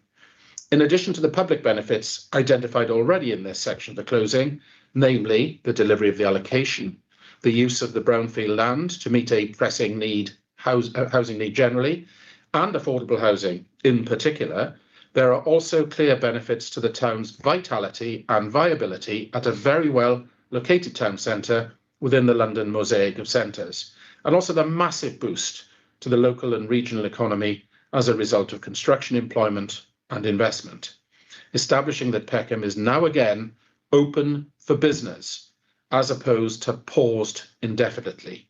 And it's to the retail reason for refusal that we now turn. Addressing the next main issue of the acceptability of retail floor space loss in relation to vitality and viability of the town centre, there are several retail related elements to the site allocation. The first is to retain the supermarket use. Notably, this is the only specific retail use on the site that the policy requires a redevelopment to retain. There is nothing specific in the policy on retention of other specific retail uses or specific traders on the site. More on this below. The development complies with this important part of the allocation. The development will retain Morrison's as the anchor store. The new supermarket store has been designed in coordination with Morrison's and meets their specifications. The phasing has also been arranged so there will be continuity in trading for Morrison's, which is a major benefit for local people who shop there. The proposed development will not re-provide at least the amount of retail floor space on the site. This is the sole basis for the third reason for refusal, added by members contrary to their own officers' advice. However, as officers advise, there is very good reason for this, and technical non-compliance with this aspect of the site allocation does not prevent a finding of compliance with the site allocation policy as a whole. It was inexplicable for members to disagree with their officers on this ground without any evidence of any material harm that would be caused to the viability and vitality of the town centre on this basis. The provision of less retail floor space on the site compared to the existing must be seen in the context of the inclusion of bus station land in the site allocation, which, as officers rightly pointed out, envisages active retail frontages along Peckham High Road on that part of the allocation site. And the new Morrison store, designed in accordance with Morrison's specifications, is also slightly smaller than the existing due to a more efficient design. Primarily, though, the main justification for the provision of less retail floor space is due to the inclusion of additional floor space for drinking establishments and workspace instead of retail within the new development. As seen in the table of floor spaces in the Statement of Common Ground and in Mr. Alston's rebuttal, the existing retail floor space on site is 10,084.9 square metres. The proposal will provide 8,248.7 square metres of retail, including new drinking establishments, as well as 2,725.3 square metres of workspace. In total, the newly provided retail, drinking establishments and workspace total 10,974 square metres, which is not dissimilar to the just over 10,000 square metres of retail currently on site. Mr. Holloway, unlike both Mr. Ibbott and Mr. Alston, was of the view that the entirety of the atrium and the petrol filling station floor space should be included as existing retail floor space. The appellant's clear view is that these should not be included for retail floor space calculations. The petrol station is not a primary retail use, and the atrium is predominantly circulation space. At most, the hand carts within the atrium contribute and compose 44 square metres as stated in the officer's report. The proposed development, of course, has a large amount of high-quality outdoor public realm as circulation space. Drinking establishments and workspace are main town centre uses within the definition in the NPPF, the London Plan and the Southwark Plan, and on any reasonable planning judgment, they are entirely appropriate and positive uses within this main town centre redevelopment as supported by the development plan. Both council officers and Mr. Ibbott in cross-examination were of the view that these were positive additions and would encourage greater commercial diversity on the site. This mix of main town centre uses was also identified in the brief, as agreed between officers and the appellant in pre-application. The London Plan states that the vitality and viability of town centres are promoted and enhanced by a diverse range of uses, including main town centre uses, nighttime economy and residential uses, and the London Plan identifies the need for adaptation and diversification of town centres. And the Southwark Plan similarly accepts the principle of the loss of retail floor space and encourages a broad range of main town centre uses and residential use within town centres. There will be no harm from this proposal to Peckham's strategic retail policies. As Mr. Alston rightly pointed out, the examining inspector specifically noted changing retail trends and the need to monitor whether the retail floor space target in the plan would need to be revisited for that reason.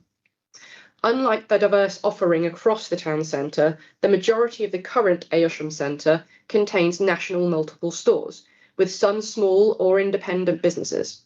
In the main, the current stores do not provide a specialist range of goods, and it was no part of any party's case to claim that the specialist goods on site currently cannot be found anywhere else in Peckham Town Centre.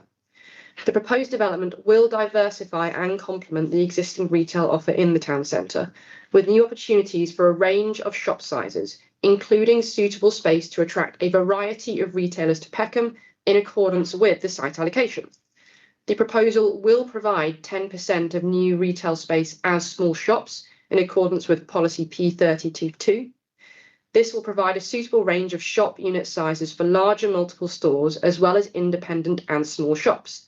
The proposal will also include options for affordable retail space as set out in the Section 106 obligation.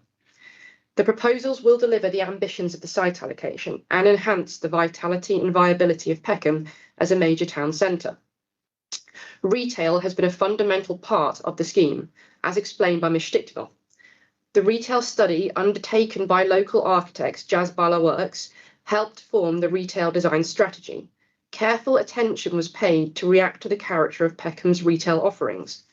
The new development will include new double-fronted units on buildings A, B, C along Rye Lane, introduce a new retail loop linking Rye Lane with Peckham High Street and the bus station, and strategically located retail units around new areas of public realm.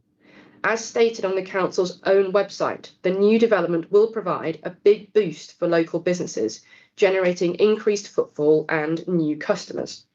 A retail impact assessment of the proposals also shows quantitative and qualitative retail benefits, including increased spending in the town centre by new local residents of approximately between 11 and 13 million pounds. There will be no harm to the vitality and viability of the town centre. Quite the opposite. The development will deliver a demonstrable enhancement to this town centre. As to the related issue of the effect on existing traders, the requirement for comprehensive redevelopment of the site in the site allocation means that there will inevitably be an impact on existing traders within the Aylesham centre. The site allocation does not provide for the retention of any specific retail uses or traders apart from the supermarket use. Policies P32 and P33 of the Southwark Plan, as well as P31, though this doesn't apply to any existing traders in the Aylesham centre, set out policies which apply where shops and businesses are at risk of displacement from development. And the meaning of these policies is important. P32(1) says that development must retain small shops where existing small shops are at risk of displacement from a development. There should be full consideration of the feasibility of providing affordable and suitable space for existing occupiers in the completed development. Replacement shops should be like for like in terms of floor space or bespoke to suit the requirements of the business, including provision of storage and servicing space. It is clear that P32(1) does not provide small shops with an absolute right to return to a completed development. The first sentence cannot be read in isolation and must be read in context with the second sentence, which provides for full consideration of the feasibility of providing space in the new development. P32(1) must also be read in context with P33(2). This policy, P33, sets out requirements for a business relocation strategy for small shops, as well as small or independent businesses, and it expressly envisages and makes provision for existing businesses and small shops to be relocated off-site.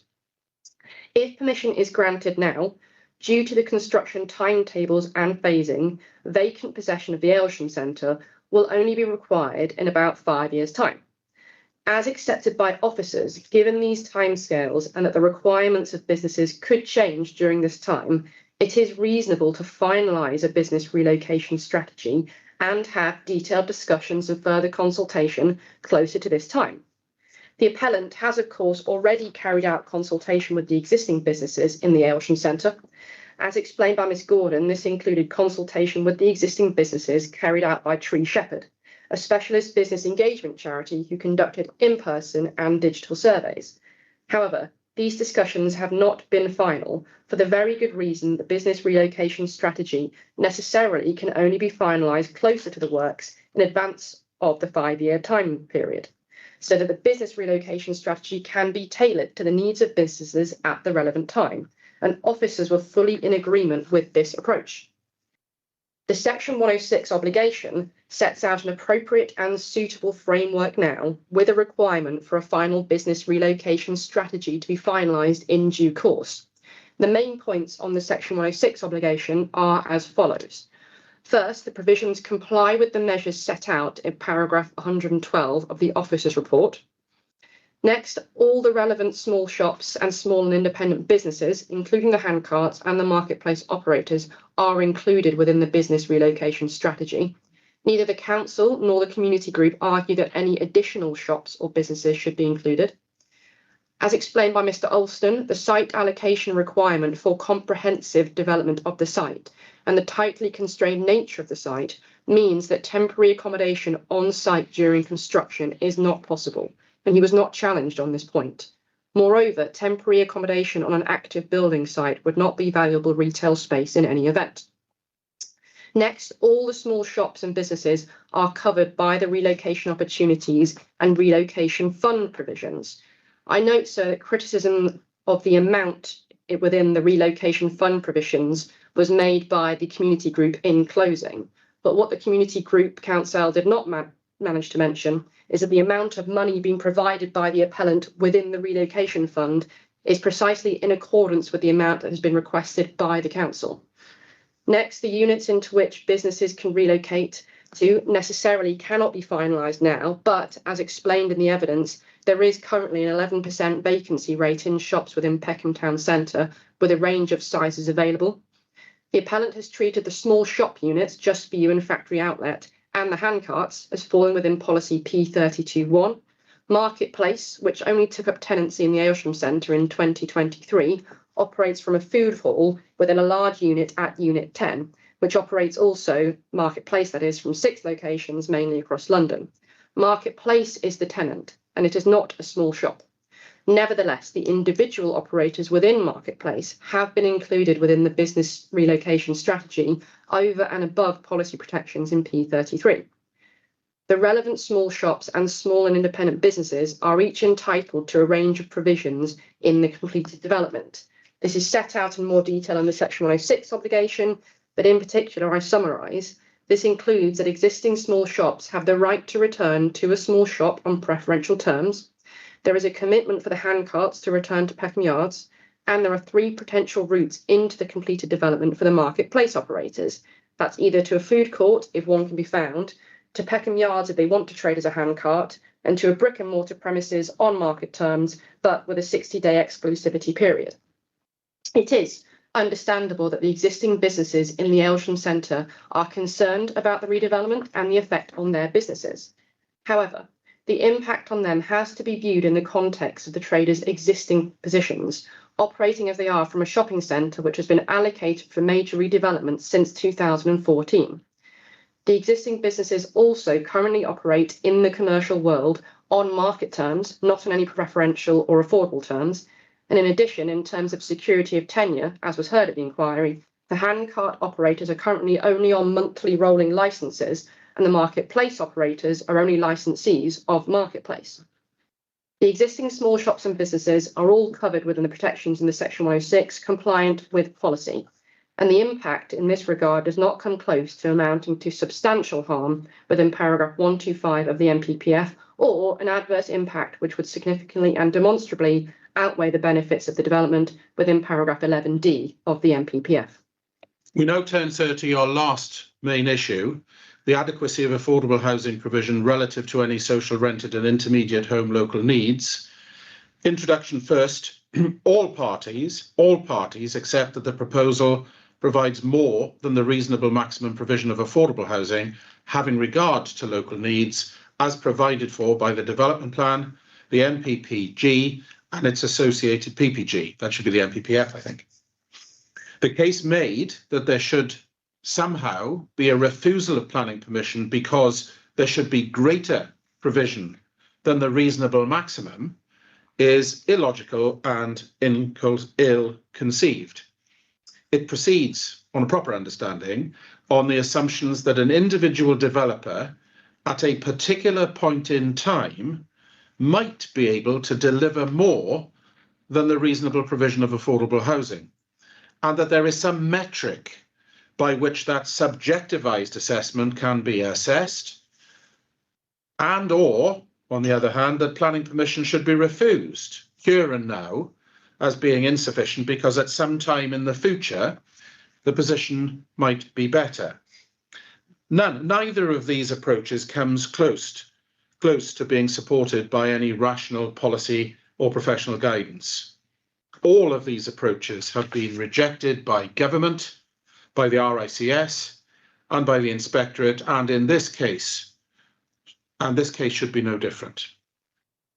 3 concepts are central to a proper understanding of the place of viability in the calculation of the appropriate proportion of affordable housing. The first concept is the issue of objectivization of the assessment. The guidance is very clear that what is being tested in a viability assessment is the ability of a project and a site to provide affordable housing. For this purpose, the identity of and the specific resources of the actual developer is and must be immaterial. The planning system simply can't operate by distinguishing between the differing financial circumstances of different developers. The assessment of what a site can afford depends upon an objectivized and systemized assessment of values, costs, and agreed profit levels, reflecting the risk of the project and not the individualized risk to the developer, and the existing use value of the site without which it won't be released.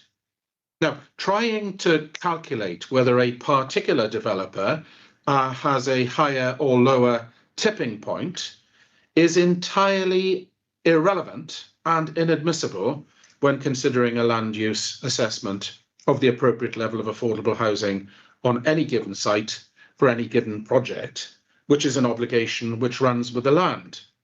Pausing there. So, but that is what both my learned friends are in effect inviting you to do. They're inviting you to say, well, they should go to their tipping point. Well, that's entirely the wrong approach for all of the wrong reasons, and which is why you won't find it supported in a single decision letter or in a single piece of RICS, NPPF, or PPG advice.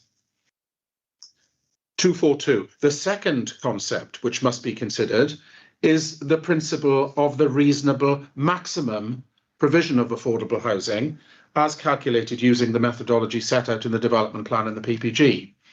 The reasonable maximum provision, there's a clue in the name, allows a developer to make an agreed level of profit as a benchmark, which again reflects the risk of the project. The level of affordable housing at the time of the determination is set by the extent, if any, by which the project on analysis is able to beat or exceed the risk-based benchmark. That's the reasonable maximum provision. The reasonable maximum provision is the planning policy proxy for deliverability. It's the agreed position where an objectified developer would be likely to proceed with a housing project in the market. Requiring developers to accept a higher level of affordable housing than the reasonable maximum is likely across the industry to result in many fewer units of delivery. And that, of course, is in reality what is happening now, with so many projects faced with 35 or 50% affordable housing stalling, as the government has identified. There will, as mentioned above, in any case, always be developers who, for their own reasons, would be able to afford more than the reasonable maximum, and others who also, for reasons not at all connected to the objectified assessment, who cannot. These matters do not and should not figure in the calculation of the reasonable maximum provision, and attempts to lever such matters into account are inadmissible and should fail. The third concept which is required to be understood is that ordinarily the viability approach is undertaken on a current day basis, with current values, costs, and a profit based on a risk profile as it's presently understood. Unless there are very, very specific reasons for fixing the level of affordable housing or providing a minimum level of affordable housing to be provided in any event and at any time, it is the level of affordable housing which can, in the RICS NPPF system, flex then to allow a viable scheme to be delivered. So if values fall and or costs increase during the lifetime of an allocation, for example, rather than have a development with a, say, fixed 40% level of required housing, affordable housing, and rather than have that stall for absence of viability at that level, the level of the affordable housing can reduce or flex, but only to a reasonable maximum to allow the development to come forward. That is also the theory behind the potential new emergency provisions, also as we've seen. They would allow affordable housing proportions and the financial burdens that they bring to fall in order to secure overall delivery. If, however, values rise during the lifetime of a plan or a project, the London Plan and its SPDs allow the potential increase in profit to be captured in a policy compliant way by the provision of early, mid and late stage reviews. That is now the settled way of ensuring development gets underway, but also that later improvements in any of the relevant metrics allow the percentage of reasonable maximum affordable housing to increase. And the position is an asymmetric one, particularly for the developer, because the review mechanisms are always upwards only. So if the market might move away from the developer, values fall or costs rise, its profits are capable of falling below the relevant benchmark. But that's the system we have, and the risk of things getting worse are part of the risk profile and also the profit chosen by valuers. And in this case, this very, very uncertainty is given by the council's experts as the reason why a 20% profit is appropriate.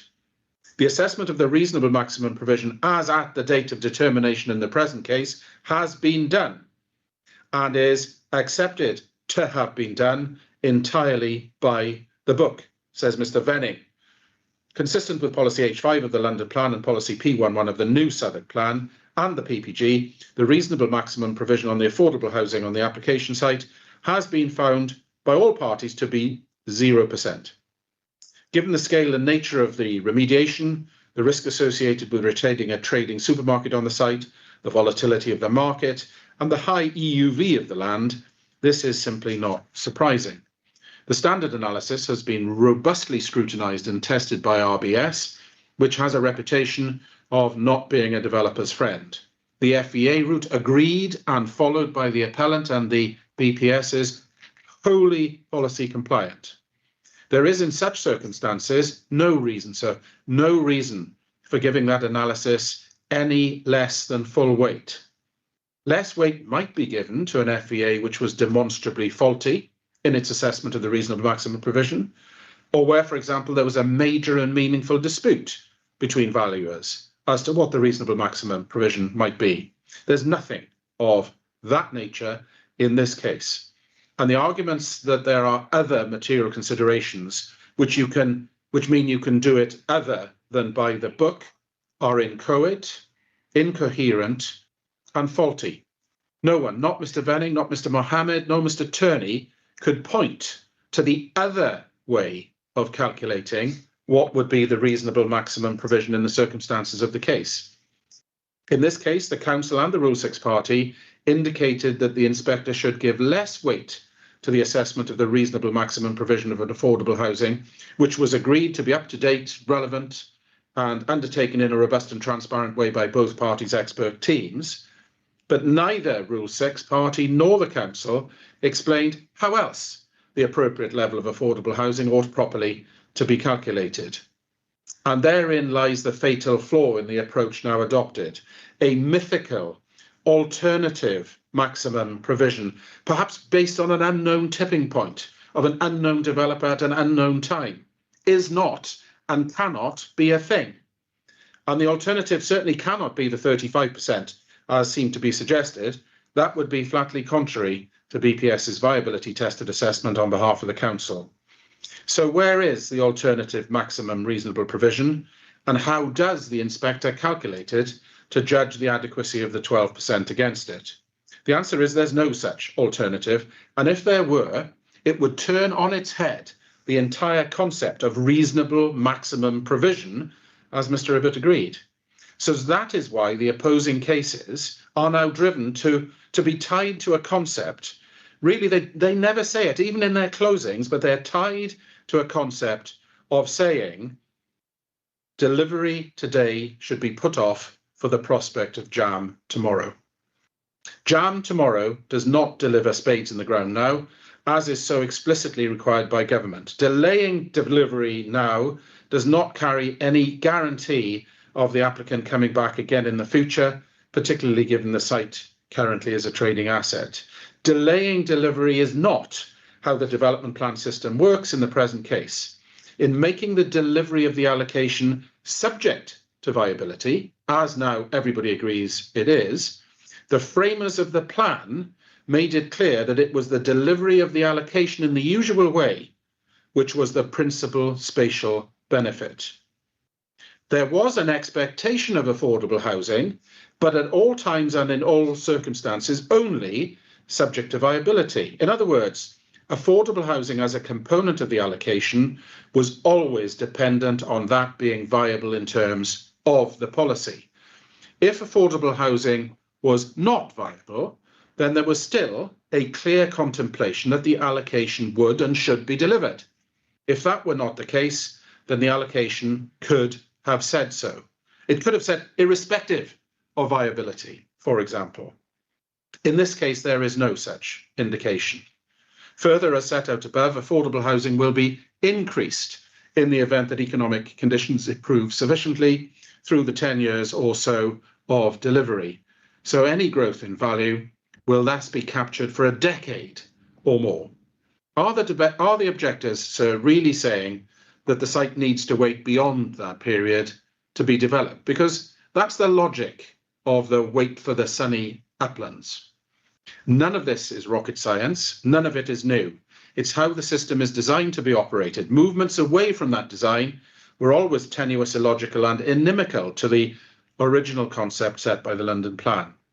Thus, very recently in Cuba Street, a borough with greater affordable housing needs than this, the inspector, facing a similar argument in a thoughtful and seminal decision, said this of arguments that assessment should be other than at present day in accordance with the NPPF. Fixing the AH on present day data with a one-way review mechanism to increase the affordable housing if viability approves is thus consistent with the PPG and the SPG's approach. In contrast to front-load risk by baking in favourable growth forecasts, with no mechanism to reduce the affordable housing if such growth does not materialise, would sit very awkwardly with that approach. When this planning policy context is correctly interpreted and understood, it offers a strong endorsement of the appellant's approach and a substantial support in favour of allowing the appeal. And this, while giving great weight to affordable housing, about the argument that the reasonable maximum ought somehow to be devalued if it produces less affordable housing than the strategic target. He said, in terms, I recognise the need for affordable housing in London and especially Tower Hamlets is acute. Moreover, the failure to keep pace with rising unmet needs has significant consequences for those affected, with an estimated 183,000 Londoners in temporary accommodation. The proposed development offers an opportunity to deliver at least some affordable housing to help relieve that housing need, which the evidence indicates would not otherwise be forthcoming from this site as things stand. Which brings me to my conclusion. For all of these reasons, the proposal falls to be considered on a current day basis. It falls to be considered on the basis of the agreed approach between the parties in accordance with the provisions of the up-to-date development plan and the calculation of the reasonable maximum provision of affordable housing. In stepping beyond that, Mr. Venning and Mr. Ibbott have tried to create an alternative methodology which is incoherent and inappropriate. And insofar as it suggests, though they cannot quite bring themselves to say it, that the site should continue in its present form until the economic uplands are once more sunny, it's an approach which is the opposite, the antithesis of what government expects of its decision makers. Rarely, sir, have we been at an inquiry where the rationale for any reason for refusal is so incoherent and unclear. That, of course, derives from the incoherent nature of the refusal presented to those at this inquiry by elected members. You cannot make bricks without straw. Community Land Trust, briefly, CLT housing is an intermediate form of affordable housing. It's more expensive to provide typically than other forms of affordable housing. Ordinarily, that means that the greater the proportion of CLT, the fewer units of affordable housing in the round can be provided. Elected members were told that, as with all affordable housing in the borough, its delivery would be subject to viability. The Rule 66 party from Mr. Holloway now accepts this constraint in evidence in chief. In this case, it is agreed that the reasonable maximum provision of affordable housing subject to viability is 0%. It follows that there can, subject to viability, be no requirement for any affordable housing, including CLT. But we are providing 77 homes. That is by itself a clear benefit of the proposal in its own right.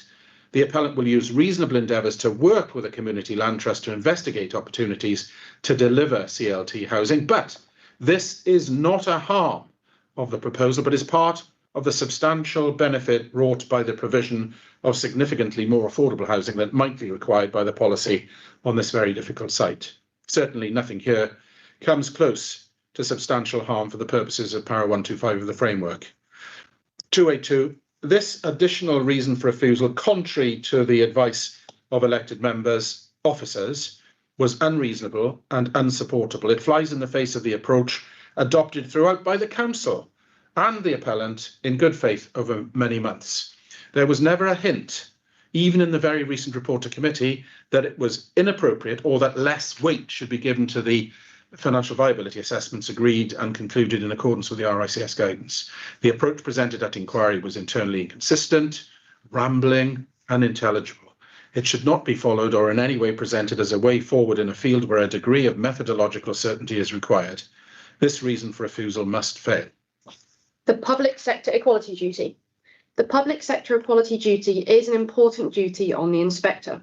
The courts have established relevant legal principles that are relevant to the discharge of this statutory duty, and these principles can be summarised as follows. The duty is not a duty to achieve a result, namely to eliminate racial discrimination or advance equality of opportunity or foster good relations. Rather, it is a duty to have due regard to these equalities matters.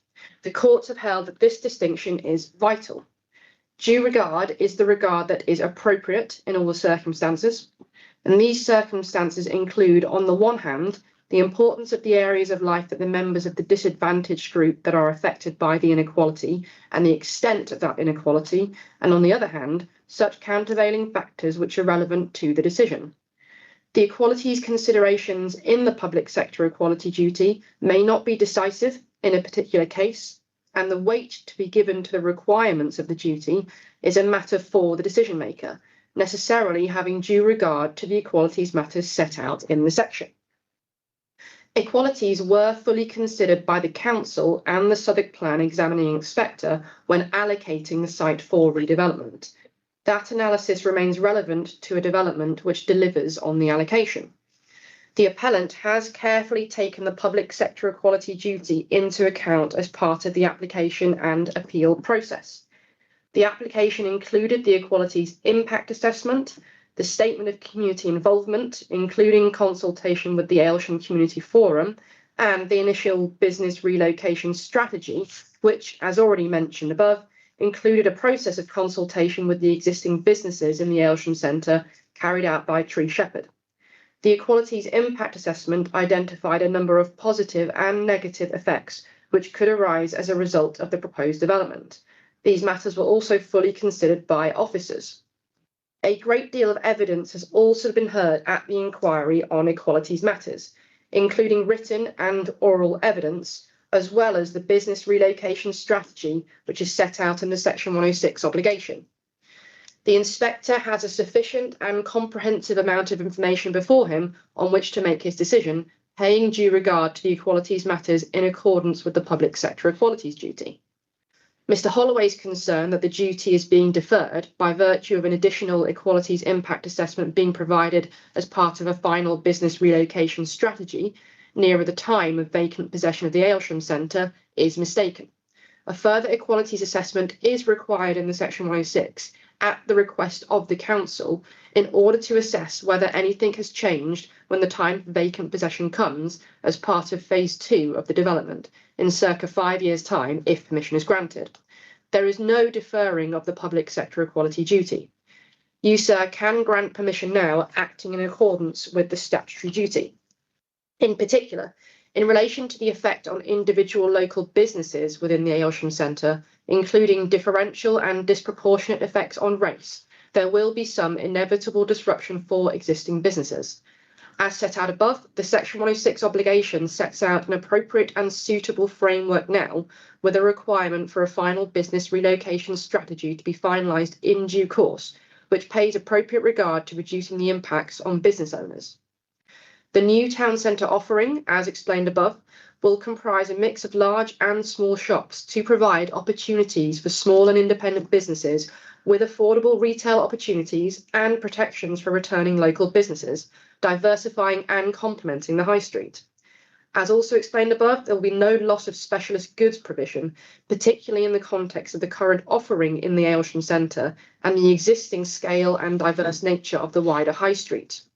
Moreover, the significant public benefits from the improvements to the site, including creating new high-quality public realm, will be a benefit to everyone in the local area. We hear the concerns of the community group about gentrification and allegations of residential displacement. However, these concerns are misguided. Primarily, there are no residents on site. There will be no direct displacement of residents. This is not an estate renewal scheme. All of the homes on site will be net additional. As to indirect residential displacement, the forces that have led Peckham to change and evolve over time, including transport investment, shifting retail habits, housing market forces, and demographic changes, will continue whether or not this development happens. There is no evidence at all that these particular development proposals themselves will cause any residential displacement. As explained by Ms Gordon, house prices have risen in Peckham because of wide demand versus supply pressures. Indeed, not developing and not providing the 867 homes on site, including market and affordable, will in fact make things worse for the local housing market. And this is further supported by the GLA report, which explains that building more market homes and increasing supply generally can help with affordability issues, whereas not building makes affordability problems worse. There is also no evidence that this development will damage the cultural fabric of Peckham. Quite the opposite. Southwark has promoted and supported significant change on this site through the allocation for the past 10 years, and Southwark considers that this change and investment will be a benefit for Peckham. The development will deliver this long-standing allocation and will contribute to and add to the mixed and balanced community of Peckham. Granting permission for this scheme will clearly not conflict with your duty, sir, under the public sector equality duty. For all those reasons, sir, we say this permission should be granted now. We say the allocation should be fulfilled and not frustrated. The pressing need for housing and affordable housing should be met. Investment in the historic retail function and infrastructure of the centre should restore and enhance character and appearance, bringing a basket of public benefits of the most profound type. And we end with a question, if not now, then when? Those are our submissions, sir. Thank you very much for listening. Thank you both. All those comments are all noted. I'm going to turn to the issue of costs. It was mentioned during the appellant's closing, but I think probably a short break might be welcomed.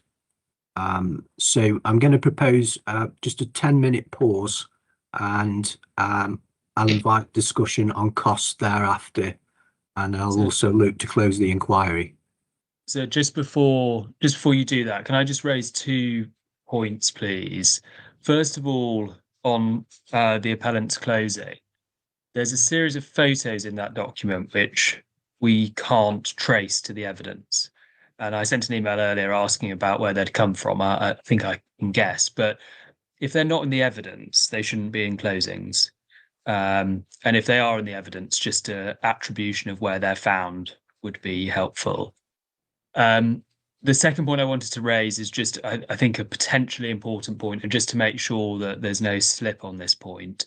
Footnote 5 criticises our reference to harm to 58 Peckham High Street, but I think what it omits, and potentially importantly, is the fact that everyone at the inquiry was agreed as to harm to the setting of that listed building. And that's Mr. Eldridge's proof, para 159, and the Townscape and Visual Impact Assessment of para 7.119. I just think that's potentially quite an important point, because I wouldn't want you to think that there was a dispute between the parties as to whether there was harm to the setting of the listed building. Okay, I'm going to ask the appellant's side if they have any comments on what they've just heard. Yes, certainly. We've been asked to look at the photographs on pages 6, 7, 8, 9 and 10. They are all in evidence. We've been able to track down most of them. Others we've got a call out to track. They don't come from any other source, so we can provide My Learned Friends team with those sources. They're all either in the proofs, the design and access statement, the CAA, or various other documents or the architect's presentation. So none of them are new. We'll do that if and insofar as any of them remain attributable. I just ask you to look at them with the greatest respect. They're all existing photographs of existing places, and I'm very happy if we can't attribute. I think there are 2 at the present time we can't attribute, but if we can't attribute them, just refer yourself to your site visit, please, because you will have seen those exact photographs or their equivalent on site. Yes, I mean, you do see Mr. Turney's point, though, don't you? That if it's not introduced in evidence already, it's fresh material in a closing statement. Yeah, if and insofar as that's right, then yes. But so, for example, I can tell my learned friend straight away that the photograph on page 6 is in 3 proofs of evidence, and that the photograph on page 10, which is one we were specifically asked to look at, is in the proof of the architect and the presentation. Insofar as I can't attribute the others, then, as I've said, we'll in effect delete them for your purposes. Okay, I think Mr. Mohammed would like to raise a point as well. Just on the point about, we checked as well and we couldn't find where these pictures have been taken. Can I just, through you, clarify one thing? My learned friend is saying they can be found in proofs of evidence and so on. I read that to mean that you'll find an image roughly of that angle from that spot, not the exact same picture that's in the closings that's in the proof of evidence, if that makes sense. But in any event, the only thing I would take issue with is if there is a gap in the evidence that there's needed to be filled through these images in the closings. That's not fair on us.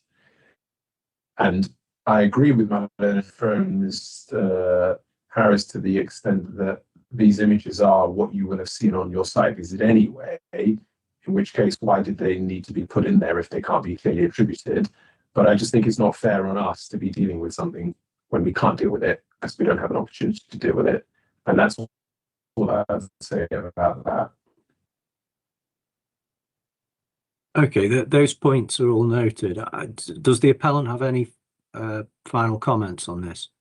No, thank you, sir. Not on any of those. We will identify where those documents are and where you can see those images. Okay, in relation to costs, I haven't received the written application for cost as of yet. No. I was looking to pause, but is it worth pushing on? I think it might be, sir. Okay. I'll explain why. You specifically asked us at the CMC whether there'd be an application for costs. I'm a learned friend specifically said that we were going to reserve our position depending on what happened at the inquiry. You remember, it's in your case management note. Negotiations between the parties, particularly in relation to the Section 106, were ongoing right the way through until the end of Friday, as you recall. In the end, a bilateral agreement was produced, and that was sent to PINS at that time. On Friday morning last week, while that negotiation was taking place, I alerted my learned friend to the fact that there'd be a partial application for costs based on the unreasonable behaviour and the costs that we had to engage in to deal with that unreasonable behaviour on the 5-year land supply issue and on the 2 reasons for refusal that were raised contrary to the advice of elected members in the report to committee. And I explained that that was the basis upon which the application would be made. That application is based solely and entirely on the closing that you've just heard. So there are 2 ways of dealing with this. The first is that I make that application. Now, it would take less than 2 minutes because it's just a cross-reference to the various paragraphs. The alternative, which I suggested to my learned friend, was that it be done in writing in the way that paragraph 38 of the PPG suggests and is now very common in cases such as this, so that we provide him and you with the specific application for costs. It's a partial award on the basis that I've just outlined. He then has time to respond, and I'm very happy if my learned friend says he wants more time because of other commitments. That's fair enough. All the while the inquiry is held open, we get the last word. When you get the last word, so that is the time at which the inquiry can be closed. Now, so we've got a statutory right to seek costs, so long as we do them before the inquiry is closed. And we have an application for costs based on our understanding of the way the case has been run, including all of the negotiations up to and including last Friday. For me, the better view would be to allow us to close in writing in the way that we've outlined, allowing the response from the local authority as appropriate and a final response from us. But if my learned friend wants me to make the application now, as I say, it won't take more than a couple of minutes, and he can either respond now or respond in writing if he thinks that's more appropriate. What is your view, Mr. Turney?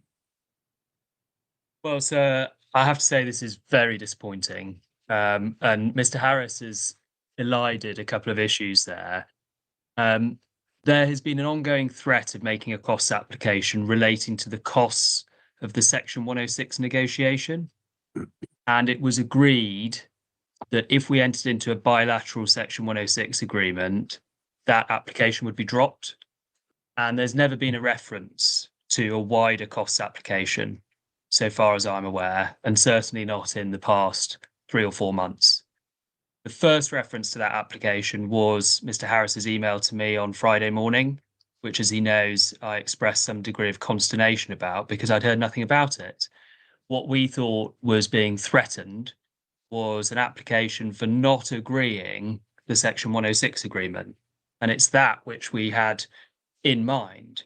And what the appellant's done here, sir, is they have banked the agreement on the bilateral and then said, well, actually, we're going to apply for costs anyway. And it's really poor conduct. I just want to pick up, though, on timing point. I explained to Mr. Harris when he sent me an email on Friday morning that I'll read out what I said to him. I said, you've given no indication before now, and you've had those reasons for refusal since July. The only cost application which has been intimated related to Section 106 matters, which has been resolved. You gave no notice to the inspector at the CMC or during the 8 sitting days. I'm unclear how new grounds for a cost application could have emerged during a week when we were not sitting, that's to say last week. We will need time to respond, but you should make your application before the close of the inquiry in accordance with the rules. When do you propose to make your written application? Will we have it today? I will need time to consider your grounds before closing, since I will need to anticipate those grounds in what I say on the substance. So either way, this will likely disrupt the timetable set by you, sir. As you know, a later cost application can itself amount to unreasonable conduct in the appeal process, so if this causes further cost to my client, they may wish to make an application of their own. I didn't get a response to that until shortly before we started this morning, when Mr. Harris said, well, I'm going to ask the inspector to allow me time to make my application. And so you shouldn't accept that approach. There are 3 procedural points. The first one is your own direction. You'll remember at the outset of the inquiry, and I went back to the recording just so I hadn't imagined it, as it's said by every inspector in every case. If anyone intends to make an application, it should be done in writing before the close of the inquiry. And I believe you gave a similar direction at the CMC in August, but you certainly gave it on the first day of the inquiry. And I listened to the YouTube recording just to make sure that you'd said those words exactly in that form. So in other words, the written application should have been made by now, and it hasn't been. Second, your direction is entirely consistent with the PPG, which says that all cost application need to be made to the inspector before the inquiry is closed. But as a matter of good practice, cost application should be made in writing before the hearing or inquiry. And third, the PPG makes absolutely clear, sir, that you shouldn't depart from that guidance without good reason. It says anyone making a late application for an award of costs outside of these timings will need to show good reason for having made the application late, if it is to be accepted for consideration. And so I double checked on the inspector's manual just to make sure that, again, I hadn't imagined that. It says only in very exceptional circumstances where a different approach is required, you may use your discretion sparingly to allow written cost submissions. So what's happened here is that the appellant is saying that the grounds for refusal that were set out in July are unreasonable. But rather than telling us that it intended to make a cost application at any point in the process, it has sprung it on us at the last possible moment, and us having met their condition for not making a cost application. So my submission is, don't allow that application to be made. This is not a circumstance in which it would be appropriate to do so. The appellant has foregone the opportunity to make a written cost application as they were directed to by you, and in the circumstances, you just shouldn't hear it. Right. Okay. Mr. Harris, do you have a firm view on that? Yes, I do have a very firm view on that, sir. The position in relation to the Section 106 matters was that if there was the capability of the local authority acting reasonably and coming to the table in terms of a 106 obligation, then costs would not be sought on that matter. And that is exactly how it has been identified throughout. It's not a position of us eliding the whole section of costs with the costs of the Section 106. That simply isn't the case. First point. The second point is, it does not come as a surprise at all to the local authority. It is a confected surprise, if it is, that there is an application in relation to the matters relating to the 5-year land supply in particular. Now, I was not in a position to make full submissions in relation to the 5-year land supply issue until I heard how my learned friend, for the first time, raised those issues in closing. And it would be inappropriate for me to make submissions in the absence of that understanding. I was entitled to hear that. You remember, we started this case with an allegation that there was 7.21 years supply, which 3 days before the beginning of the inquiry became 5.4, and then in the witness box disappeared. I did not know and could not know how the local authority were going to deal with that in closing, and I was not going to make submissions based on that without that proper understanding. And when you look, William Trent can shake his head, but when you look at the way the PPG identifies the test is the application should be made before the close of the inquiry. That's the legal test. That's the policy test. It then goes on to say it's good practice unless there's good reason that that should be done beforehand. Now, in this case, there was good reason. First, the issue of the Section 106 costs was only resolved at 8 p.m. or thereabouts on Friday. Again, my learned friend is shaking his head. It's certainly Friday afternoon, and there was... You're just to confirm, your email was at 10:30 on Friday morning. Yeah, I'm just going on to explain that. The issue of costs in relation to the Section 106 was sorted only, I think, at 6 p.m.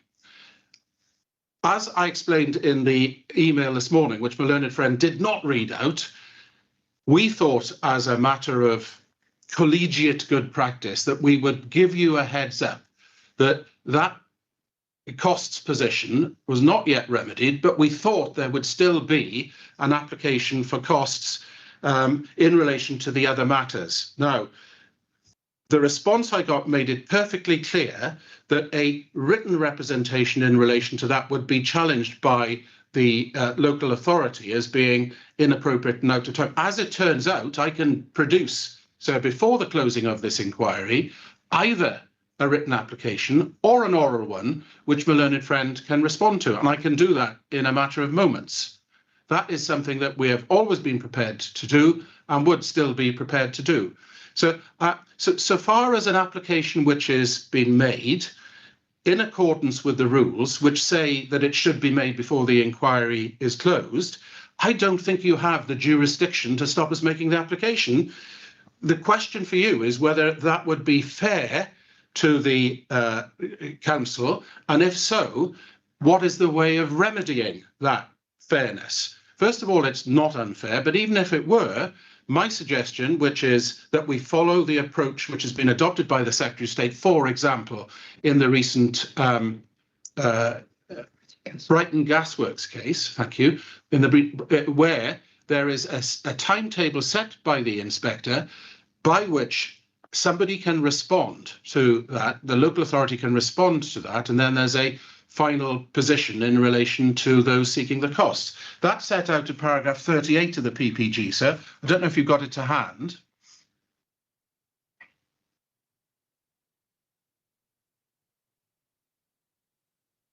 I think, Mr. Turney, given the statement made by Mr. Harris in relation to wanting to hear your closing statement to be certain of his position on the costs, would a 1 week period to allow a written costs application to be made and received post today, and then a further week for the council's response, be something that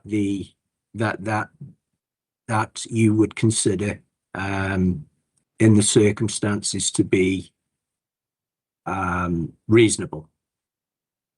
In short, no. The reason is that Mr. Harris basically wants to take the advantage of not telling me what his grounds are, waiting until he's heard my submissions, and then saying, aha, in turn his submissions, he gives rise to grounds.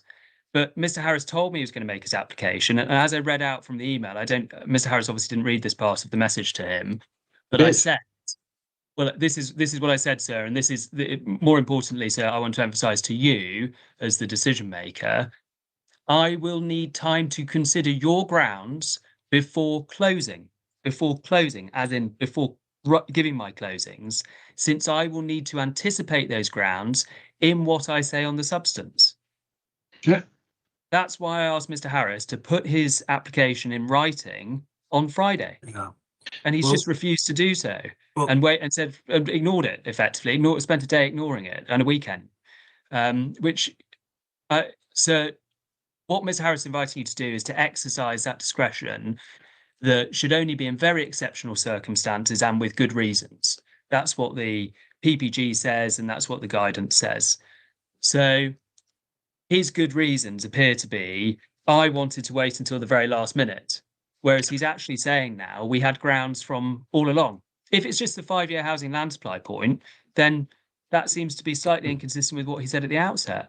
Is it just the 5-year housing land supply point? Because if it is, then maybe there's a more sensible justification for the delay. Mr. Harris, can you confirm? Yeah, it is more than that, sir. It is the 5-year housing land supply, but also the 2 reasons for refusal that were contrary to the officer's advice. And they're all tied up. They're all tied up with the negotiations that were taking place until 6 p.m. on the Friday.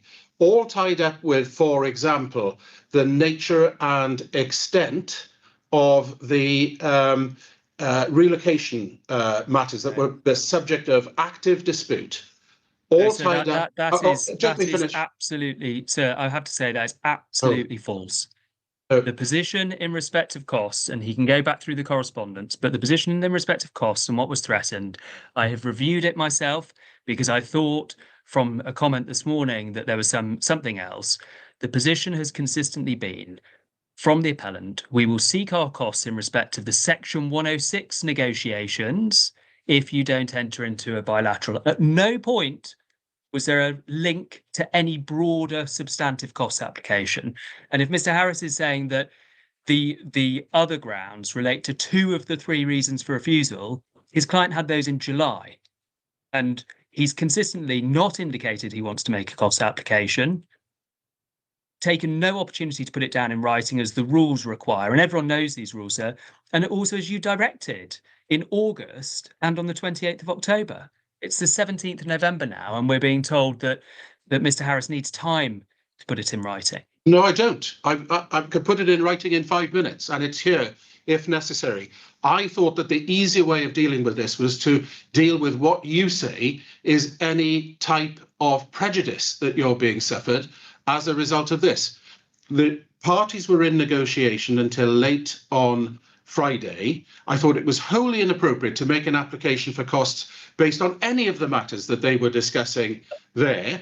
Then I wrote to you first thing on Friday, 10 a.m., indicating that I had instructions to apply for costs in all of the circumstances and suggesting that we work out a position between us as to how that could be put before the inspector in writing. That was my submission. That was my suggestion to you.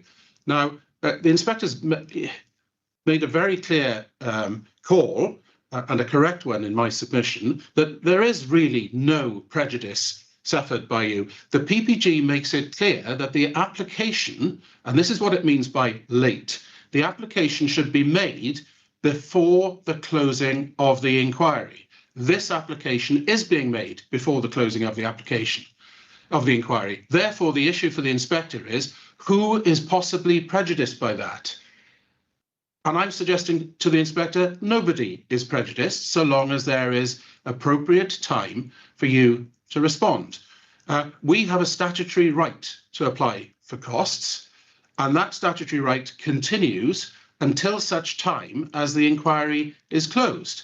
The inspector's indicated, we think it could be done much quicker than 2 weeks, but that 2 weeks could be allowed for this to happen. Then the cost application can be appropriately determined as opposed to being set aside or not allowed on the merits, which is what you're suggesting. You're suggesting, however unreasonable we've been in all of this, Mr. Harris is not allowed to raise it. Of course, the inspector could raise it for his own volition, but we'd rather him be guided by our submissions as to why it is in the circumstances of this case that public money has been wasted by elected members producing inchoate and incoherent reasons for refusal, which have taken up the best part of a week.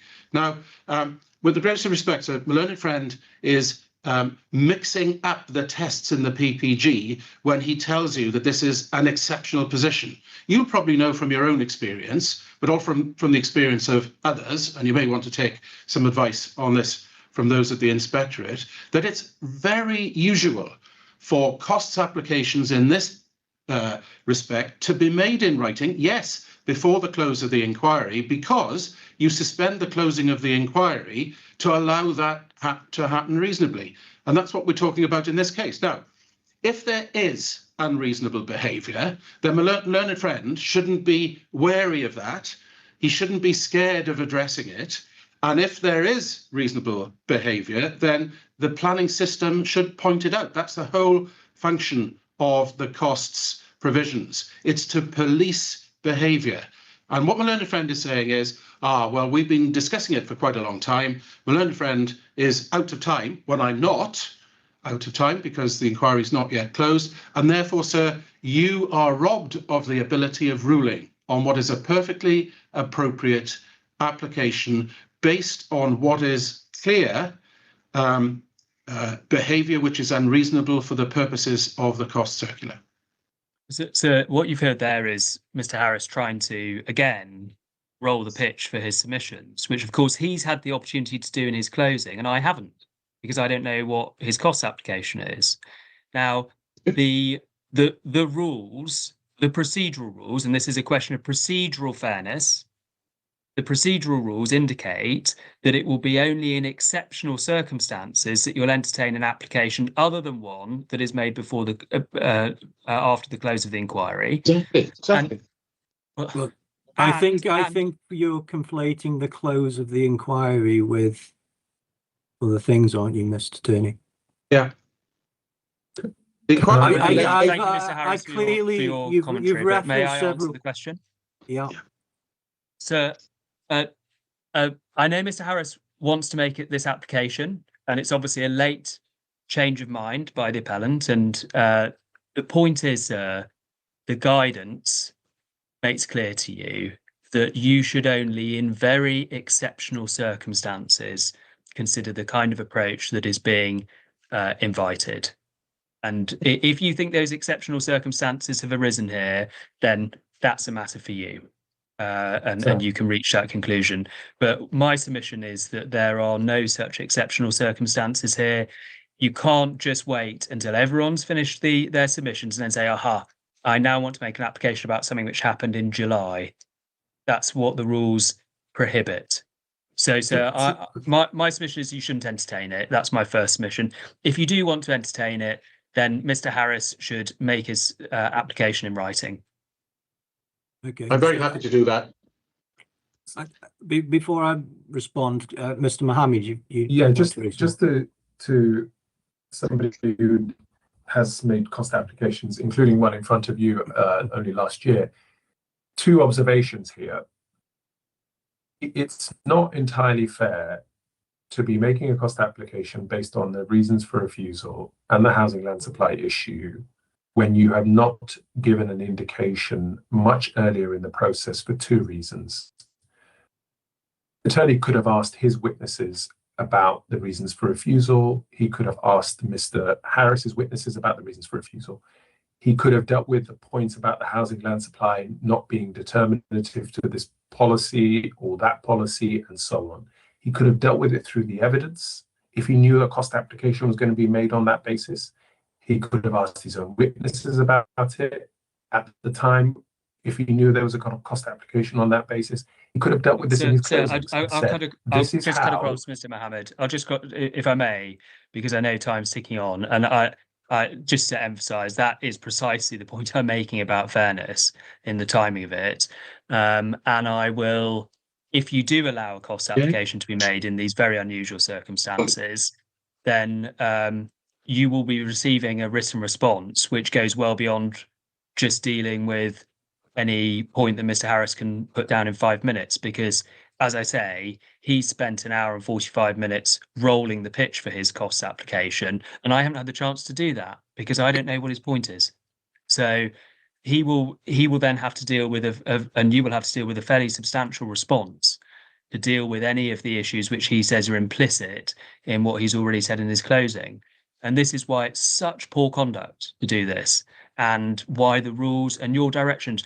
So you wouldn't say at the outset of the inquiry 3 weeks ago, any application should be made in writing. You wouldn't say that if you anticipated that this process was going to happen. Yes, I did invite.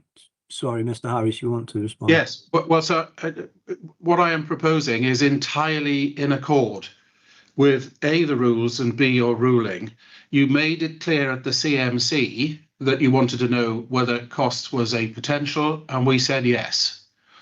The rules say all cost applications must be formally made to the inspector before the hearing or inquiry is closed. That's what they say.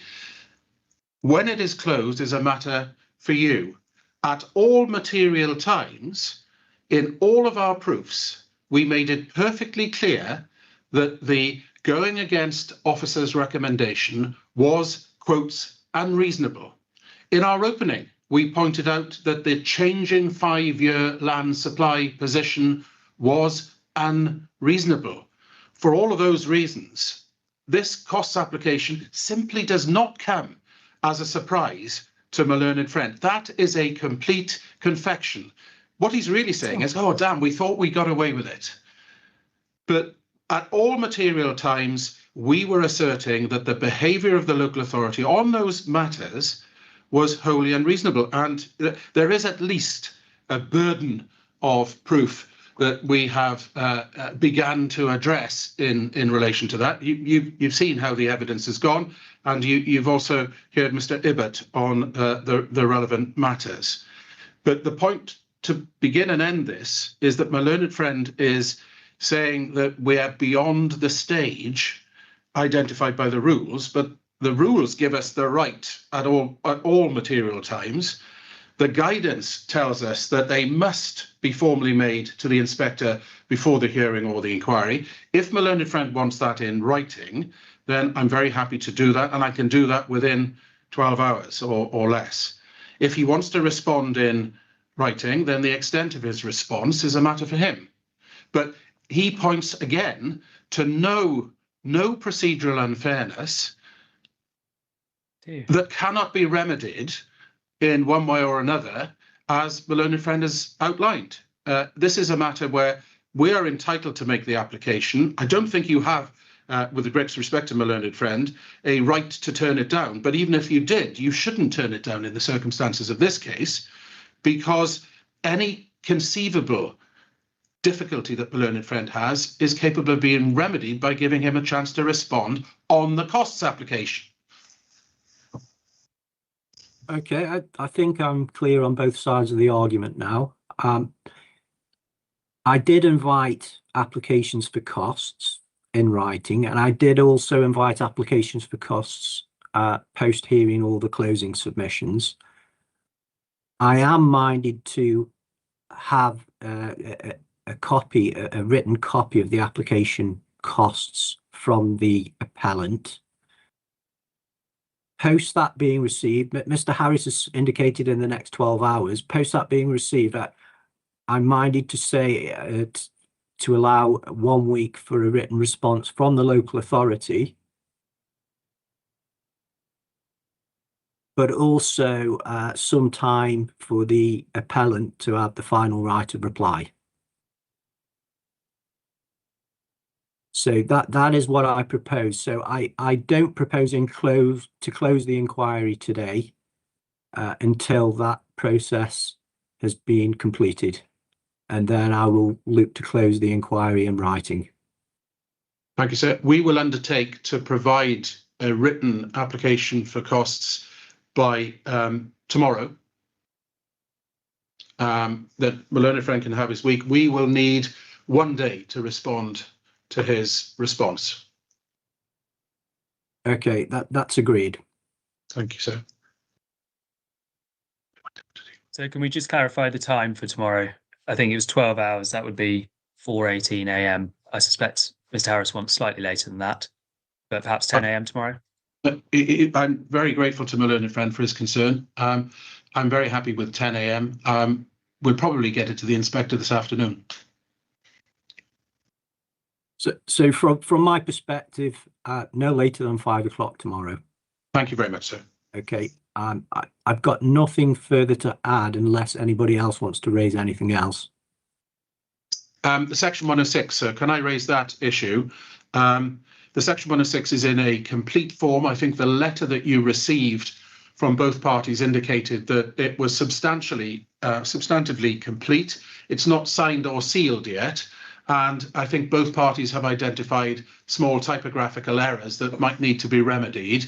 Can we, I think probably jointly, but I haven't spoken to my learned friend on this, can we invite you to say that we can provide PINs with the signed, sealed, completed document in 14 days from today? I don't have an objection to that. No, I think 14 days would be reasonable. Thank you very much. So just so we're clear on one other procedural thing, I think Mr. Harris is going to attribute or delete the photographs from his closing, and perhaps if that could be done by 5 p.m. tomorrow as well. Yes, I'd invite that. I can see Mr. Harris is nodding his head. Yep, very happy with that. So 2 weeks for the section 106, and the inquiry will then close post that period rather than the former I indicated. Is there anything else any party would like to raise before I look to adjourn? No, just to say thank you, sir. Thank you very much. Sir, on all of our advocates' behalf, can we also pass our thanks on to the programme officer whose work has been invaluable? Indeed, I'd like to pass my thanks on as well, and also to the advocates and the witnesses who've made their arguments with a great deal of skill. So we'll adjourn for now. I will close in writing in the agreed period. Thank you everyone for your contributions. The inquiry is adjourned. Thank you. That's it. Thank you. Switch.